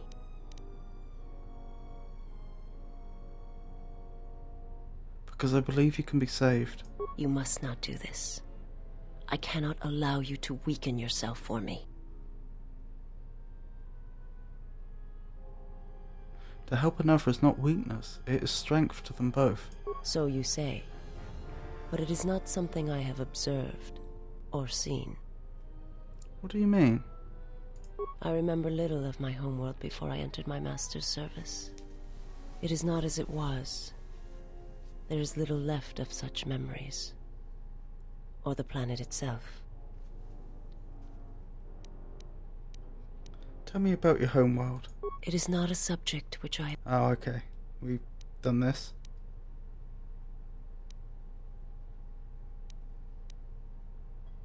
The Jedi, and my people... They... He can... And now... They hope...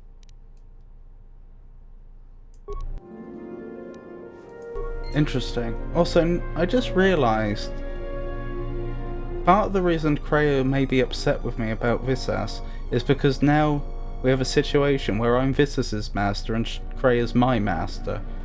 And I don't think a chain like that is typical. What was I thinking? We need to have a quick word with Varuk, wherever he's gone. If the gathering of Jedi is a problem. Where has Varuk gone?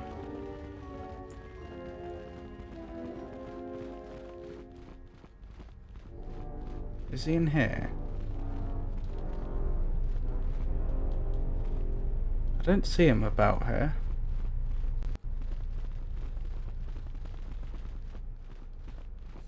I don't know where he is.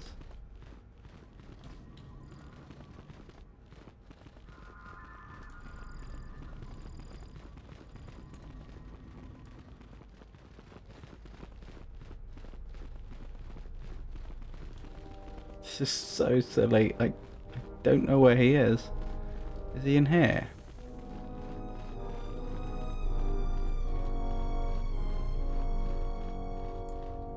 They say the Jedi saved us from the mercenaries. I guess I should stop blaming them for the troubles on Dantooine.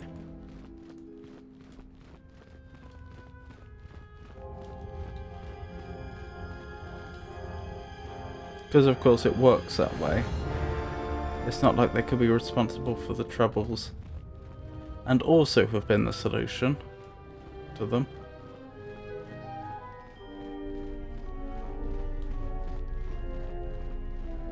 No, seriously, where is he? Maybe I can't go back to wherever he is.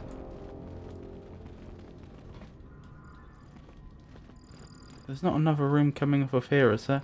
No, I think I've been everywhere. I don't think I can get to wherever he is, which is strange. Definitely not in here. Huh.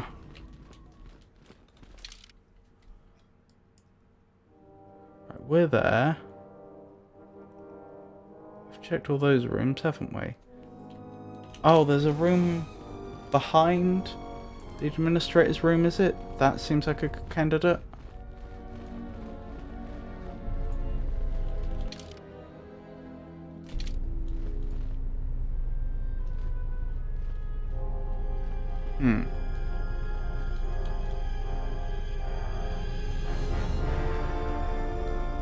I don't see any way to get there, though.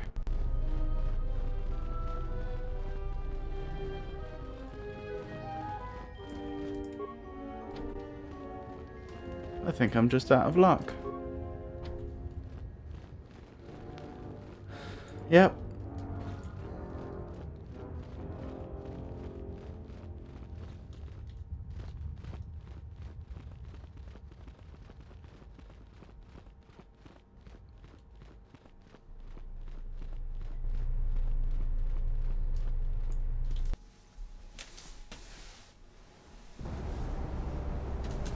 So that's a problem. I wonder if I can get back to the polar region on Telos and alert them to what I've learnt. Unnecessary observation and recitation. Alright, let's do this then.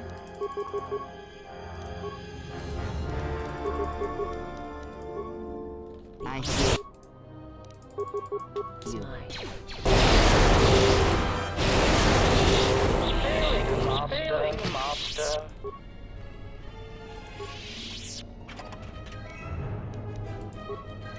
Didn't go too well for them, did it?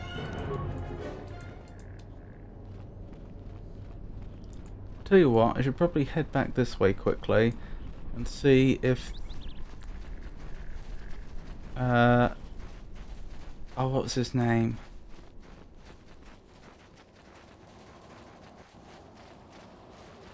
Sadie, was it?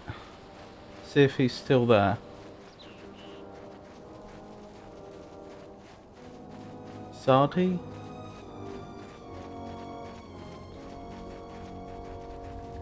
He's not.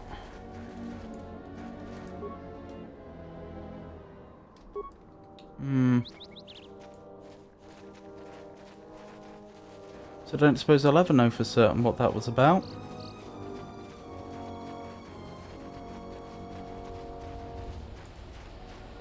I just don't understand. If the original objective was to get the atmospheric sensors to Kunda, why couldn't I deliver them?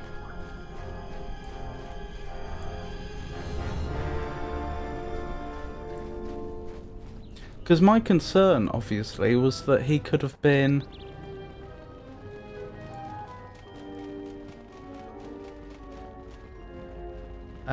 some sort of bandit that had killed the person that was trying to deliver them. Oh, here we go. Dee dee dee dee dee dee. A message from Kelborn? What is it? I received an urgent communication for you from KOTOR. Return to the camp as soon as possible and I will tell you more. He got a message from KOTOR.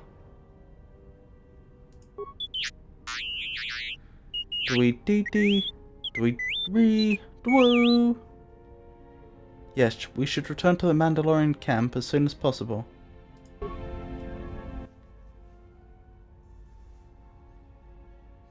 Do you need a hand? No, I don't. Go back to your training. I'll call you if I need someone useless. Is there some problem? I was only offering to help. Problem? No, no problem.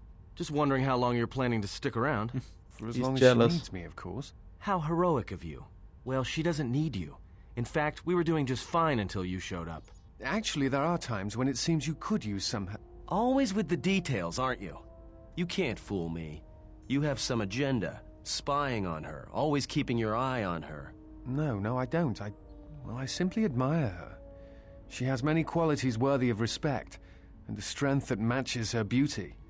Surely you've noticed. Yeah, and I noticed first. Get it? So cut it out. And to think, we'd have missed out on all of this if we'd played a male another character. Thing, stop being all noble around her in your big hero way. She sees right through your little act. She likes honest guys, not guys who run around being unselfish and heroic all the time.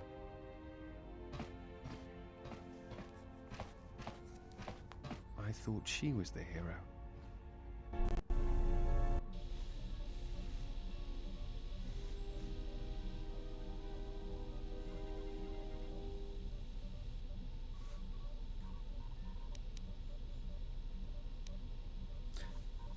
What are you studying? The more worlds we travel to, the more questions I have. It's not just the hardships of the people, but something more.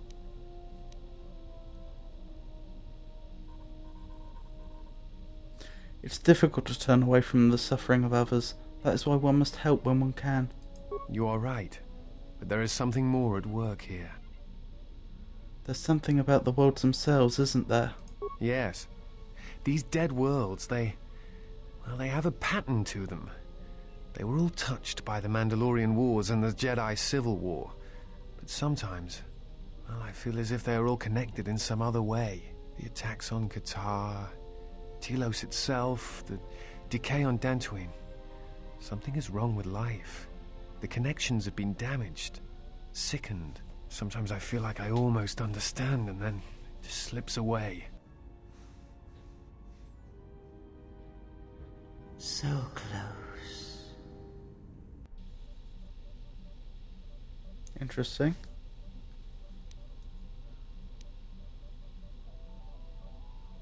Perhaps if we visited all these worlds, more would become clear.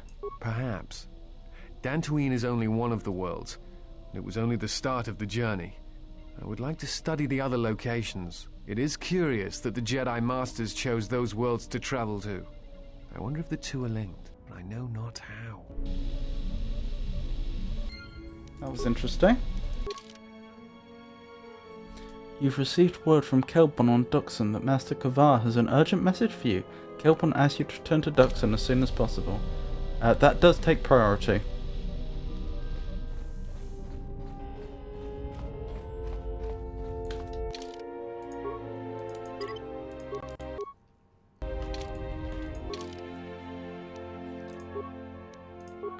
Duxon, let's go. And let's hope we don't get shot down as we're approaching. Admittedly, last time we were flying to Onderon, and that's when we got shot down, and we had to make a crash landing on Duxon. This time we're going directly to Duxon, so I imagine there's more scope for sneaking in. Duxon being the moon, of course, of Onderon. It might have several moons, I don't know.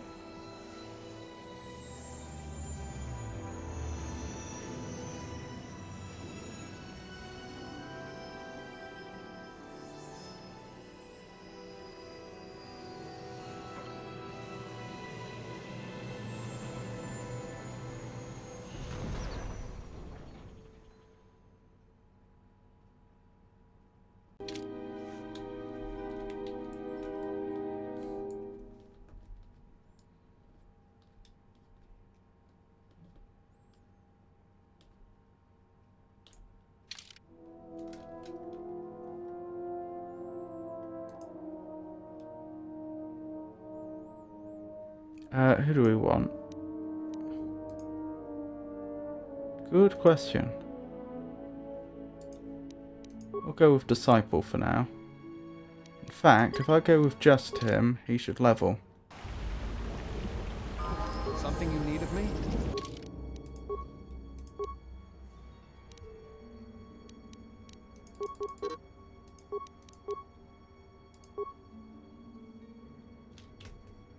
Right, party configuration, and we'll add Kreia.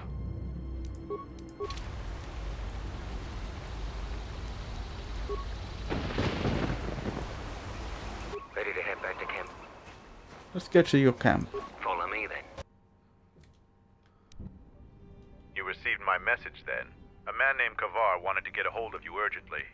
He said that the Queen had arranged safe passage to Onderon for you, but I don't know how good their offer is anymore. Did KOTOR say what he wanted? Or what's changed? Or they backed out of the deal? What's changed? This morning, General Vaklu met with the Council of Lords and declared that the Queen was guilty of treason. He'll be made regent if Talia and her royal guard are defeated.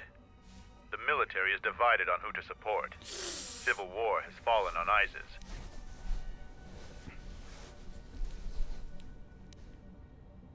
How can we help Queen Talia? I doubt that Queen Talia and her advisor will survive until nightfall.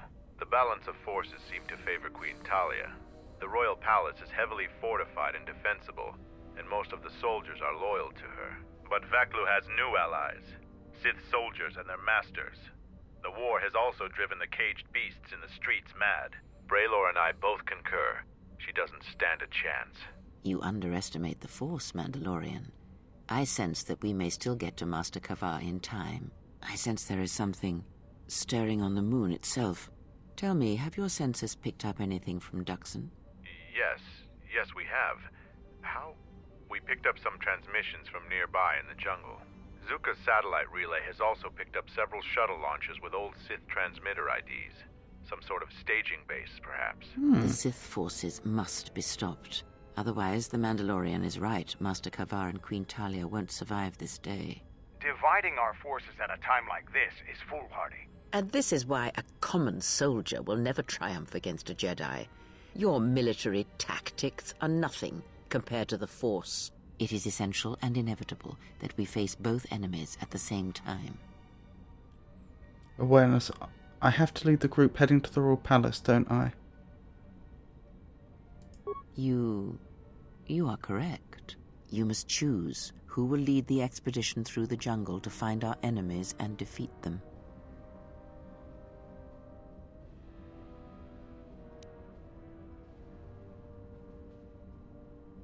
Oh, interesting choices. Disciple, Visas Ma, or Baldur. Baldur was a technician in the war, so although he has military training, and otherwise that would very much bias me in his favour.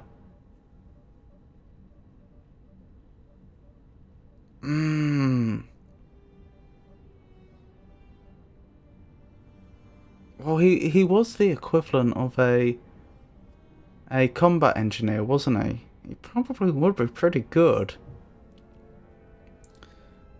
In a way, they've all got their virtues, though, don't they? I think Disciple is the one that I would most trust from a morality point of view. He's the one I'm most confident would do the right thing if a issue of ethics were to come up. Visas Ma might just have the ruthlessness to tear through them, though, as long as she doesn't defect. Baldur has the military training. He doesn't have the Force, though. The only one that has the Force is Visas Ma. Well, I said that I believe she can be saved. I need to show trust in her. I can never... I myself can never be 100% sure that she's saved. Nor can she really have confidence in herself unless she's actually given an opportunity to prove it. And she also has the Force. Out of all of those individuals, she's the only one that has this connection, which could allow her to have premonitions about what's going to happen. I think it does have to be her. I will serve as you wish. You should send 2 others to go with the leader. Who else will accompany the expedition?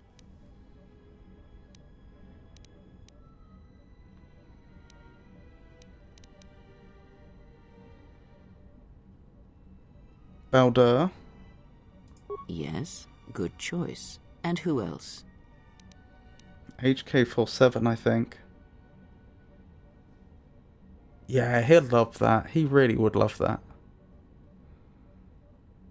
Not the most subtle choice. Now, are you certain of your choices?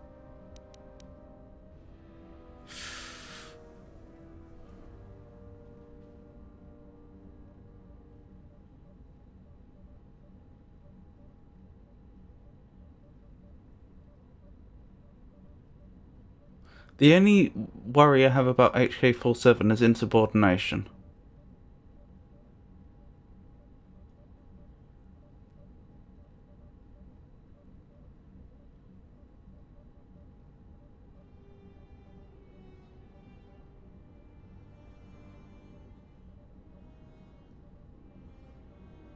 Who's coming with me? Visas is leading the group.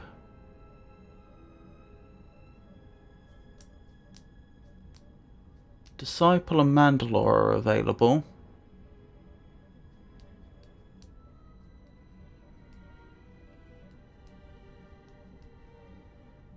Mandalore, I think.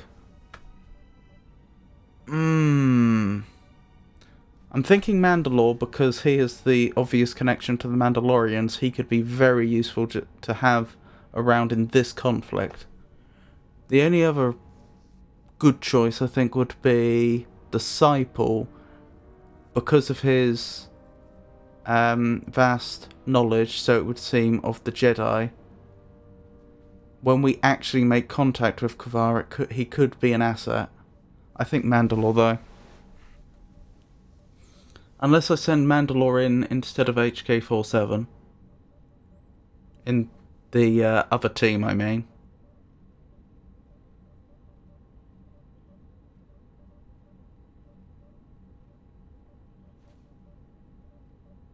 That might actually be a better idea, because that team is attacking on Duxon. No, I changed my mind. All right, let's try this again. Who shall lead the party? This is Ma. I will serve as you wish. You should send 2 others to go with the leader. Who else will accompany the expedition? Baldur. Yes, good choice. And who else? Mandalore. Excellent choice. Are you certain of your choices? Yes, I'm certain.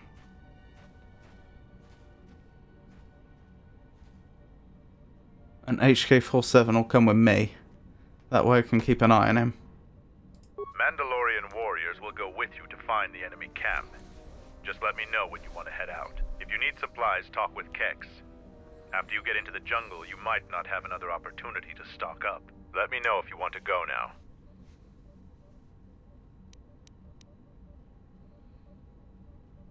I still have things to take care of. Let's just drop by Kex.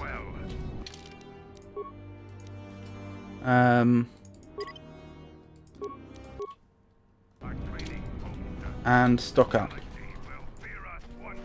Then we'll go.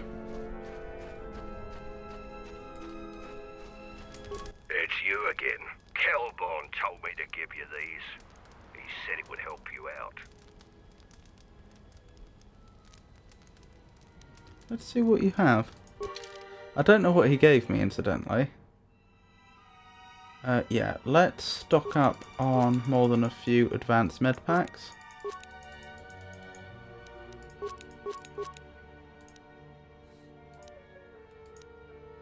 Anything else? Not really. Does he have any mines to make up for the mines I gave up before? No. No, that'll have to do.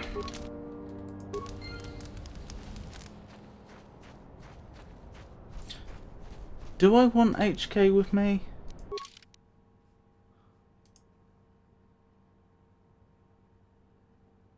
Or do I want Disciple because he's got security? He doesn't have computers though. T3 I suppose would actually be the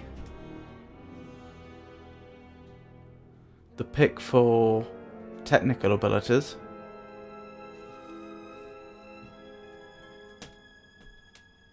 But then that harms our combat potential. I've just got a feeling this isn't going to be a very subtle mission. I feel like we want HK. Maybe I should just have a word with people around here though, in case there's other things that they want to... What did I receive actually? Perhaps if I go to the messages I'll be able to see. No, I can't. I have no idea what I was just handed.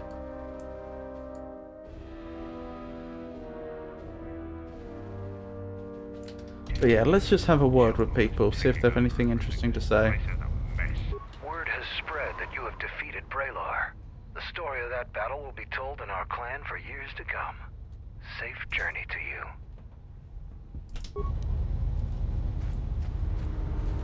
After the ambush, Kelburn's been pushing to get the entire base 100% operational. What are you doing, sir?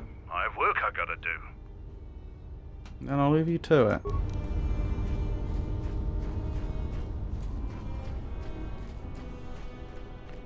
If we only had more forces. We are so close to civil war I can smell the blood of battle. But our war will come one day.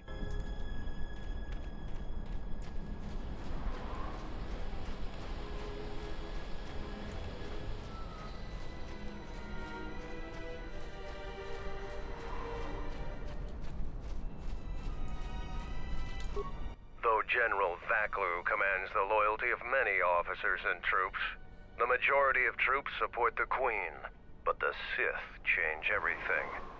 Because of their aid, Vaklu stands poised to win this war.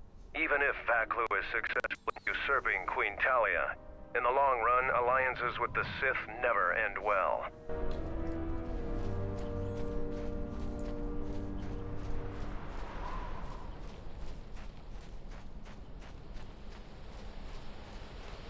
Good advice.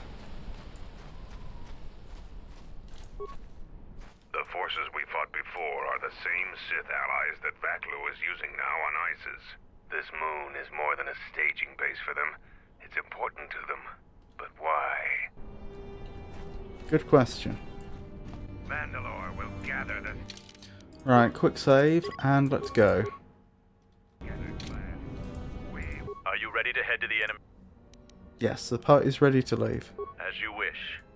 Mandalore has arranged for special transportation to get to Isis.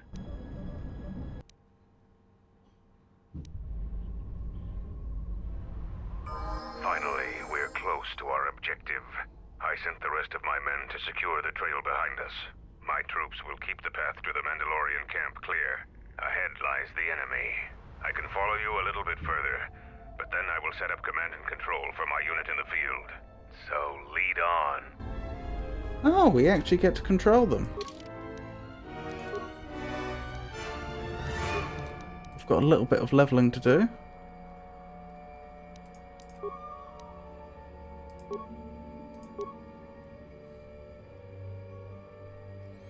What feature do we want?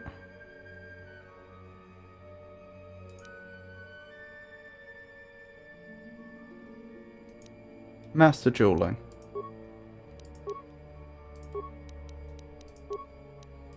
And for Mandalore?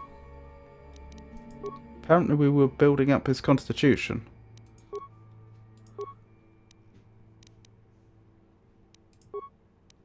Looks good to me.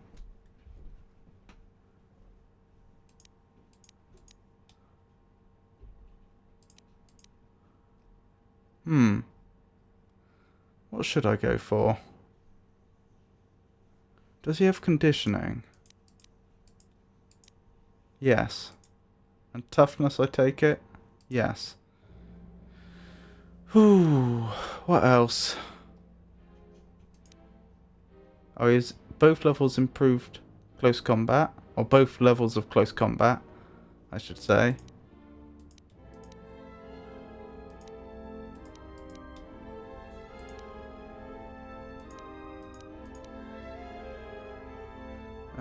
Single one-handed weapons. No, he uses a rifle.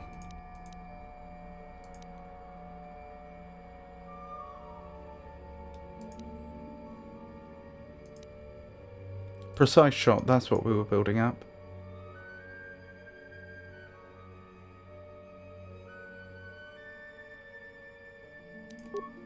Good. We leveled again. Excellent.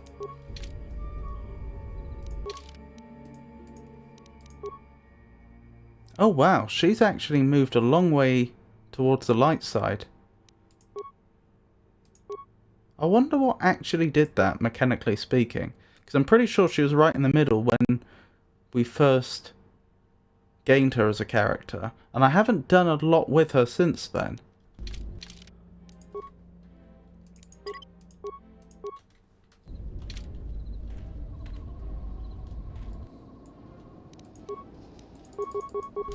I've forgotten which one Flurry is.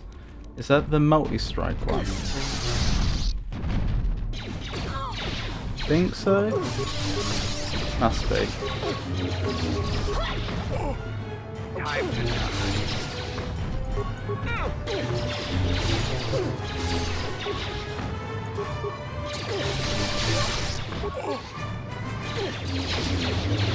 We do have heal, good. This would have been a lot harder without heal. Ooh. But Visas does not have a lot of force points compared to Lysa. Let's go. Thank you, I will gladly take that.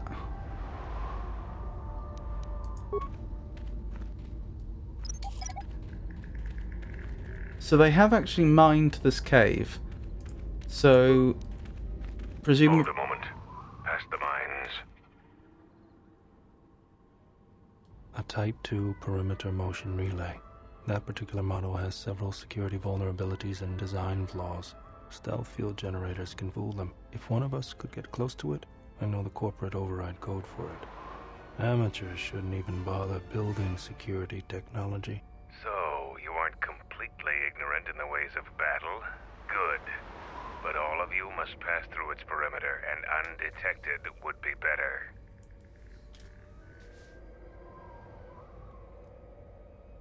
Good thing I took Visas with us, because she is exceptionally good at stealth.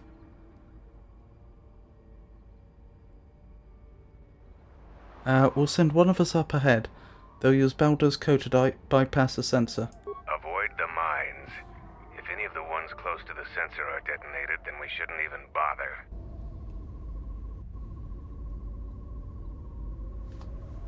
What is its range, though? I don't think I could walk someone through there.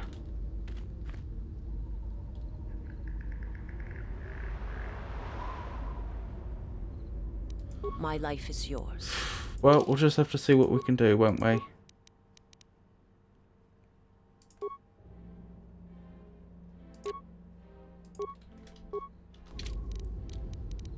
Now, how do I stealth in this game? It's been a long, long time. Let me become unseen. Right.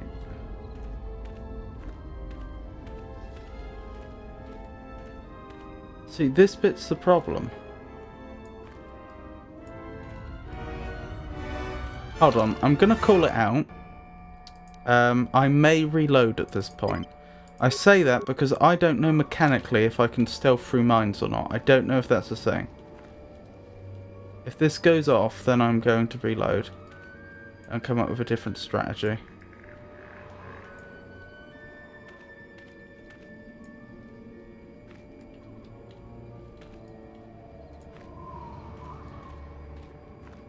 Okay, I still don't actually know if I can stealth through them or not, or if I just got...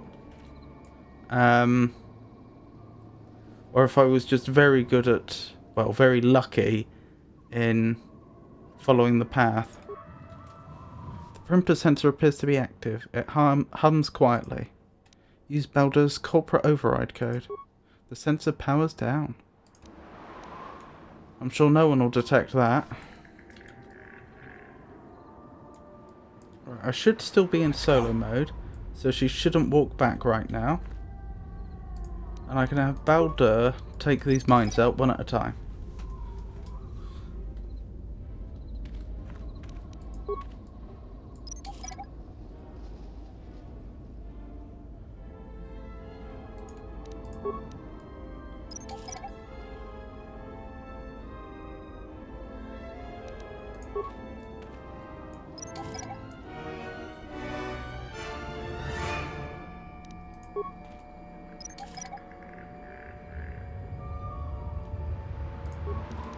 Careful.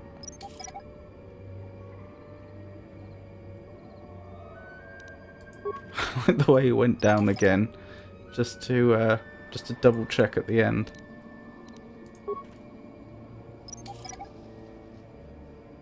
Good, good, excellent even. Right, let's cancel stealth. How do I do that? The honor is mine.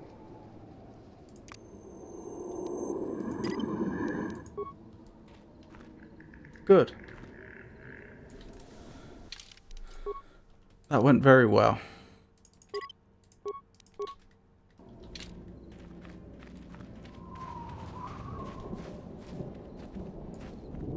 What is that?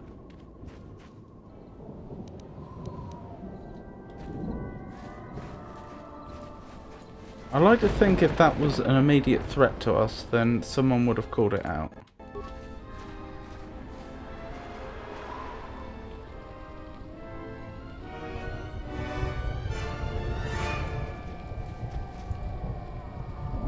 Okay, I'm gonna stealth again.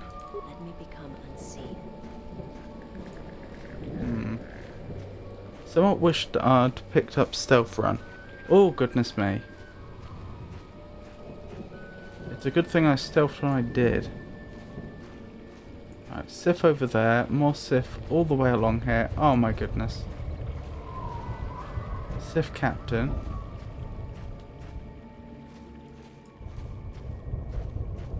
Some sort of terminal there.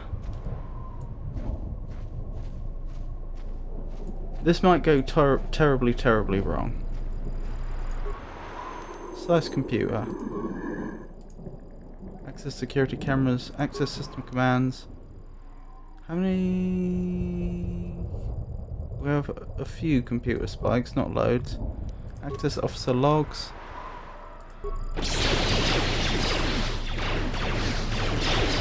This is my first day on Duxon. My predecessor displeased our masters and was dealt with. The fool let Canuck through the perimeter. The Sith don't tolerate any failure. I'm the 5th captain to command this base camp. The camp sits in the shadow of a tomb. My subordinates say that the body of an ancient warlord named Freedon Ned lies inside. We don't know why we're here. We sit and make sure that no beasts come into our camp, and especially that they don't reach the tomb itself. A bleak assignment. Signing off. How have I not been spotted? This jungle feels similar to Korriban before it fell after the war. Everyone is on edge. Executions for infractions are commonplace here. 50% more than my previous command. There's a bloodthirstiness to the jungle. The beasts here continually assault our mined perimeter. We've had to replace the minefields 4 times so far. We received more equipment and more men today. The equipment went straight inside the tomb. As usual, I have no idea what it contained. We're expecting more Sith to arrive any day. They want us to capture one of the beasts for them. No explanation. There never is. Signing off.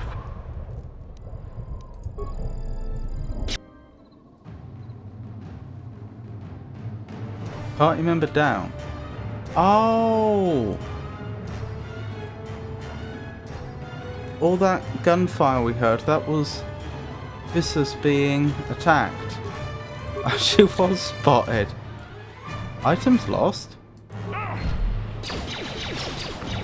on full battle alert against what they will. I think the game's a little bit bugged. Let me handle this. Well, the time for subtlety's over.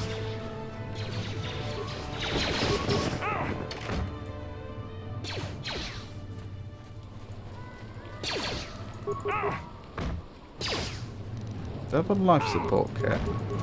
That's not the right slot, is it?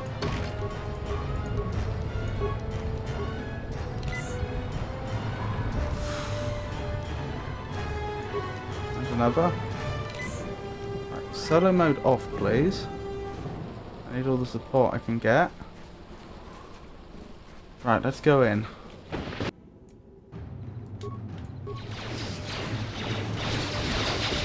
Oh wow, the hologram actually exists in the world. This has gone very badly.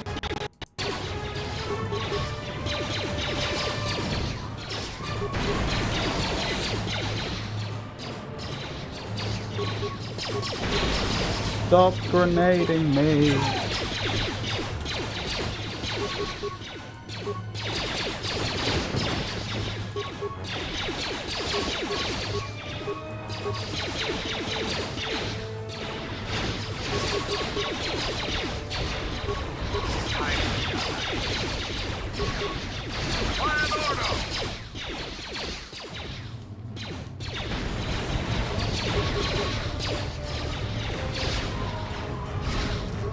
Heal yourself, heal yourself, heal yourself. Right, get back in.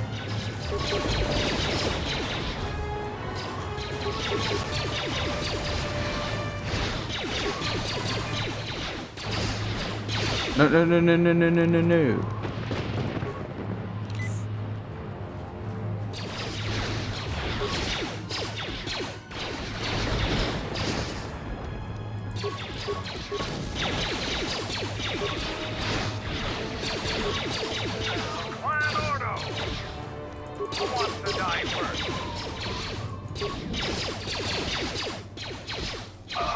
No.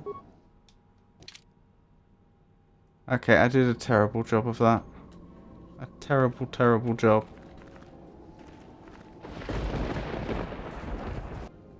Right, is there a stealthy way we could have done this? Obviously without activating the computer terminal. The reason I activated the computer terminal is I wanted to know if I could turn the turrets against them. Maybe I'll check that a second time.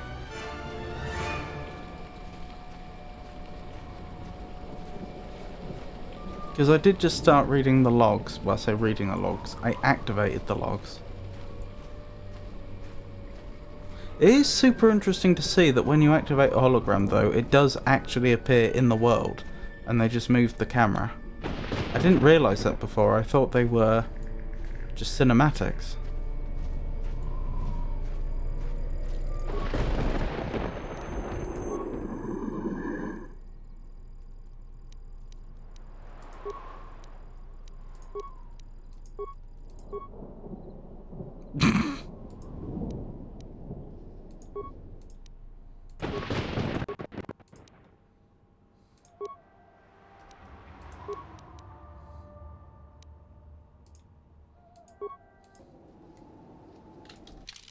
I don't normally do this, but I will reload in this instance.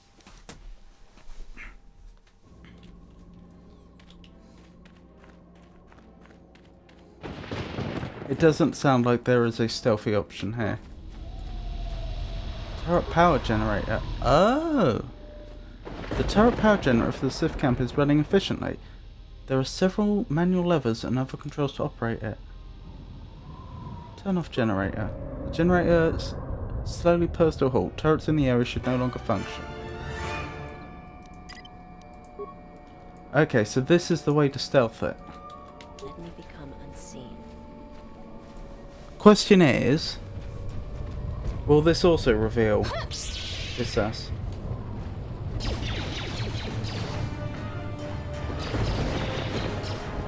They should be able to handle that.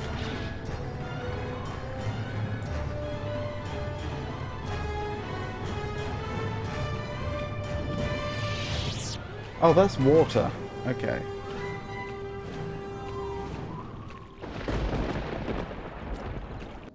Oh wow, even the turrets over there have been deactivated. Okay, I probably don't need to run ahead then. That generator probably does turrets like up there or somewhere. Alright, good to know.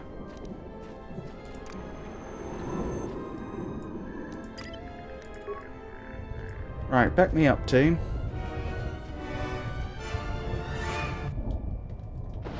Intruder, kill them! Hold up. That suggests there probably is a stealthy way to do this.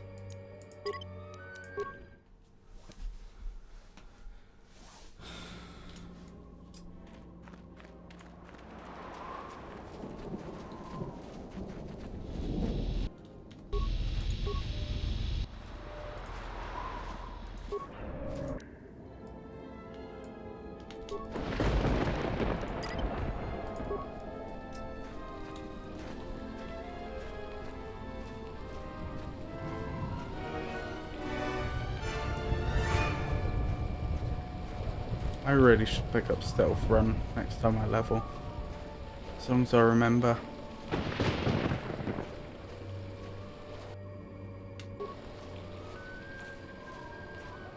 Is there a stealthy way to do this? But how would I get through there? Like, I suppose I could walk one character through, but clearly I'm not going to get the whole party through.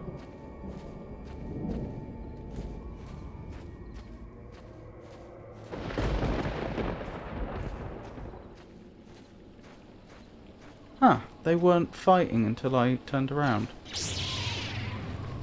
How curious. But no, I don't think there is a stealthy way through here. Or at least I'm far from convinced there is.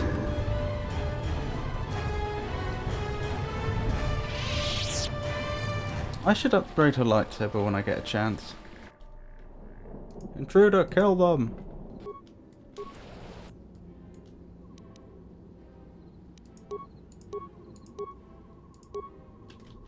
No great force abilities there, never mind.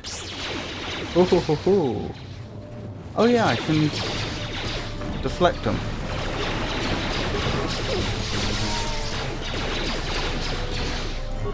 Oh wow, when we go in as a team.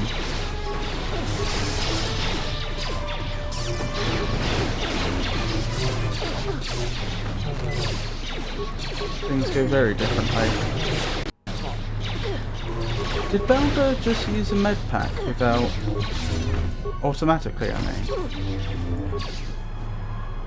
I mean, that's the right thing to do, I just didn't realise they'd do that. Since they're consumable items.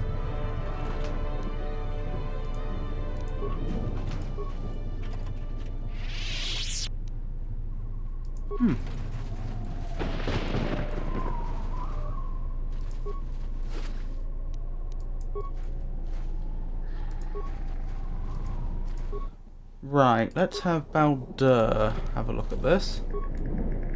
Or Baldur. Hold on. We do have heal.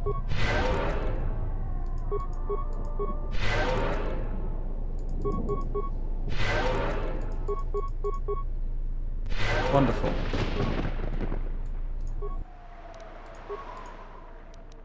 So let's listen to the officer's logs again. This is my first day on Duxon.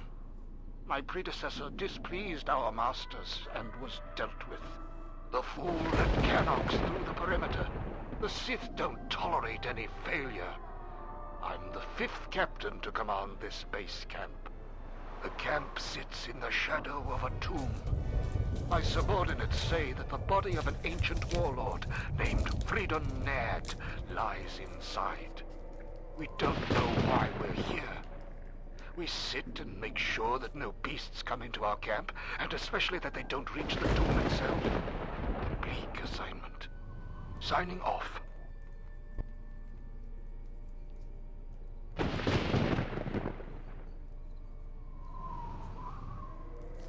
Warlord. Sorry, ancient warlord. Tomb on Duxon. Noted.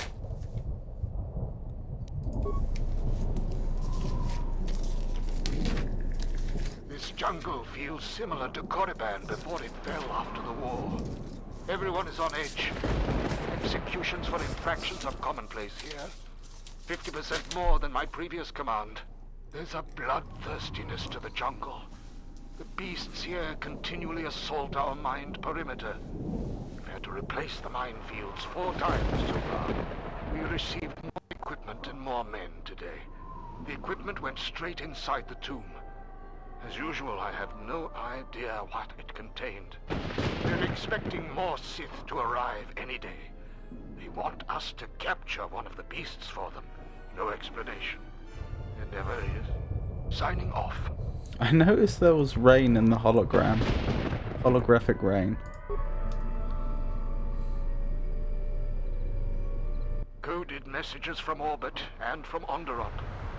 Some sort of conflict is brewing. I think we have a ship in orbit. We're on full battle alert against what they won't say. The Sith Master said something about a disturbance in the Force. Well, what does that even mean? How do I prepare for that? From his tone, the threat is serious. Put a double shift on monitoring the aerial sensor grid. The only thing that could worry our masters so much has to be a drop ship invasion from the Onderon military. We will be prepared. The Sith said soon we'll have reinforcements.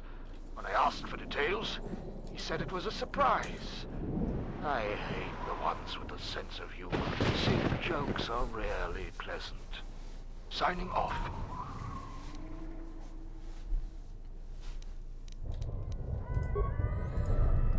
Poor Captain.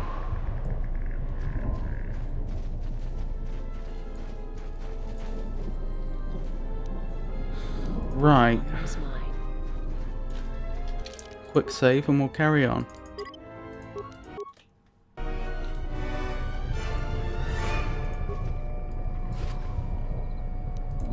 Ooh, security tunneler.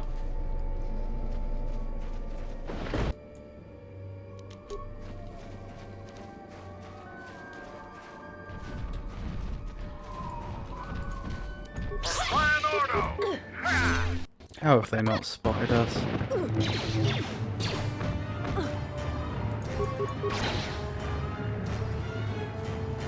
Okay, here we go. We're going in, apparently.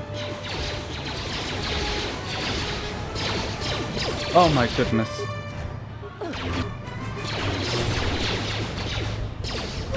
Yeah, we have a problem here. We really, really do. Do we have any plasma grenades? Nope, we must have used them all. What do we have? Alright, frag grenades it is, I suppose.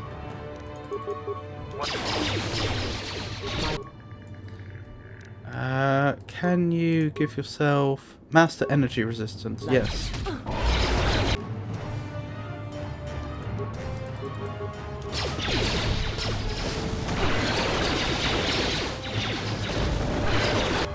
I don't suppose you have revitalized, do you? No.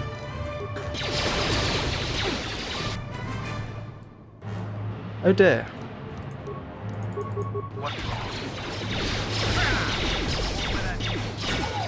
I think we've lost here.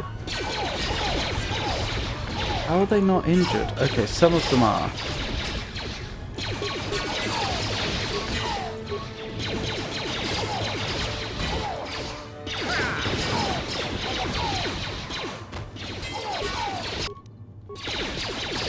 Yeah, we've lost.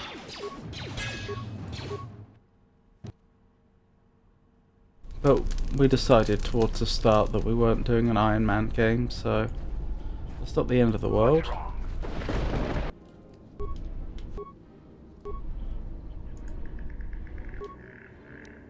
I know what we can do.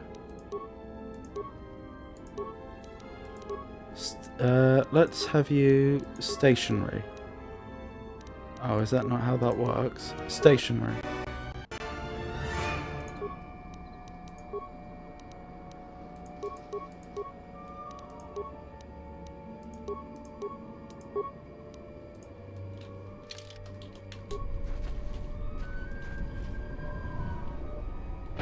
I'm wondering what Baldur should do, because he's melee. Yeah. Now I know what the play is here. You're stationary as well. And then I play Baldur to kite enemies in.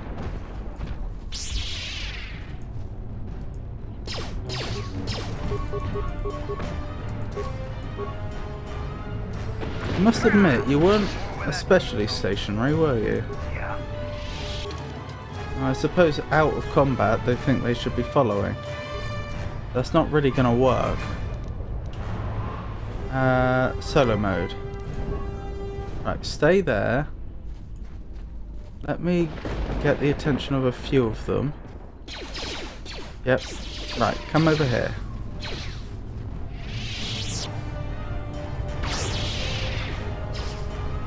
It's not going to work. They're clever enough not to fall for that.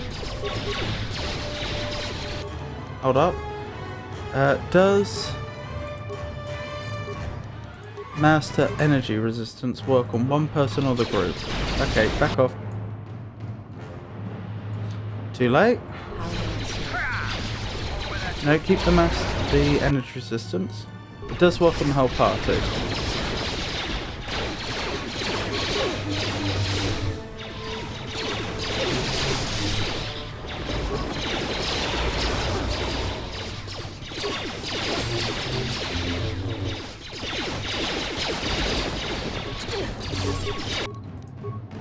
What's wrong? Yep, you can move in.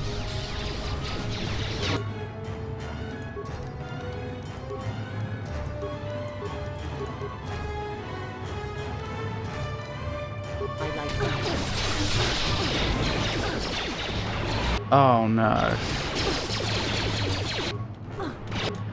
Back up, back up, back up, back up, back up. Round the corner and heal.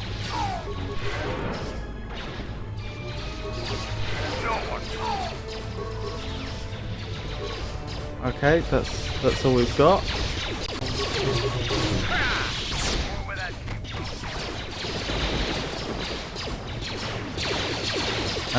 What's the plan here? Attack here, I suppose.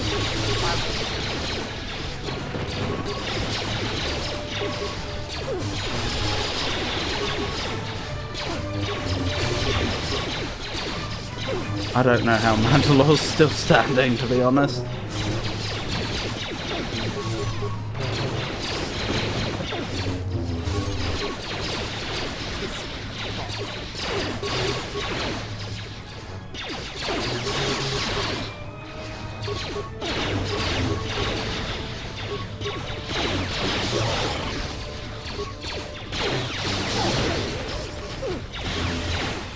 Okie doke. I don't want to go any higher till I've disabled this. The droid power supply. Okay, that would have been good to have known about before now. Would have made that combat a lot easier.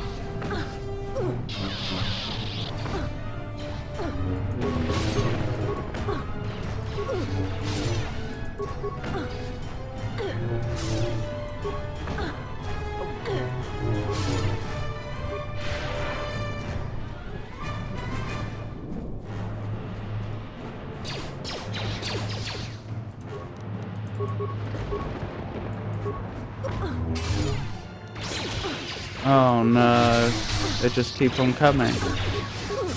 Okay, time to back off. Time to back off. Ow, ow, ow, ow, ow.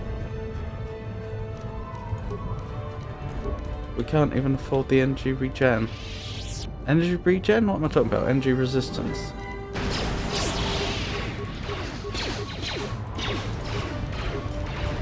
Life support. Good. Please stop grenading us. Energy resistance. Good.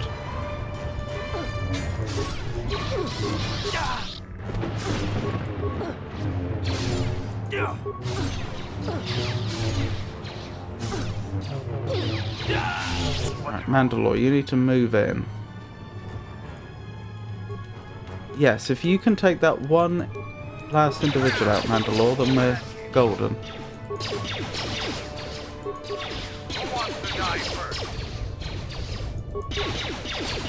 Oh my goodness.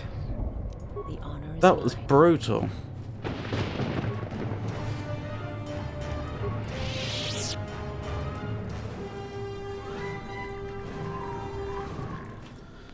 Whew. Okie dokie. Time for some healing.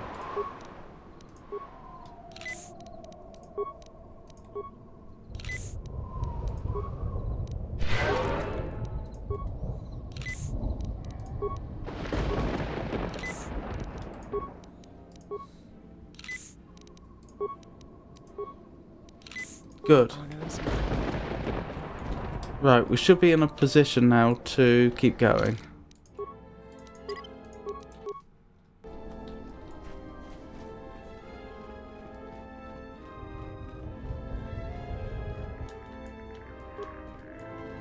Sith Grenadier. Oh, the droids are deactivated though. Soon you shall know.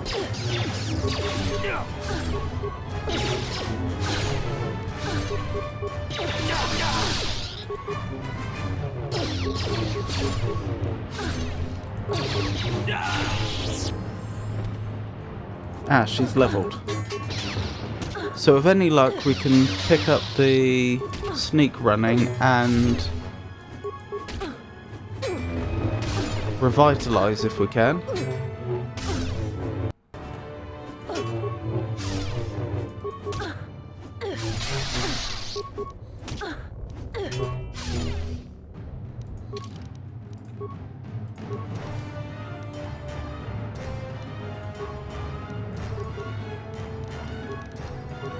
That'll do.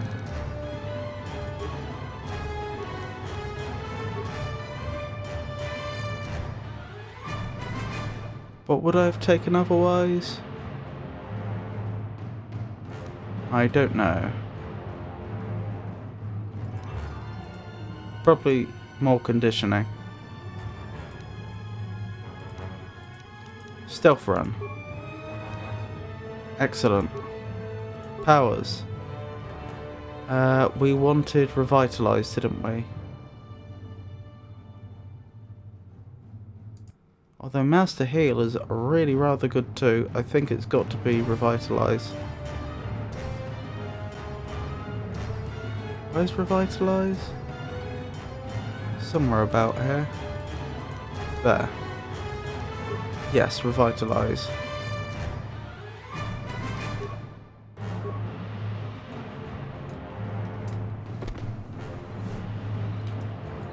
Right, that should make life easier.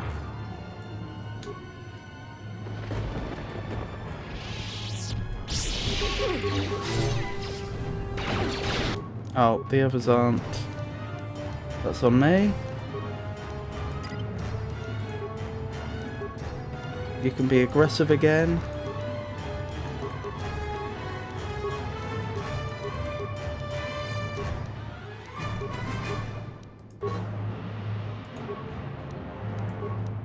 Everyone can be aggressive for now.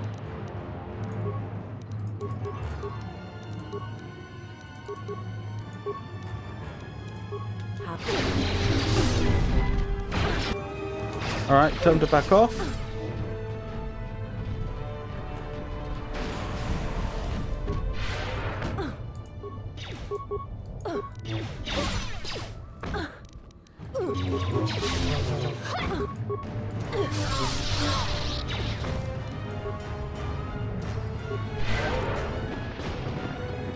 Charge!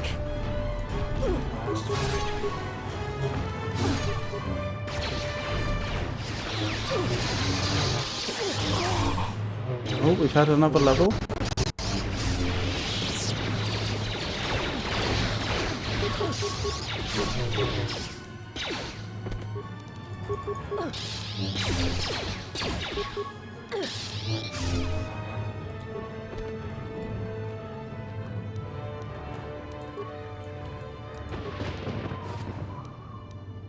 Combat sensor, eh?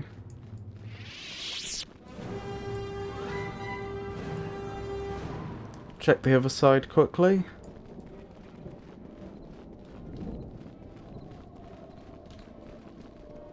Seems okay.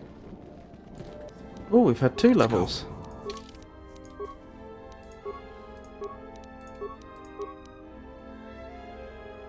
Wait, was that right? Yeah, I think it was.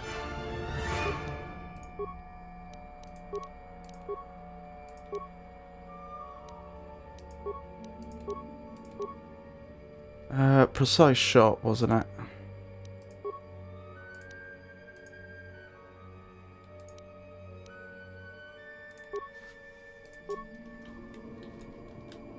My life is yours. Health's a bit low. Okay, we can't even travel that way. I'm just quickly looking around the perimeter, making sure there's not anything useful that we've missed, but I don't think there is. Do we have night speed? We do.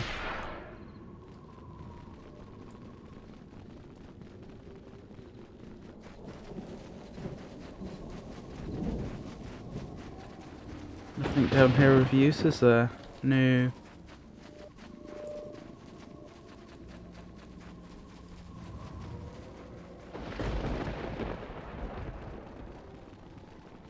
So I think that's everything in the area.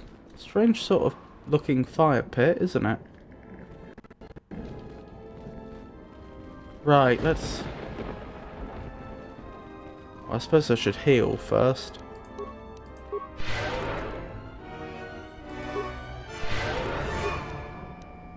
Oh my goodness, we've nearly used all our med packs.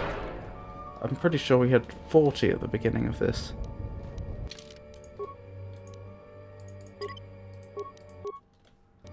This mission. I mean, we should have plenty of advanced med packs still, because I don't think we've been using them. Yeah. But still, apparently we've got through 30 med packs already. And 1 life support. Uh-oh. Okay.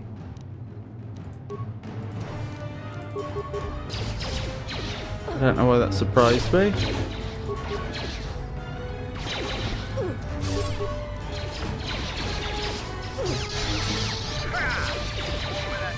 Maybe before we go any further, I should check people's loadouts quickly.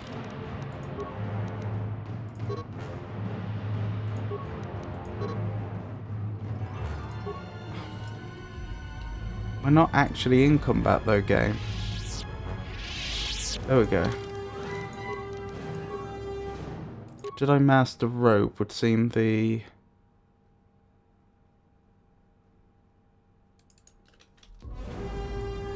best choice there.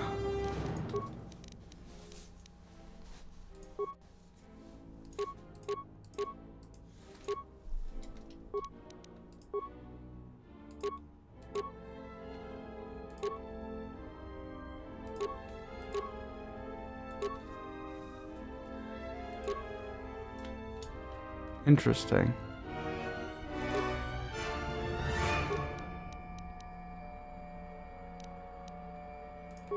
Yeah, I think we've done about the best we can do here. And I'm guessing everyone else has at least something in most slots. Yeah. Alright, keep going, I guess. Just goes to show how much the main character actually contributes to the party. Interesting. Oh, this is a Sith Lord. Okay.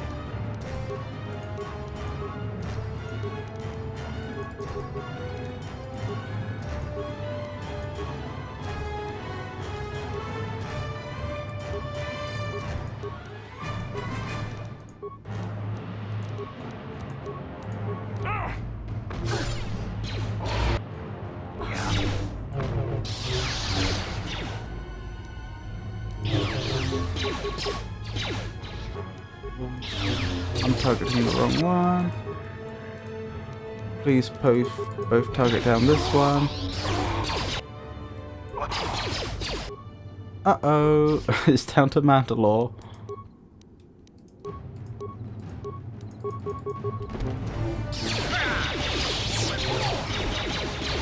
Who may actually do it.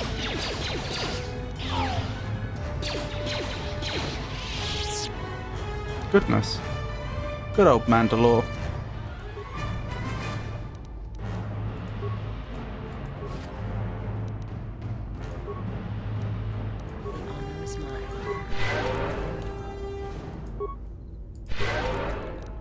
Oh dear.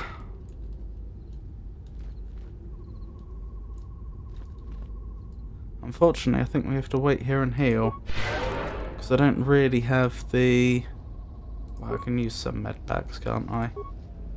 I don't have a lot of med packs to spare though. What's going on? Good. How may I serve?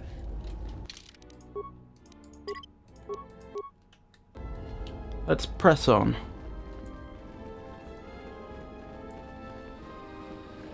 Tomb of Freedon Nad. I had to run to catch up with you. You've made impressive progress.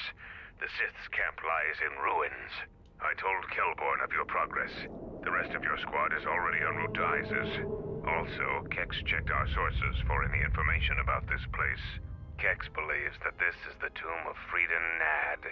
We knew it was somewhere on this moon. We had no idea how close it was to our camp.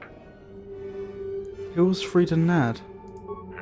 Some sort of fallen Jedi. He conquered Onderon long ago and became their king. The royal line is directly descended from him. Oh, goodness. That part of Onderon history the citizens try to leave buried and forgotten.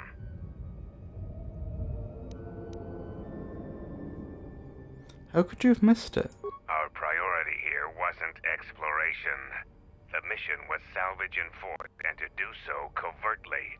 We have successfully pursued those objectives. Zuka didn't have our long-range sensors operational either. If this camp hadn't been sending messages, we may never have found it. Is that all you know about this tomb? Freedon Nad was a dark Jedi. The stories say he was far worse than Revan and Malak ever were. Goodness. This place is tainted, and the Sith presence here makes the danger great. I can taste the power of the dark side here. Freedon Nad must have been truly great to leave such an impact. The echoes of his life are still here. I feel secrets can be learned here. I am returning outside. My attention is required to keep the path to our camp clear. I hope I made the right choice of leader here. I may have made a terrible mistake.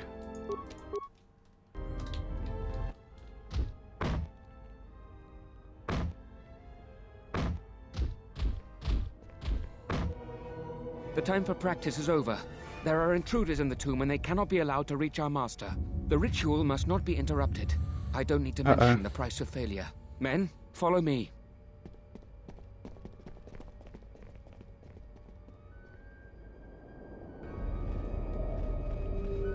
That was a premonition, I assume.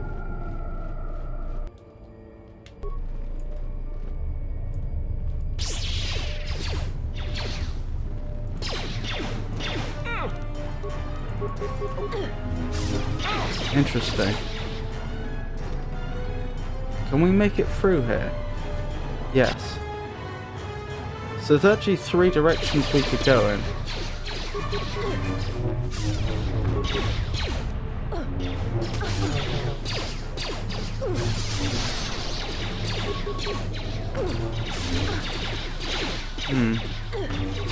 We're not doing excessively well here, are we?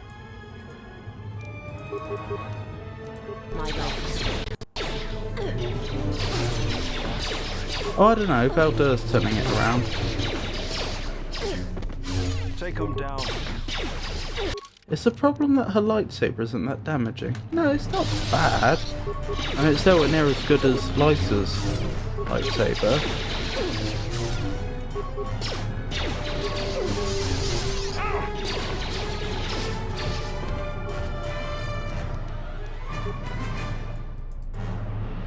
Okay, we may as well... I suspect that's where we need to go. So for the moment, let's double check the sides. There might be useful things down here.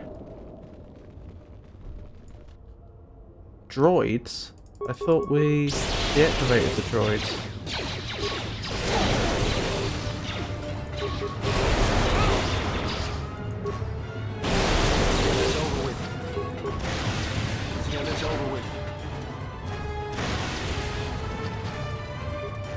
Oh, that looks like a workbench.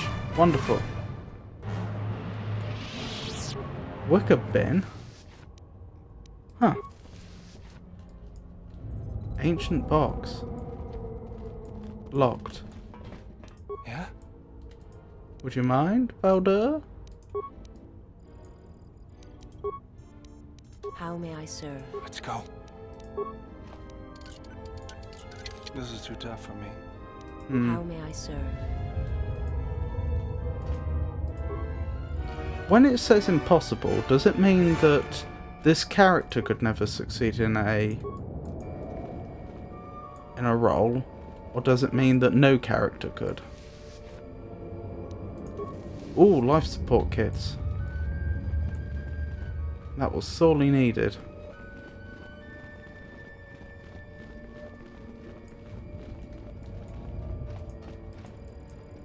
Ancient terminal. I'll have Baldur take a look at that in a second. First things first, if this is a workbench... Oh, master robes can be upgraded, can they? They certainly can.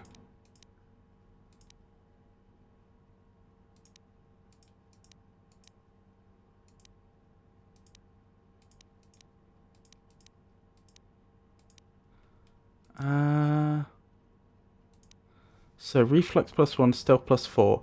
Alloy overlays can enhance armor performance. The modifications require a workbench of adequate tools. Yep, okay. This upgrade is incompatible with this item. Oh, does that mean they all are incompatible?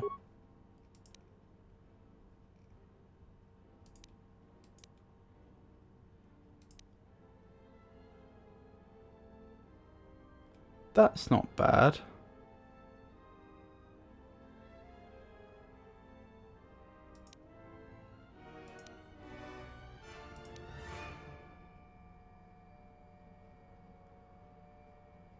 Let's go with the regeneration one. Underlay can have a variety of effects on the armor to which it is applied. The modifications require a workbench, etc. Okay.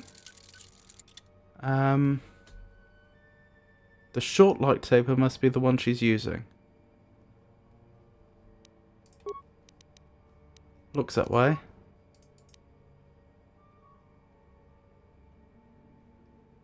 What does that do? Increases defense, reduces blaster bolt deflection. I don't think we want that.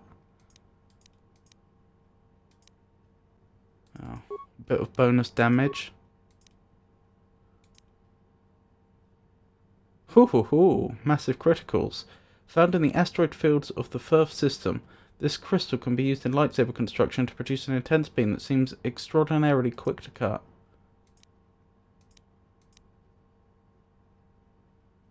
But I don't think the chance of criticals is all that high.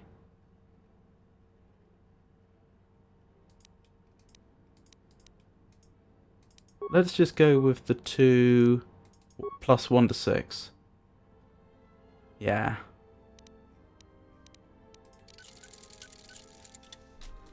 It's still nowhere as good as Lysa's lightsaber.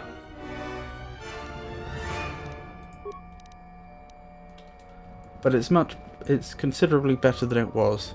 We've effectively just added an extra 2d6 to every damage roll.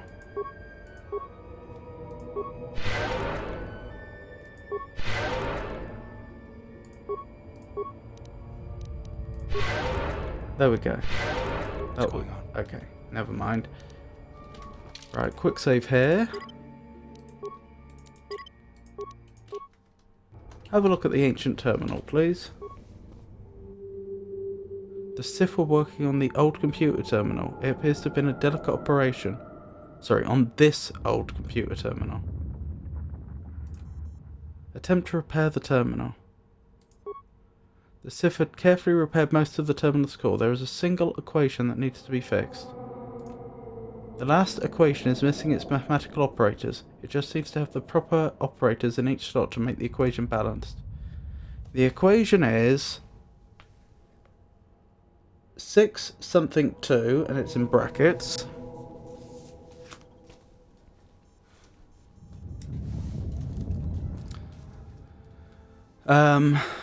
Right. Let me copy this out.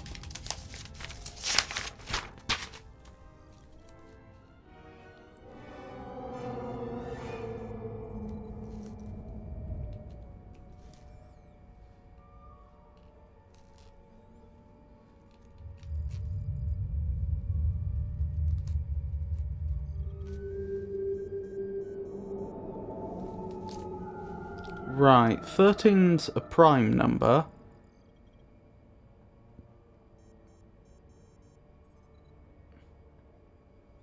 So it's fairly likely, I'd suggest it's a +1 at the end, and we had 12 until then. I don't know that for certain, though. What could it be? It could be something like 6 divided by 2, since 2 goes into 6, makes 3.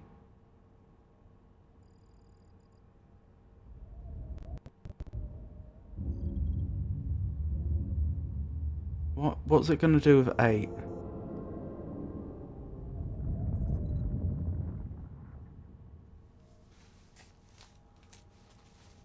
Why is that first bit in brackets?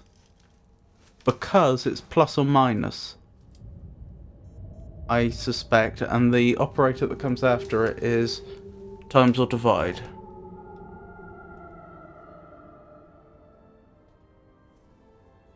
Alright, what about 6 plus 2?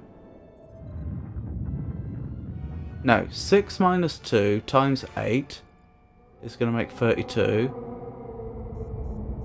No, that's too big.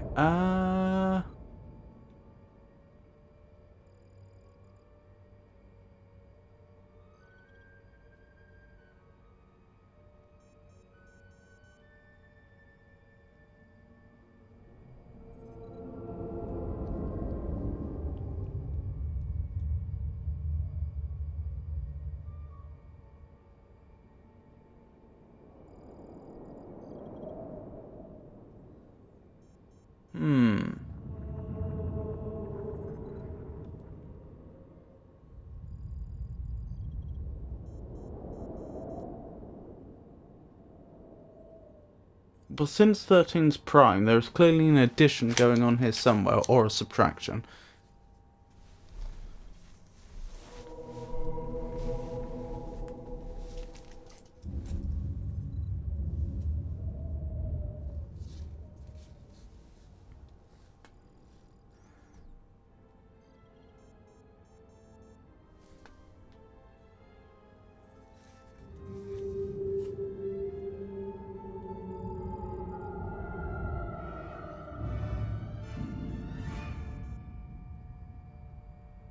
Oh wait, no, I'll tell you what it might be.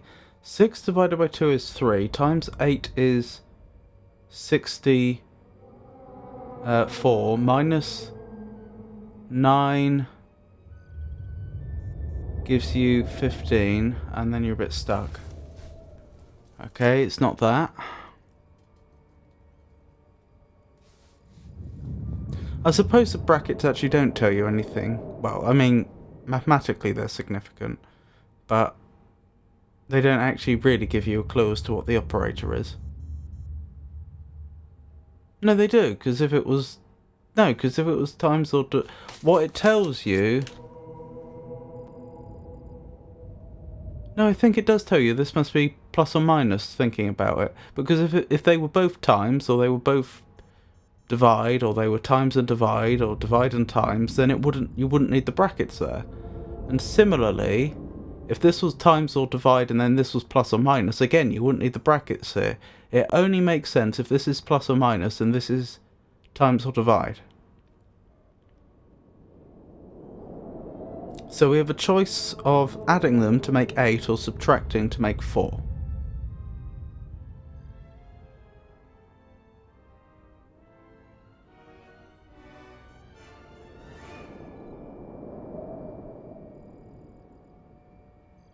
And then this has to be... This then has to be times or divide.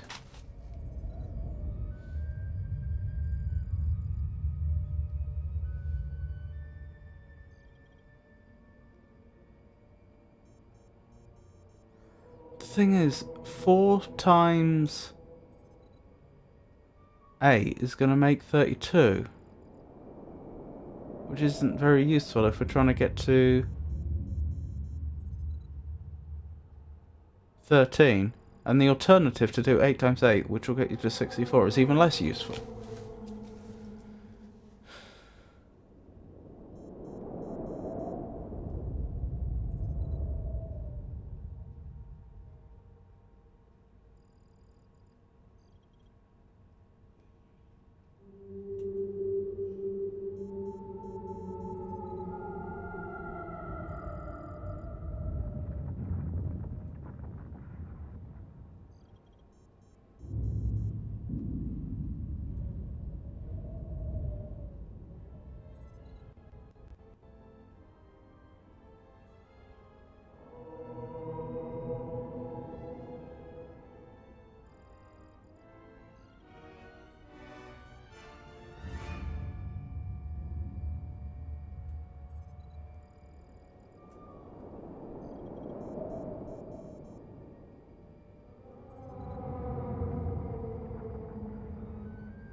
Hang on.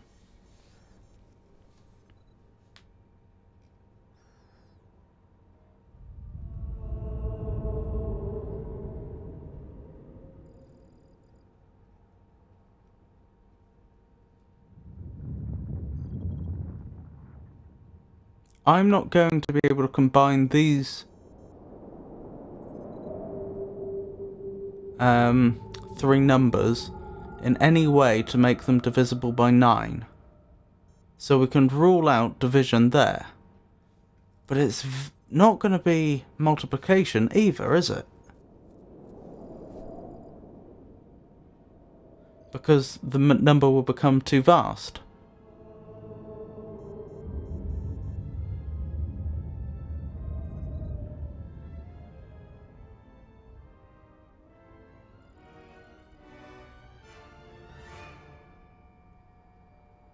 So that's probably plus or minus as well. Just like that probably is.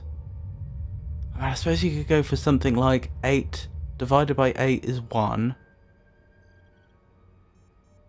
Plus 9 is 10, but then how are you going to get to 13? That doesn't work.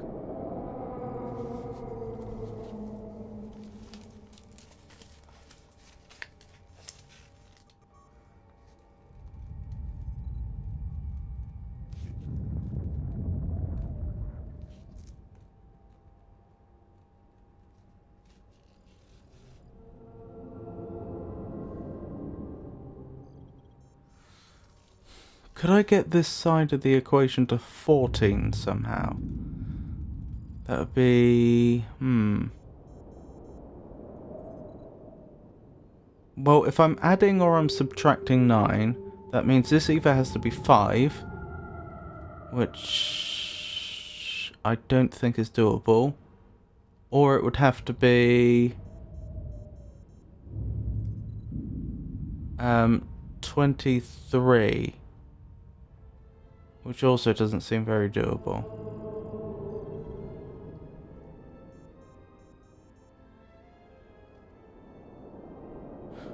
Hold on. 6 divided by 2 is 3. 24. 15. 14. Yeah, we tried that one before, didn't we?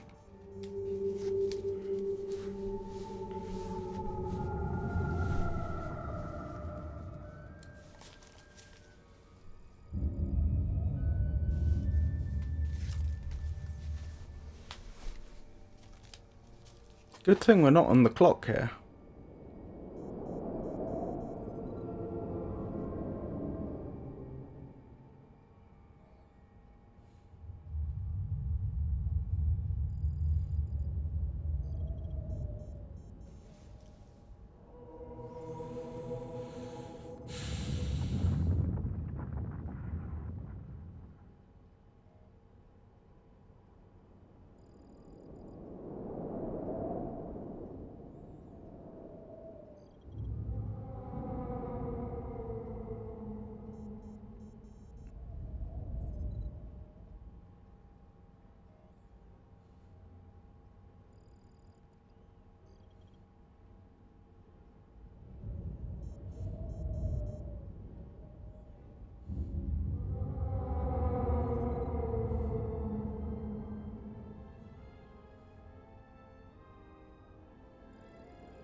don't think I should be having as much trouble here as I am.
I could probably have brute forced it by now if I'd written a program.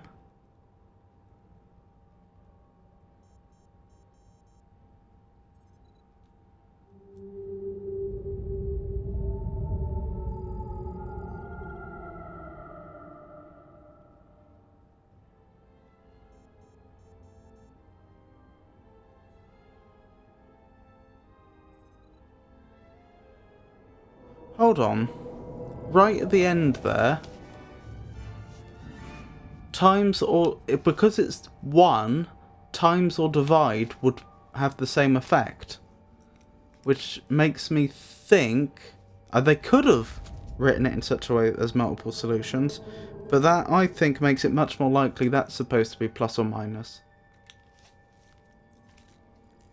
So our logic has suggested that this should be plus or minus, this should be times or divide, this should be plus or minus, and this should be plus or minus.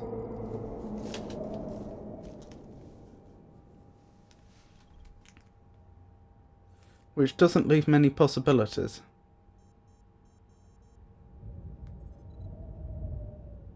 Thing is, that means the most we can add or subtract after this point is 10. Or the most we can change the result by.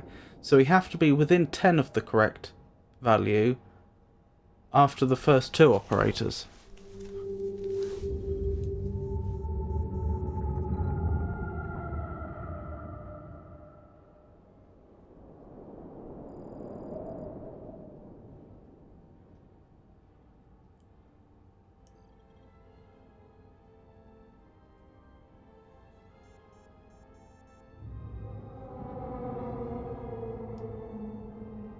No, I'm being an absolute fool.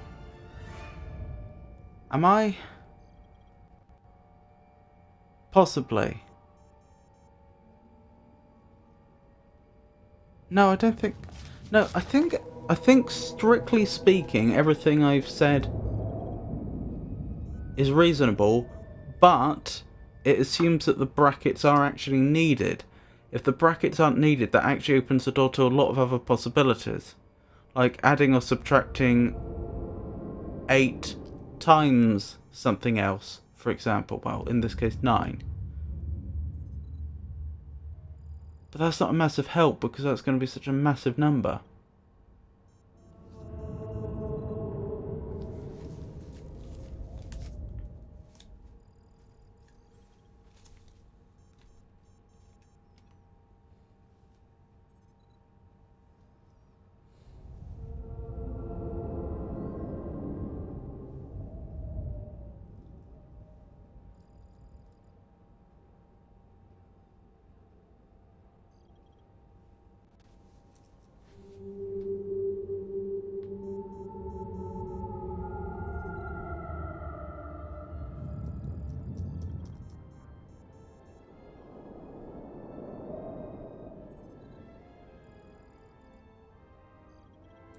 Alright, perhaps my approach needs work. How else could I try to do this?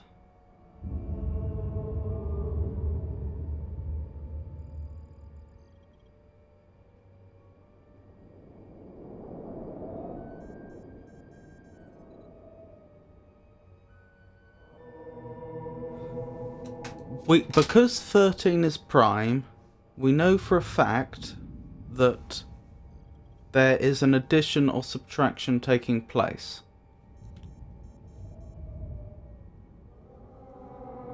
Problem is, there's an infinite number of real numbers that can add or subtract to make 13.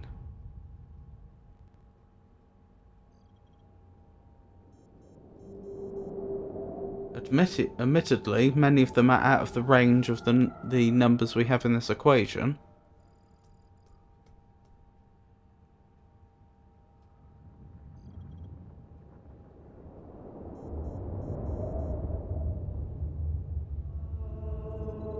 What do we make of the 8 and the 9?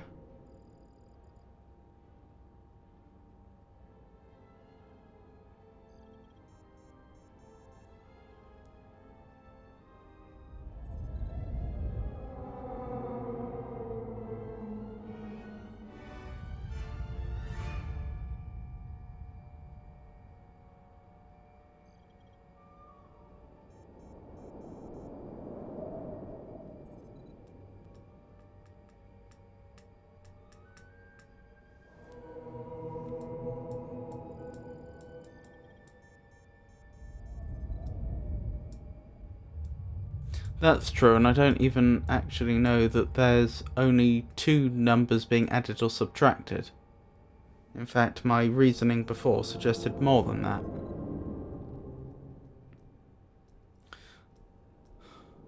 So here's the problem I'm having here. If for the... Wait. I was thinking the brackets mean this must be... Yeah, that's right. For the brackets to make sense, this has to be plus or minus, this has to be times or divide.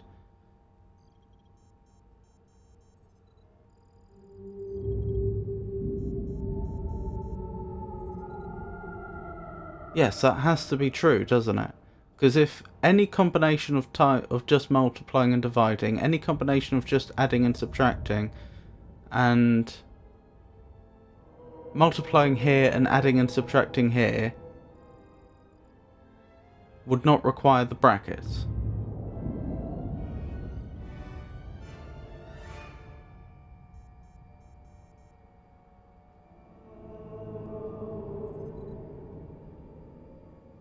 Yes, so this is a additional subtraction. This is a multiplication or a division, presumably. Now the problem with that is if it's a division, it only really makes sense if it's 6 plus 2. Because then that gives us 1. And the reason that's the only way it really makes sense is because if we did 6 minus 2, we'd end up with a half. And there's not very much we can do with a half in this case. But if it's 1, we end up with 1 something 9 something 1, and we're not going to get the 13 there. So that suggests that the first one must be plus, which gives us 8. Sorry, I'd already dismissed subtraction, hadn't I? Because that gives us a half. That implies that it must be 8 times 8, which gives us 64. But then what are we going to do with 64?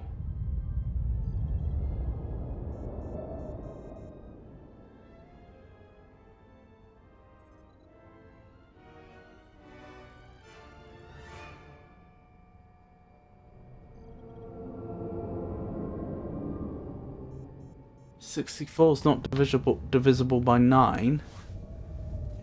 It's 2 to the power 6, isn't it?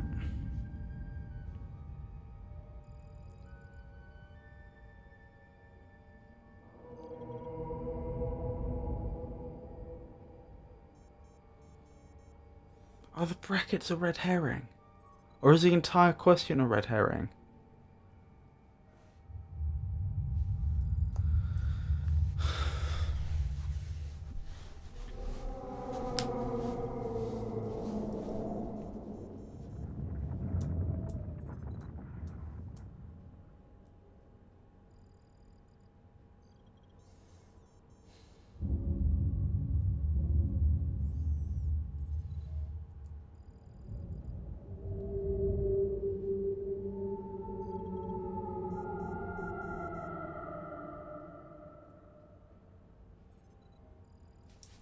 Ah! 6 times 2 is 12, minus 8 gets us to 4, plus 9 gets us to 13 times 1, so the brackets aren't necessary. The brackets were a red herring. So it was 6 times 2 minus 8 plus 9 times 1.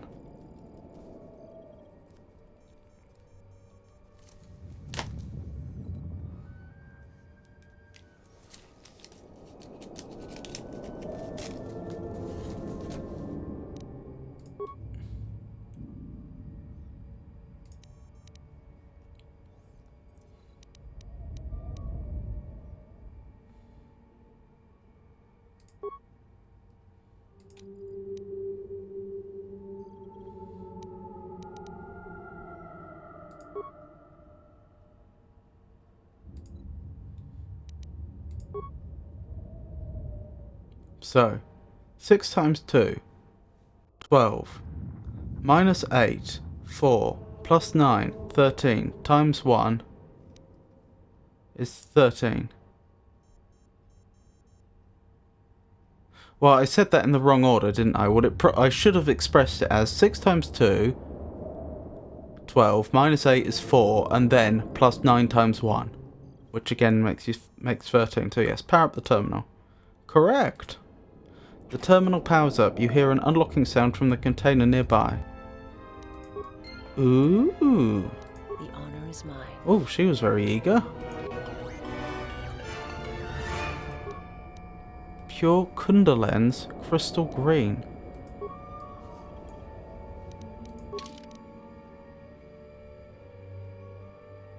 What's a pure Kunda lens?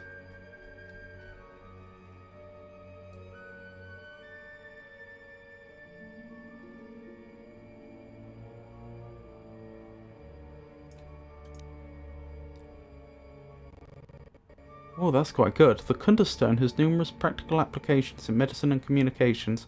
It can also be combined with normal lens to produce a broader yet still focus beam. The modification requires a workbench with adequate tools and a weapon of high quality marked as upgradable. Let's upgrade.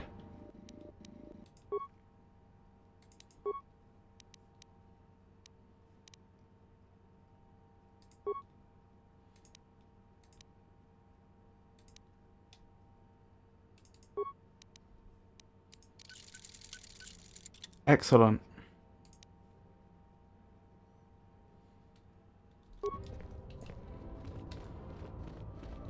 Oh, I just noticed you can wield... Wait, is that the case? Yeah, you can wield another weapon with a short lightsaber. I wonder if that's probably true of any not double lightsaber, thinking about it. Huh. Something to think about.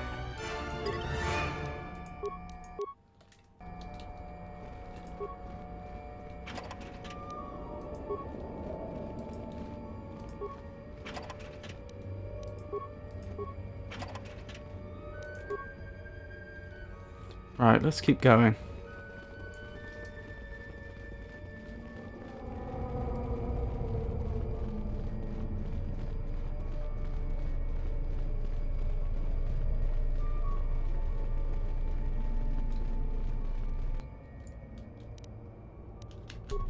Right.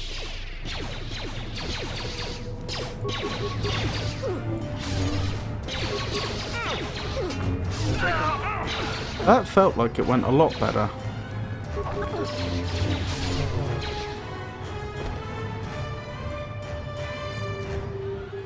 I don't know if that was just lucky rolls or not.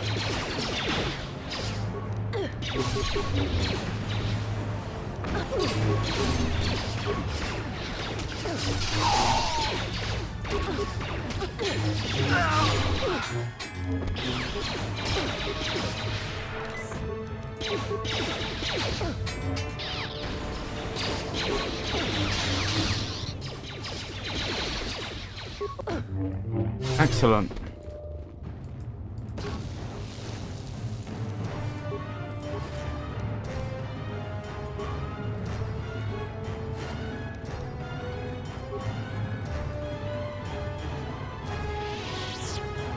Another ancient box. Okay. I think I've got another equation to do then. Still, hopefully it shouldn't take me long this time. Given that I now know they will put red herrings into the equations. Broken medical droid.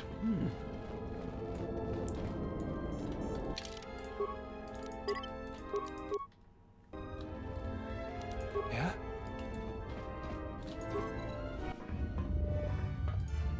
Attempt to repair the terminal. There are 6 core modules. They labelled them A to F, and one is dangerously unstable and needs to be replaced. The Sith have run a diagnostic report with each module to indicate which other modules are fully operational. 4 of the diagnostic reports have a single error on them. 2 reports are completely accurate. Alrighty.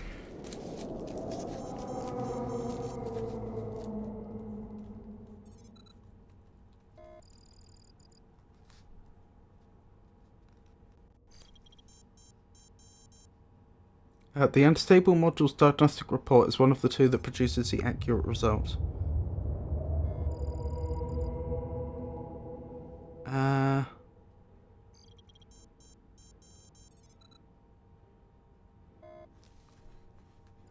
Hold on. 4 reports with single error. Faulty modules report is accurate.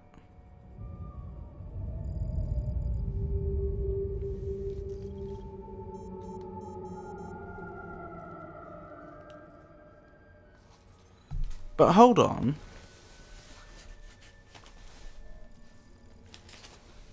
Which ones are they reporting? The ones that are working or aren't working?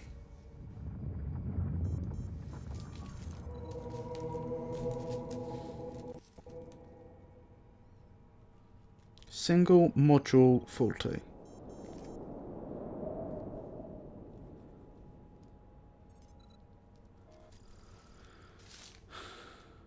They said... I'm going back. Tell me that again. Appears to have a delicate operation. Attempt to repair. There are 6 core modules. They labelled them A to F, and one is dangerously unstable and needs to be replaced. Only one of them is. The Sith have run a diagnostic report with each module to indicate which others are fully operational.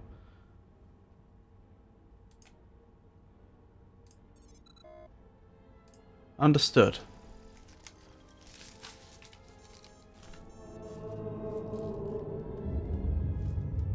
Reports indicate modules that are fully operational. So if we know for a fact that the core that is faulty has given an accurate report, then right from the start we can say that if a... Why have they ordered them like that? That's not helpful.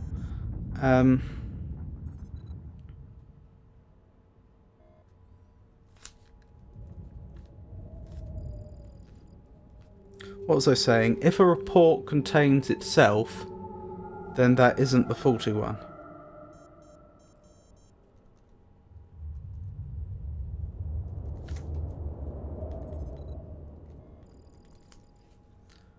Okay. So A reported F as being fully operational, E as being fully operational, and B as being fully operational. B reported C, D, and E. C reported A, B, and E.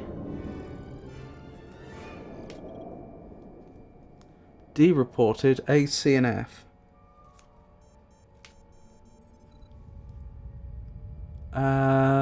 E reported C, D, and F. And then finally F reported A, C, and D. Okay. Got all that written down. So for a start, do any modules report themselves? No, actually. So no module thinks it is itself fully operational. Although to be fair, maybe the Sith just didn't ask a module to self-diagnose on the grounds that they assumed that it would be wrong. Or under the assumption it couldn't tell them anything, I suppose. So 4 of the reports have a single error. But we don't know which of those reports have the error in.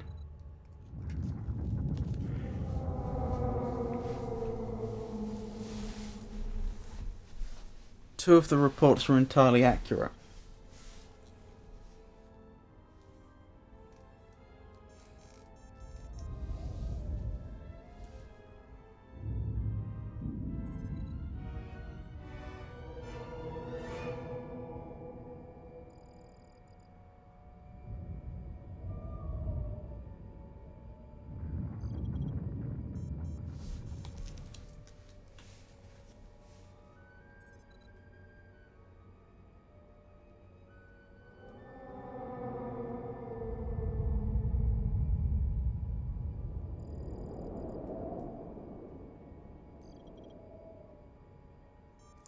Could it be C that's faulty?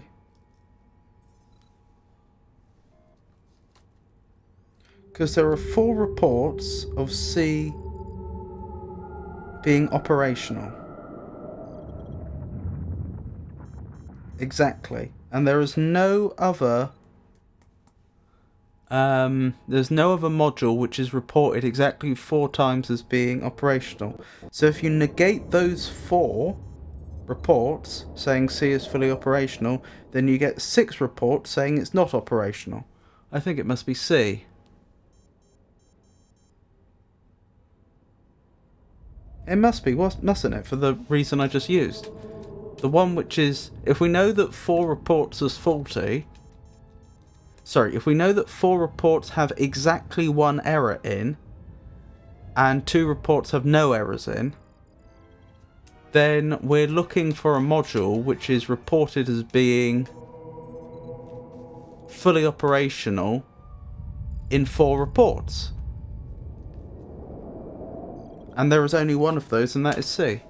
It's reported as working by B, D, E, and F, but not by C and A. It must be C. Replace core module C and power up the terminal.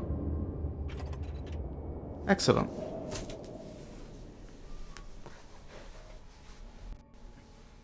That was a lot easier than I was expecting it to be. The honor is mine. It was so easy, in fact, I started second guessing myself. I was wondering whether I'd misunderstood the problem or something. Crystal Cacher.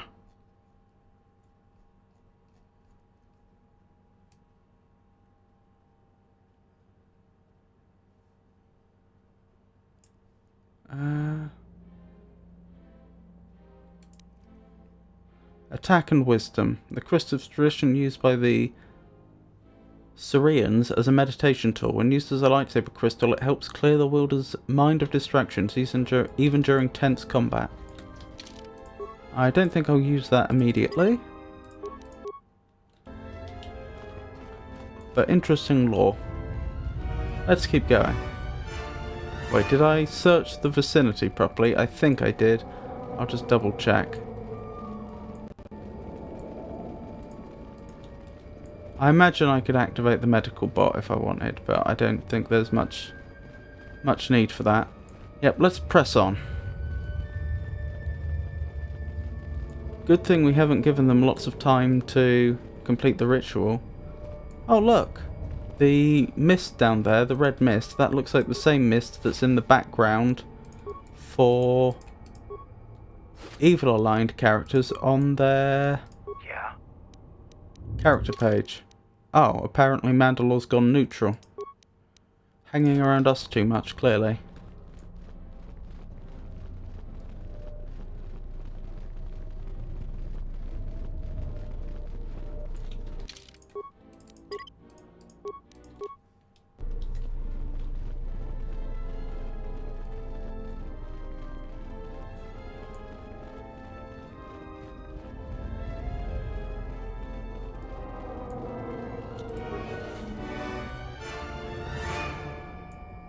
So, plenty of Jedi apprentices who aren't attacking. There we go.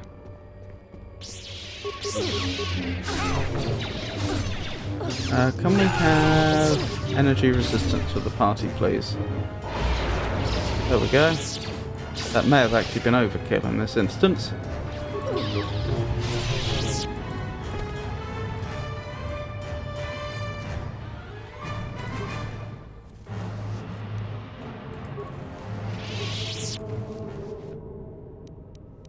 Hey Matt, how are you?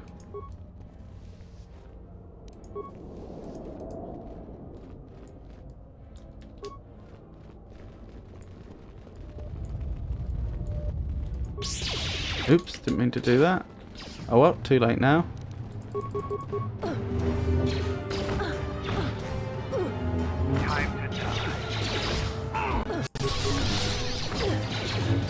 Wonderful news. Yep, I'm nearing the end of the stream. Not quite sure how much longer I'll do. Usually I'd be stopping about now, but it looks like we're quite close to some sort of confrontation. This is in the Sith, the Sith hideout in the tomb of Freedom. Hang on.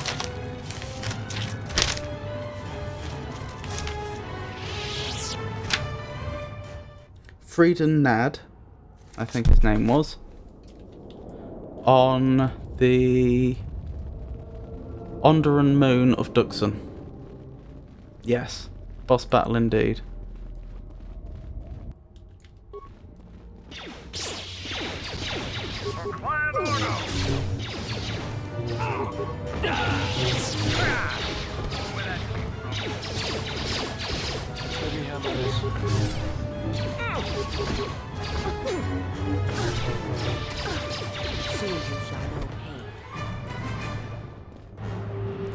This is the team I chose for this mission.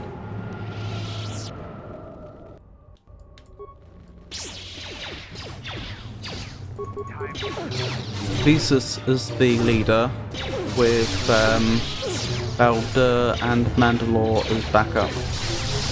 Oh goodness me, we have another one of those little puzzles.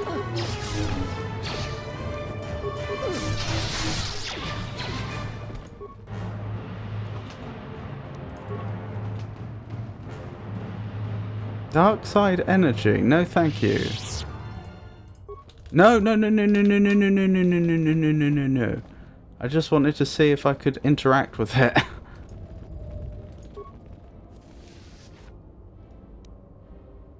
Don't mind if I do.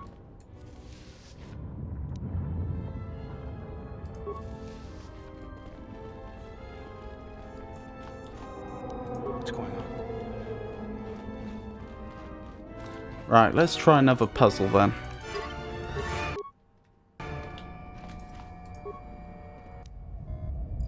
The ancient terminal controls the locking mechanism to the door blocking the inner tomb. There is a lever that should unlock the door. Oh, okay. That was easy enough. The honor is mine. The last two of those I encountered required solving puzzles, but apparently not that one.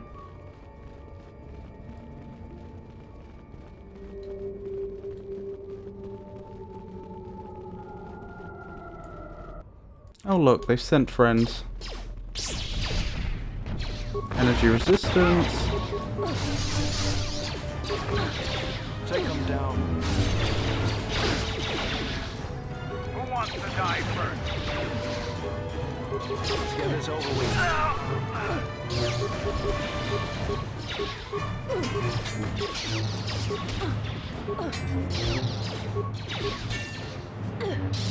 Who wants to die first?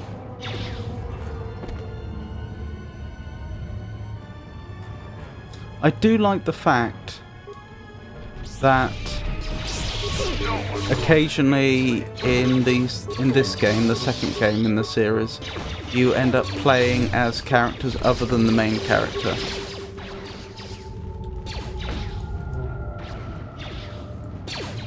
And in particular that I was able to pick a team for this particular mission, and then I ended up playing as them.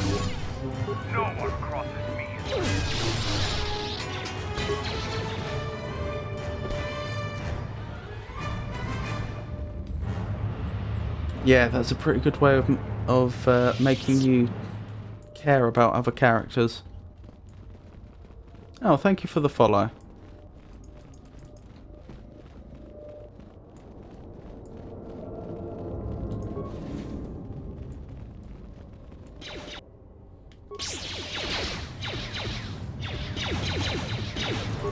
I was up till, and let me try again. Until I started this mission, I was actually assuming that I would be on one team and I wouldn't get to see what the other team does. And as a result, I was umming and erring about sending this ass here, because I was a little worried that she may end up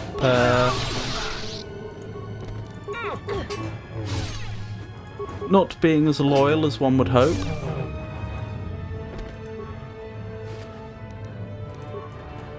Although I also felt that I had to give her a chance. Because I never gave her a chance to demonstrate her loyalty. And more importantly, her change of heart. Then we could never be sure.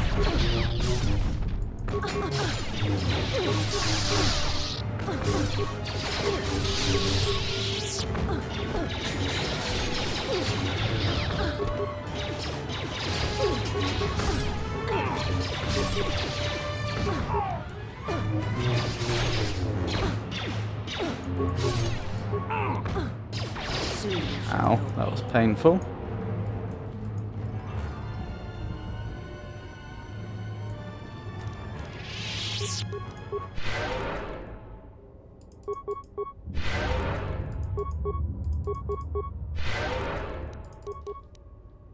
To be fair, despite the game consistently referring to her as a Sith, she does seem to be making her way up there on the light points.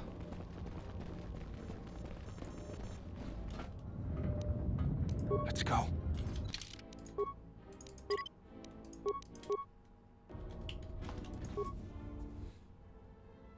The door to the inner tomb has already been unlocked. There is nothing more you can do with this terminal. Interesting. The honor is mine.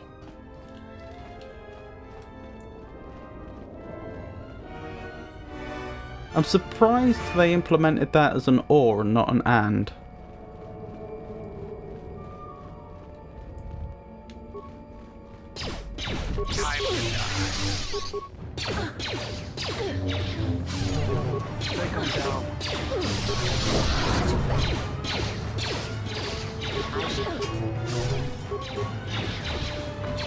Okay, I'm guessing that the next room is going to be the boss fight. I don't know that, I could be wrong. But yeah, we'll carry on. We'll certainly try to do the boss fight tonight.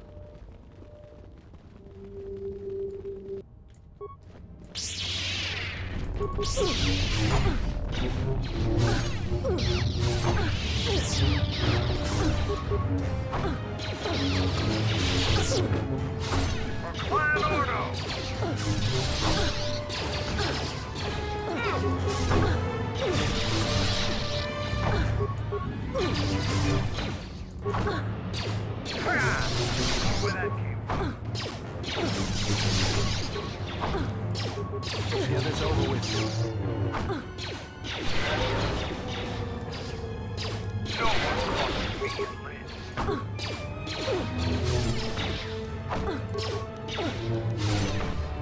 There we go.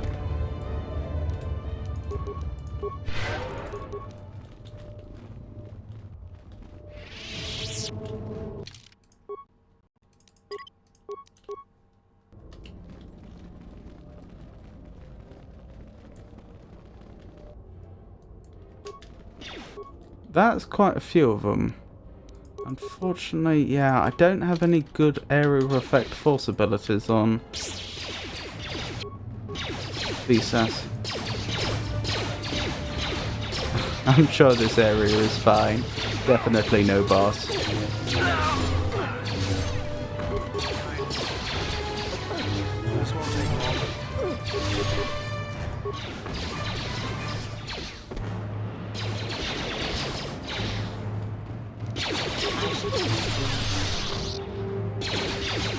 Just the standard red lighting effects.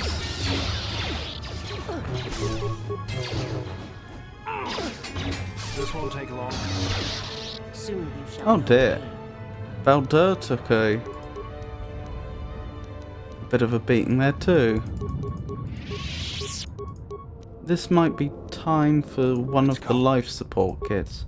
I prefer to save him for combat for obvious reasons. And we should have a few advanced med packs as well. How may I serve? There we go. That should do.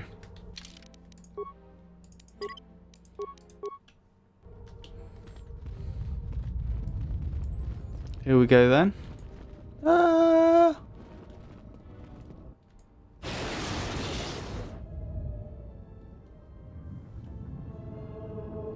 Oh no, it's got the bug again. Hold up. I've got to do the old restarting of the game. This shouldn't take a moment.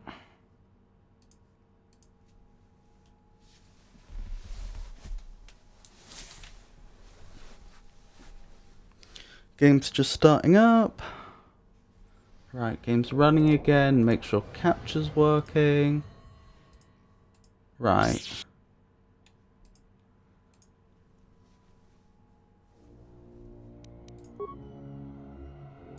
Reload. Sorry about that, everyone. Right, let's try that again. Break the ritual now. You're too late. We have done what needed to be done. Soon, Onderon shall fall, and with it, the Republic shall die. But what is this? Of course, the Force has guided you here. It echoes within you, yet I sense it is untrained. It is good you have sought us out. This tomb is strong with the dark side. Here is where you will take your first steps on the path to your destiny. So if I had sent a character that wasn't Force sensitive, presumably this dialogue would be different. Also, in terms of her story, she obviously had already followed the dark side for quite some time and has only recently turned to the light. Untrained? What do you mean? An adept has managed to come so far. Incredible. You have within you the potential to wield the Force. I'm not speaking of the ways of the Jedi or their flawed teachings. Their order was rooted in weakness. They would have you become a puppet of the Force. They would have you deny the strength of your emotions, the strength of your own will. Can't you feel the power of this place? It echoes through you like a second voice.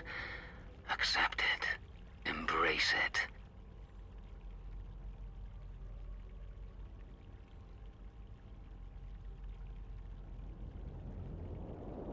So my choices are: I stand by the Jedi, you're wrong about them, or it's not too late for you, you can come back to the light, or how is the dark side more powerful? I think she would naturally have questions. The Jedi teachings say that one should never use the Force in anger. To deprive themselves of such a weapon is absurd. The Force is there to be used. That is the truth of the dark side. Use your emotions. Use your rage and channel the Force. Use its power to break your chains and forge your own destiny.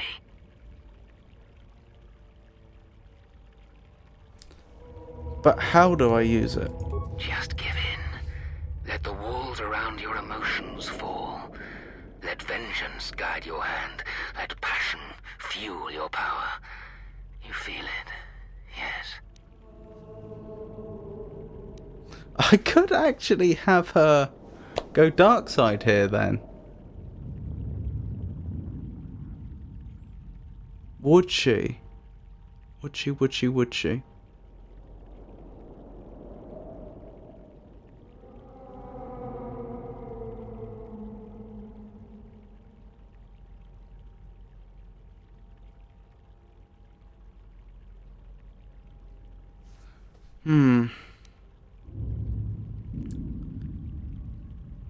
Well, I assume I'm not committing at this point. I feel it. There is much power here.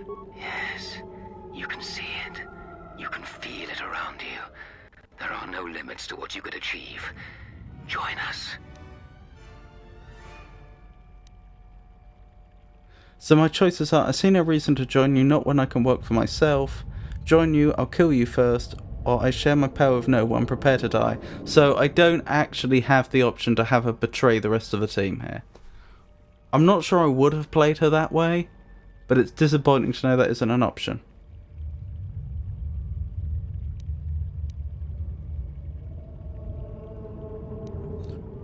Join you, I'll kill you first.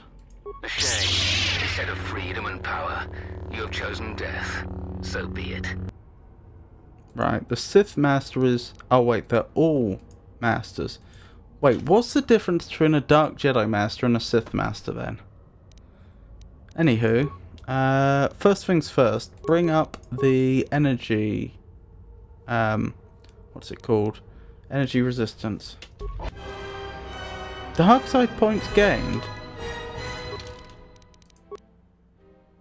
Well, clearly not a lot. What was I thinking? Right, everyone all on one.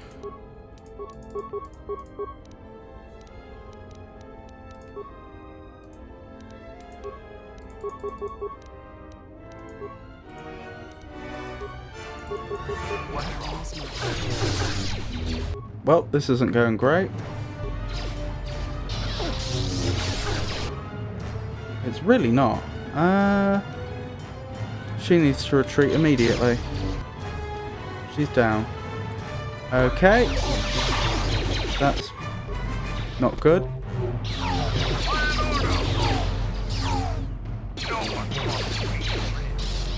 Right, focus on the one that's weakest.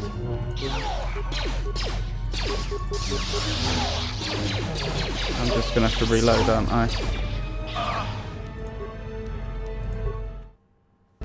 Let's try that again. Yeah, I wasn't actually assuming that she was turning to the dark side in that dialogue. I assumed she was You're too late. We have done listening to what they had to say. And you they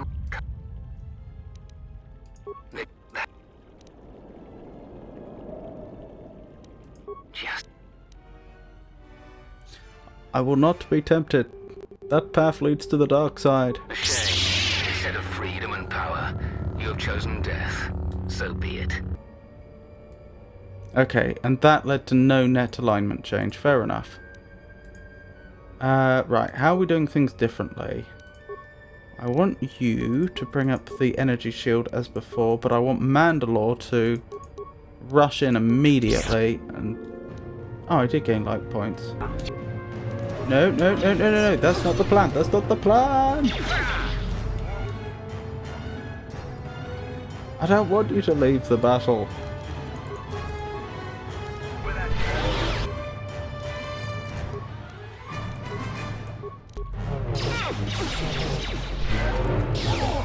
Oh, this is annoying. She's down. I'm just going to reload in this case. We're not doing an Iron Man run. And I feel like I was... Break the ritual. I feel like I was done dirty by the way the arena works.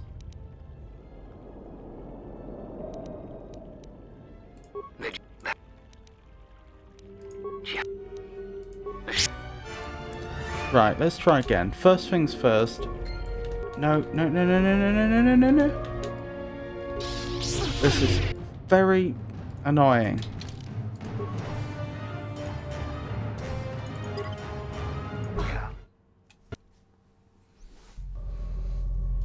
Okay. I know what I could try next time. Maybe if Mandalore just opens up with a grenade, it'll get all their attention.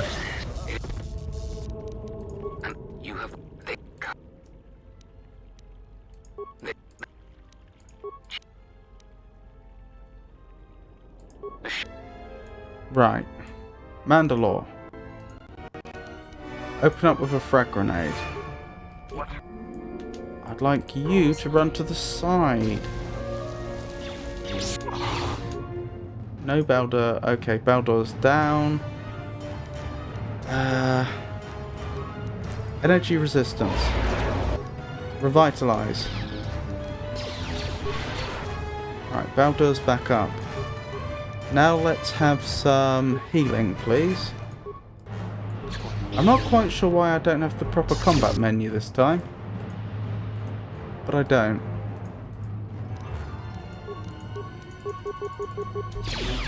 Right, let's have Baldur and Mandalore focus on the same enemy.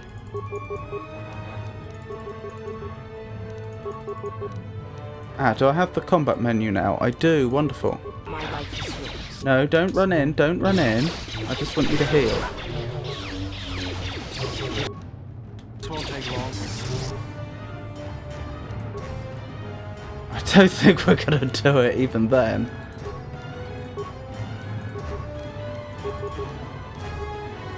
Poor Mandalore. Okay, Mandalore, time to back off.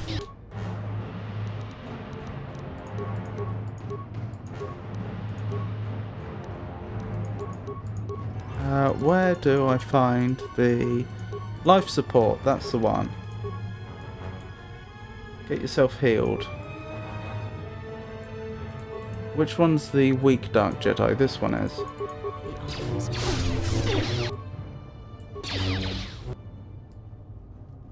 Who went down? Mandalore did. That's suboptimal. Please take out that one. Nope, I think we've lost.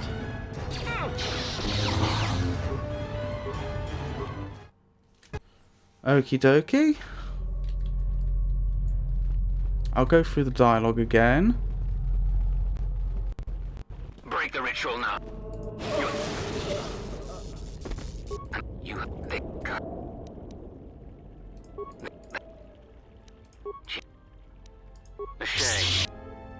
Okay. What's the plan this time? How am I going to do things differently? I think getting her out of here is definitely the right move. But the problem is nobody is tanky enough.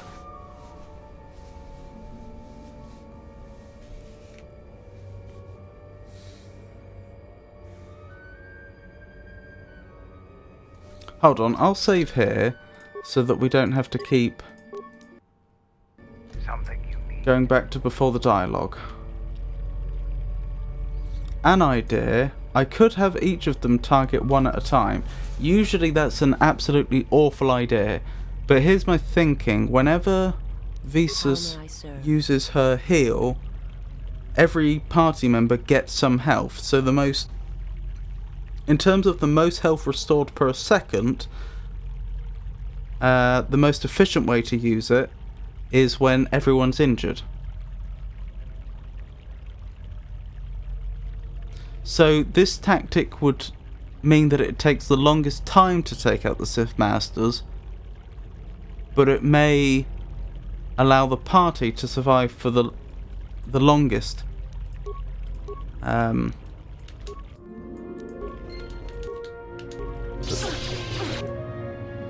Yeah, this isn't going well. I didn't open up with the grenade, did I? Aid spam.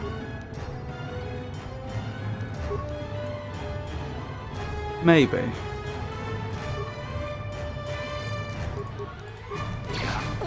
No, don't run in there.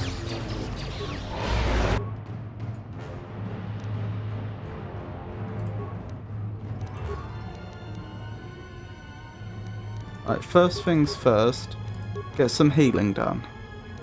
As for everyone else, Baldur, you need to back off. Baldur's down, okay? Not ideal.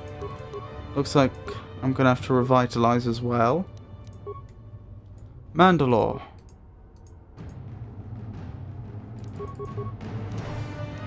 Try to focus down this Sith Lord. Oh no. This has gone badly.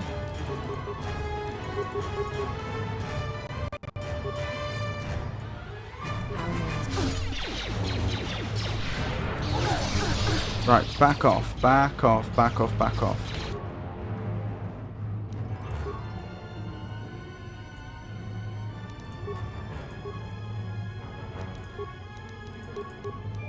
Baldur, you need to heal yourself.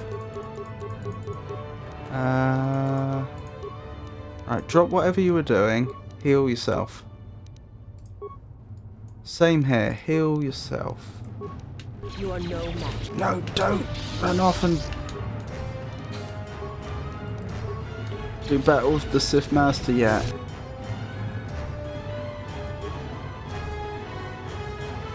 Okay. This has been a bit janky.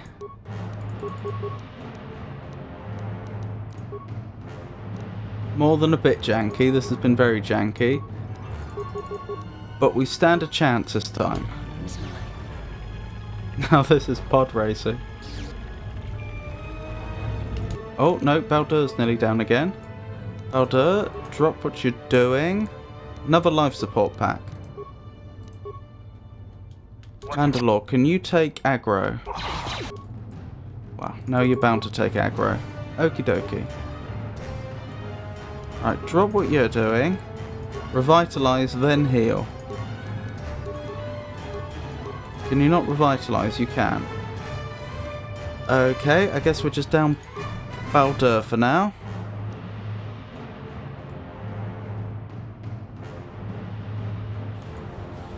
I don't think Visas can take a Dark Jedi Knight on one-on-one.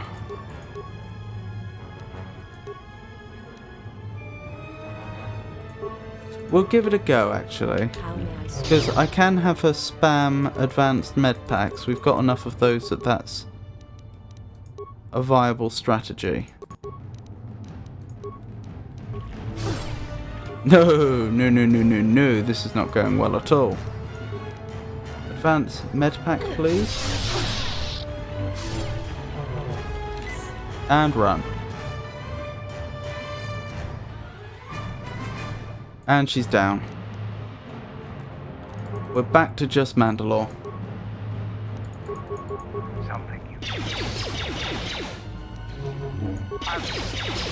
To be fair, he stands a chance. Yep, keep using those life support kits. Oops, didn't mean to do that. A good game, easy. Yeah, it's not so much. I may as well loot them now. Right. So here we go. Hold on. Before you open up, actually, Do you have a shield you can use? Energy shield, yes, use that.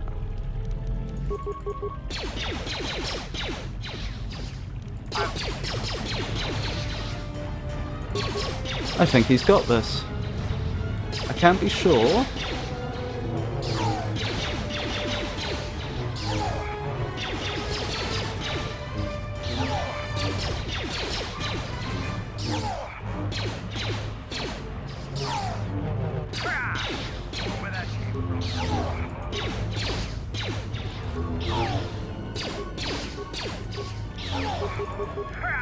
Wait. Forget all that. Life support pack on yourself, please. I don't want to use them all, that's the problem. Maybe a couple of advanced med packs? Just tend to yourself while you're being attacked.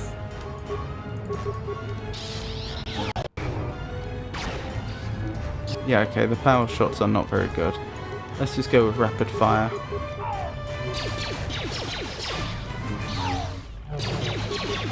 Rapid shot, sorry.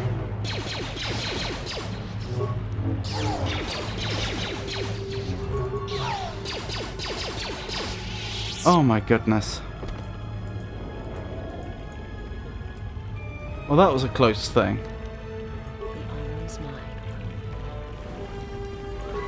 Ew.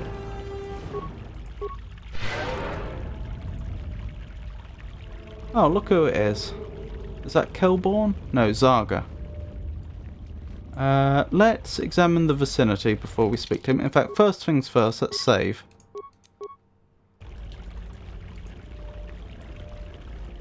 Oh, goodness. That was a difficult one.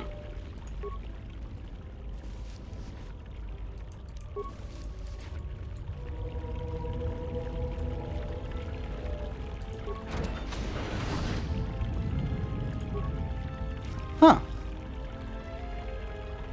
Frida Nado's short lightsaber construction kit. Alima Keto's robe. Advanced medpack. Why was he buried with someone else's robe?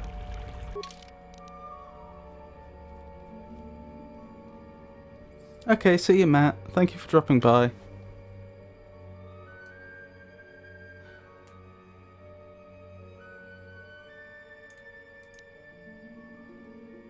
Ah, Frida Nado's blade, as I expected, restricted to the dark side.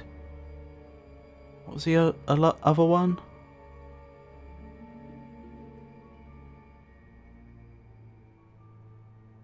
Alima Keto's robe. Restricted to dark side. Alima Keto began her training as a Jedi, but while researching the Sith, became enthralled by their power and fell to the dark side. She was a master of illusions and helped seduce Ulic Queldroma to the dark side. Not very useful to us, but we may as well deprive the Sith of these artifacts. I assume there's no long-term consequences of carrying them on your person.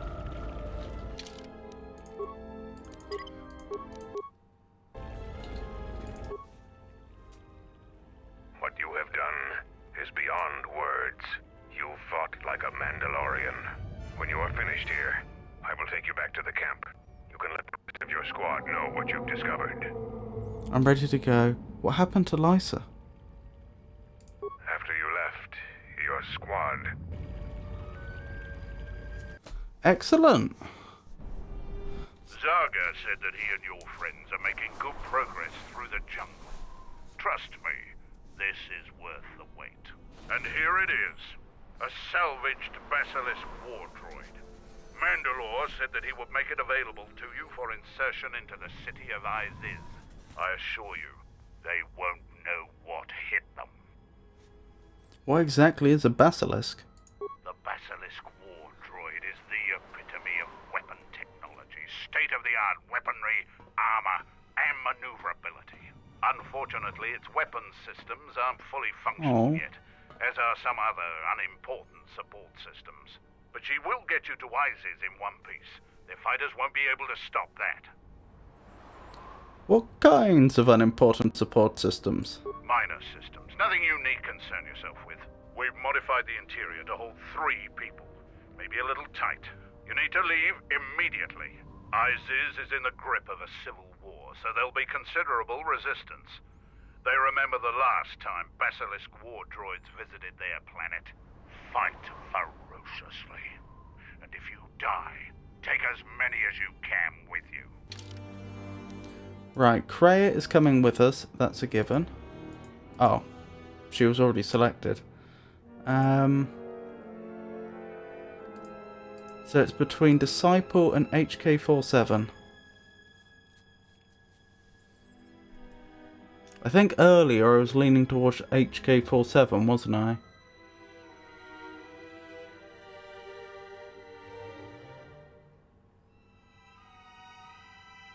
Yeah, shall we?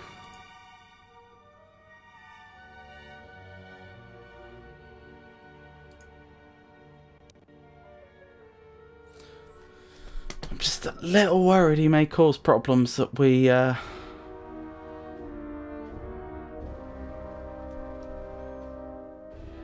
have to deal with. Tell you what, we will take Disciple, if only because he has a very high security skill.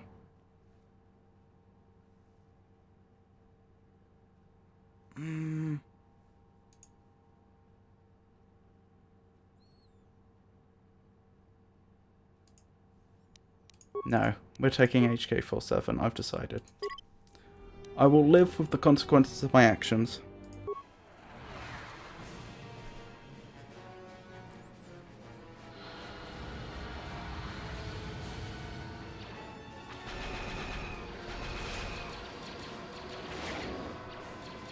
Goodness me.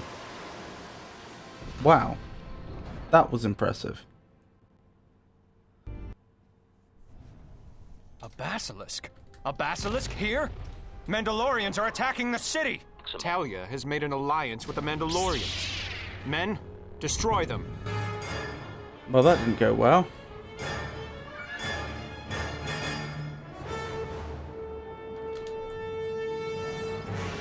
Anywho, it's time we stop there for tonight, I think.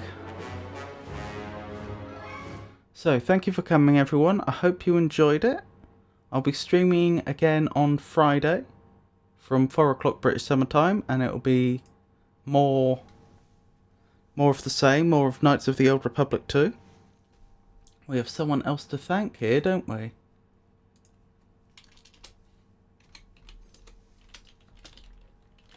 So, thank you, Matt. I do appreciate it. I'll also be streaming next Saturday and hopefully next Monday. If any of that should change, then I'll announce it online on our Discord server and on Twitter. So once again, thank you for coming, and I hope you all have a wonderful night. Good night.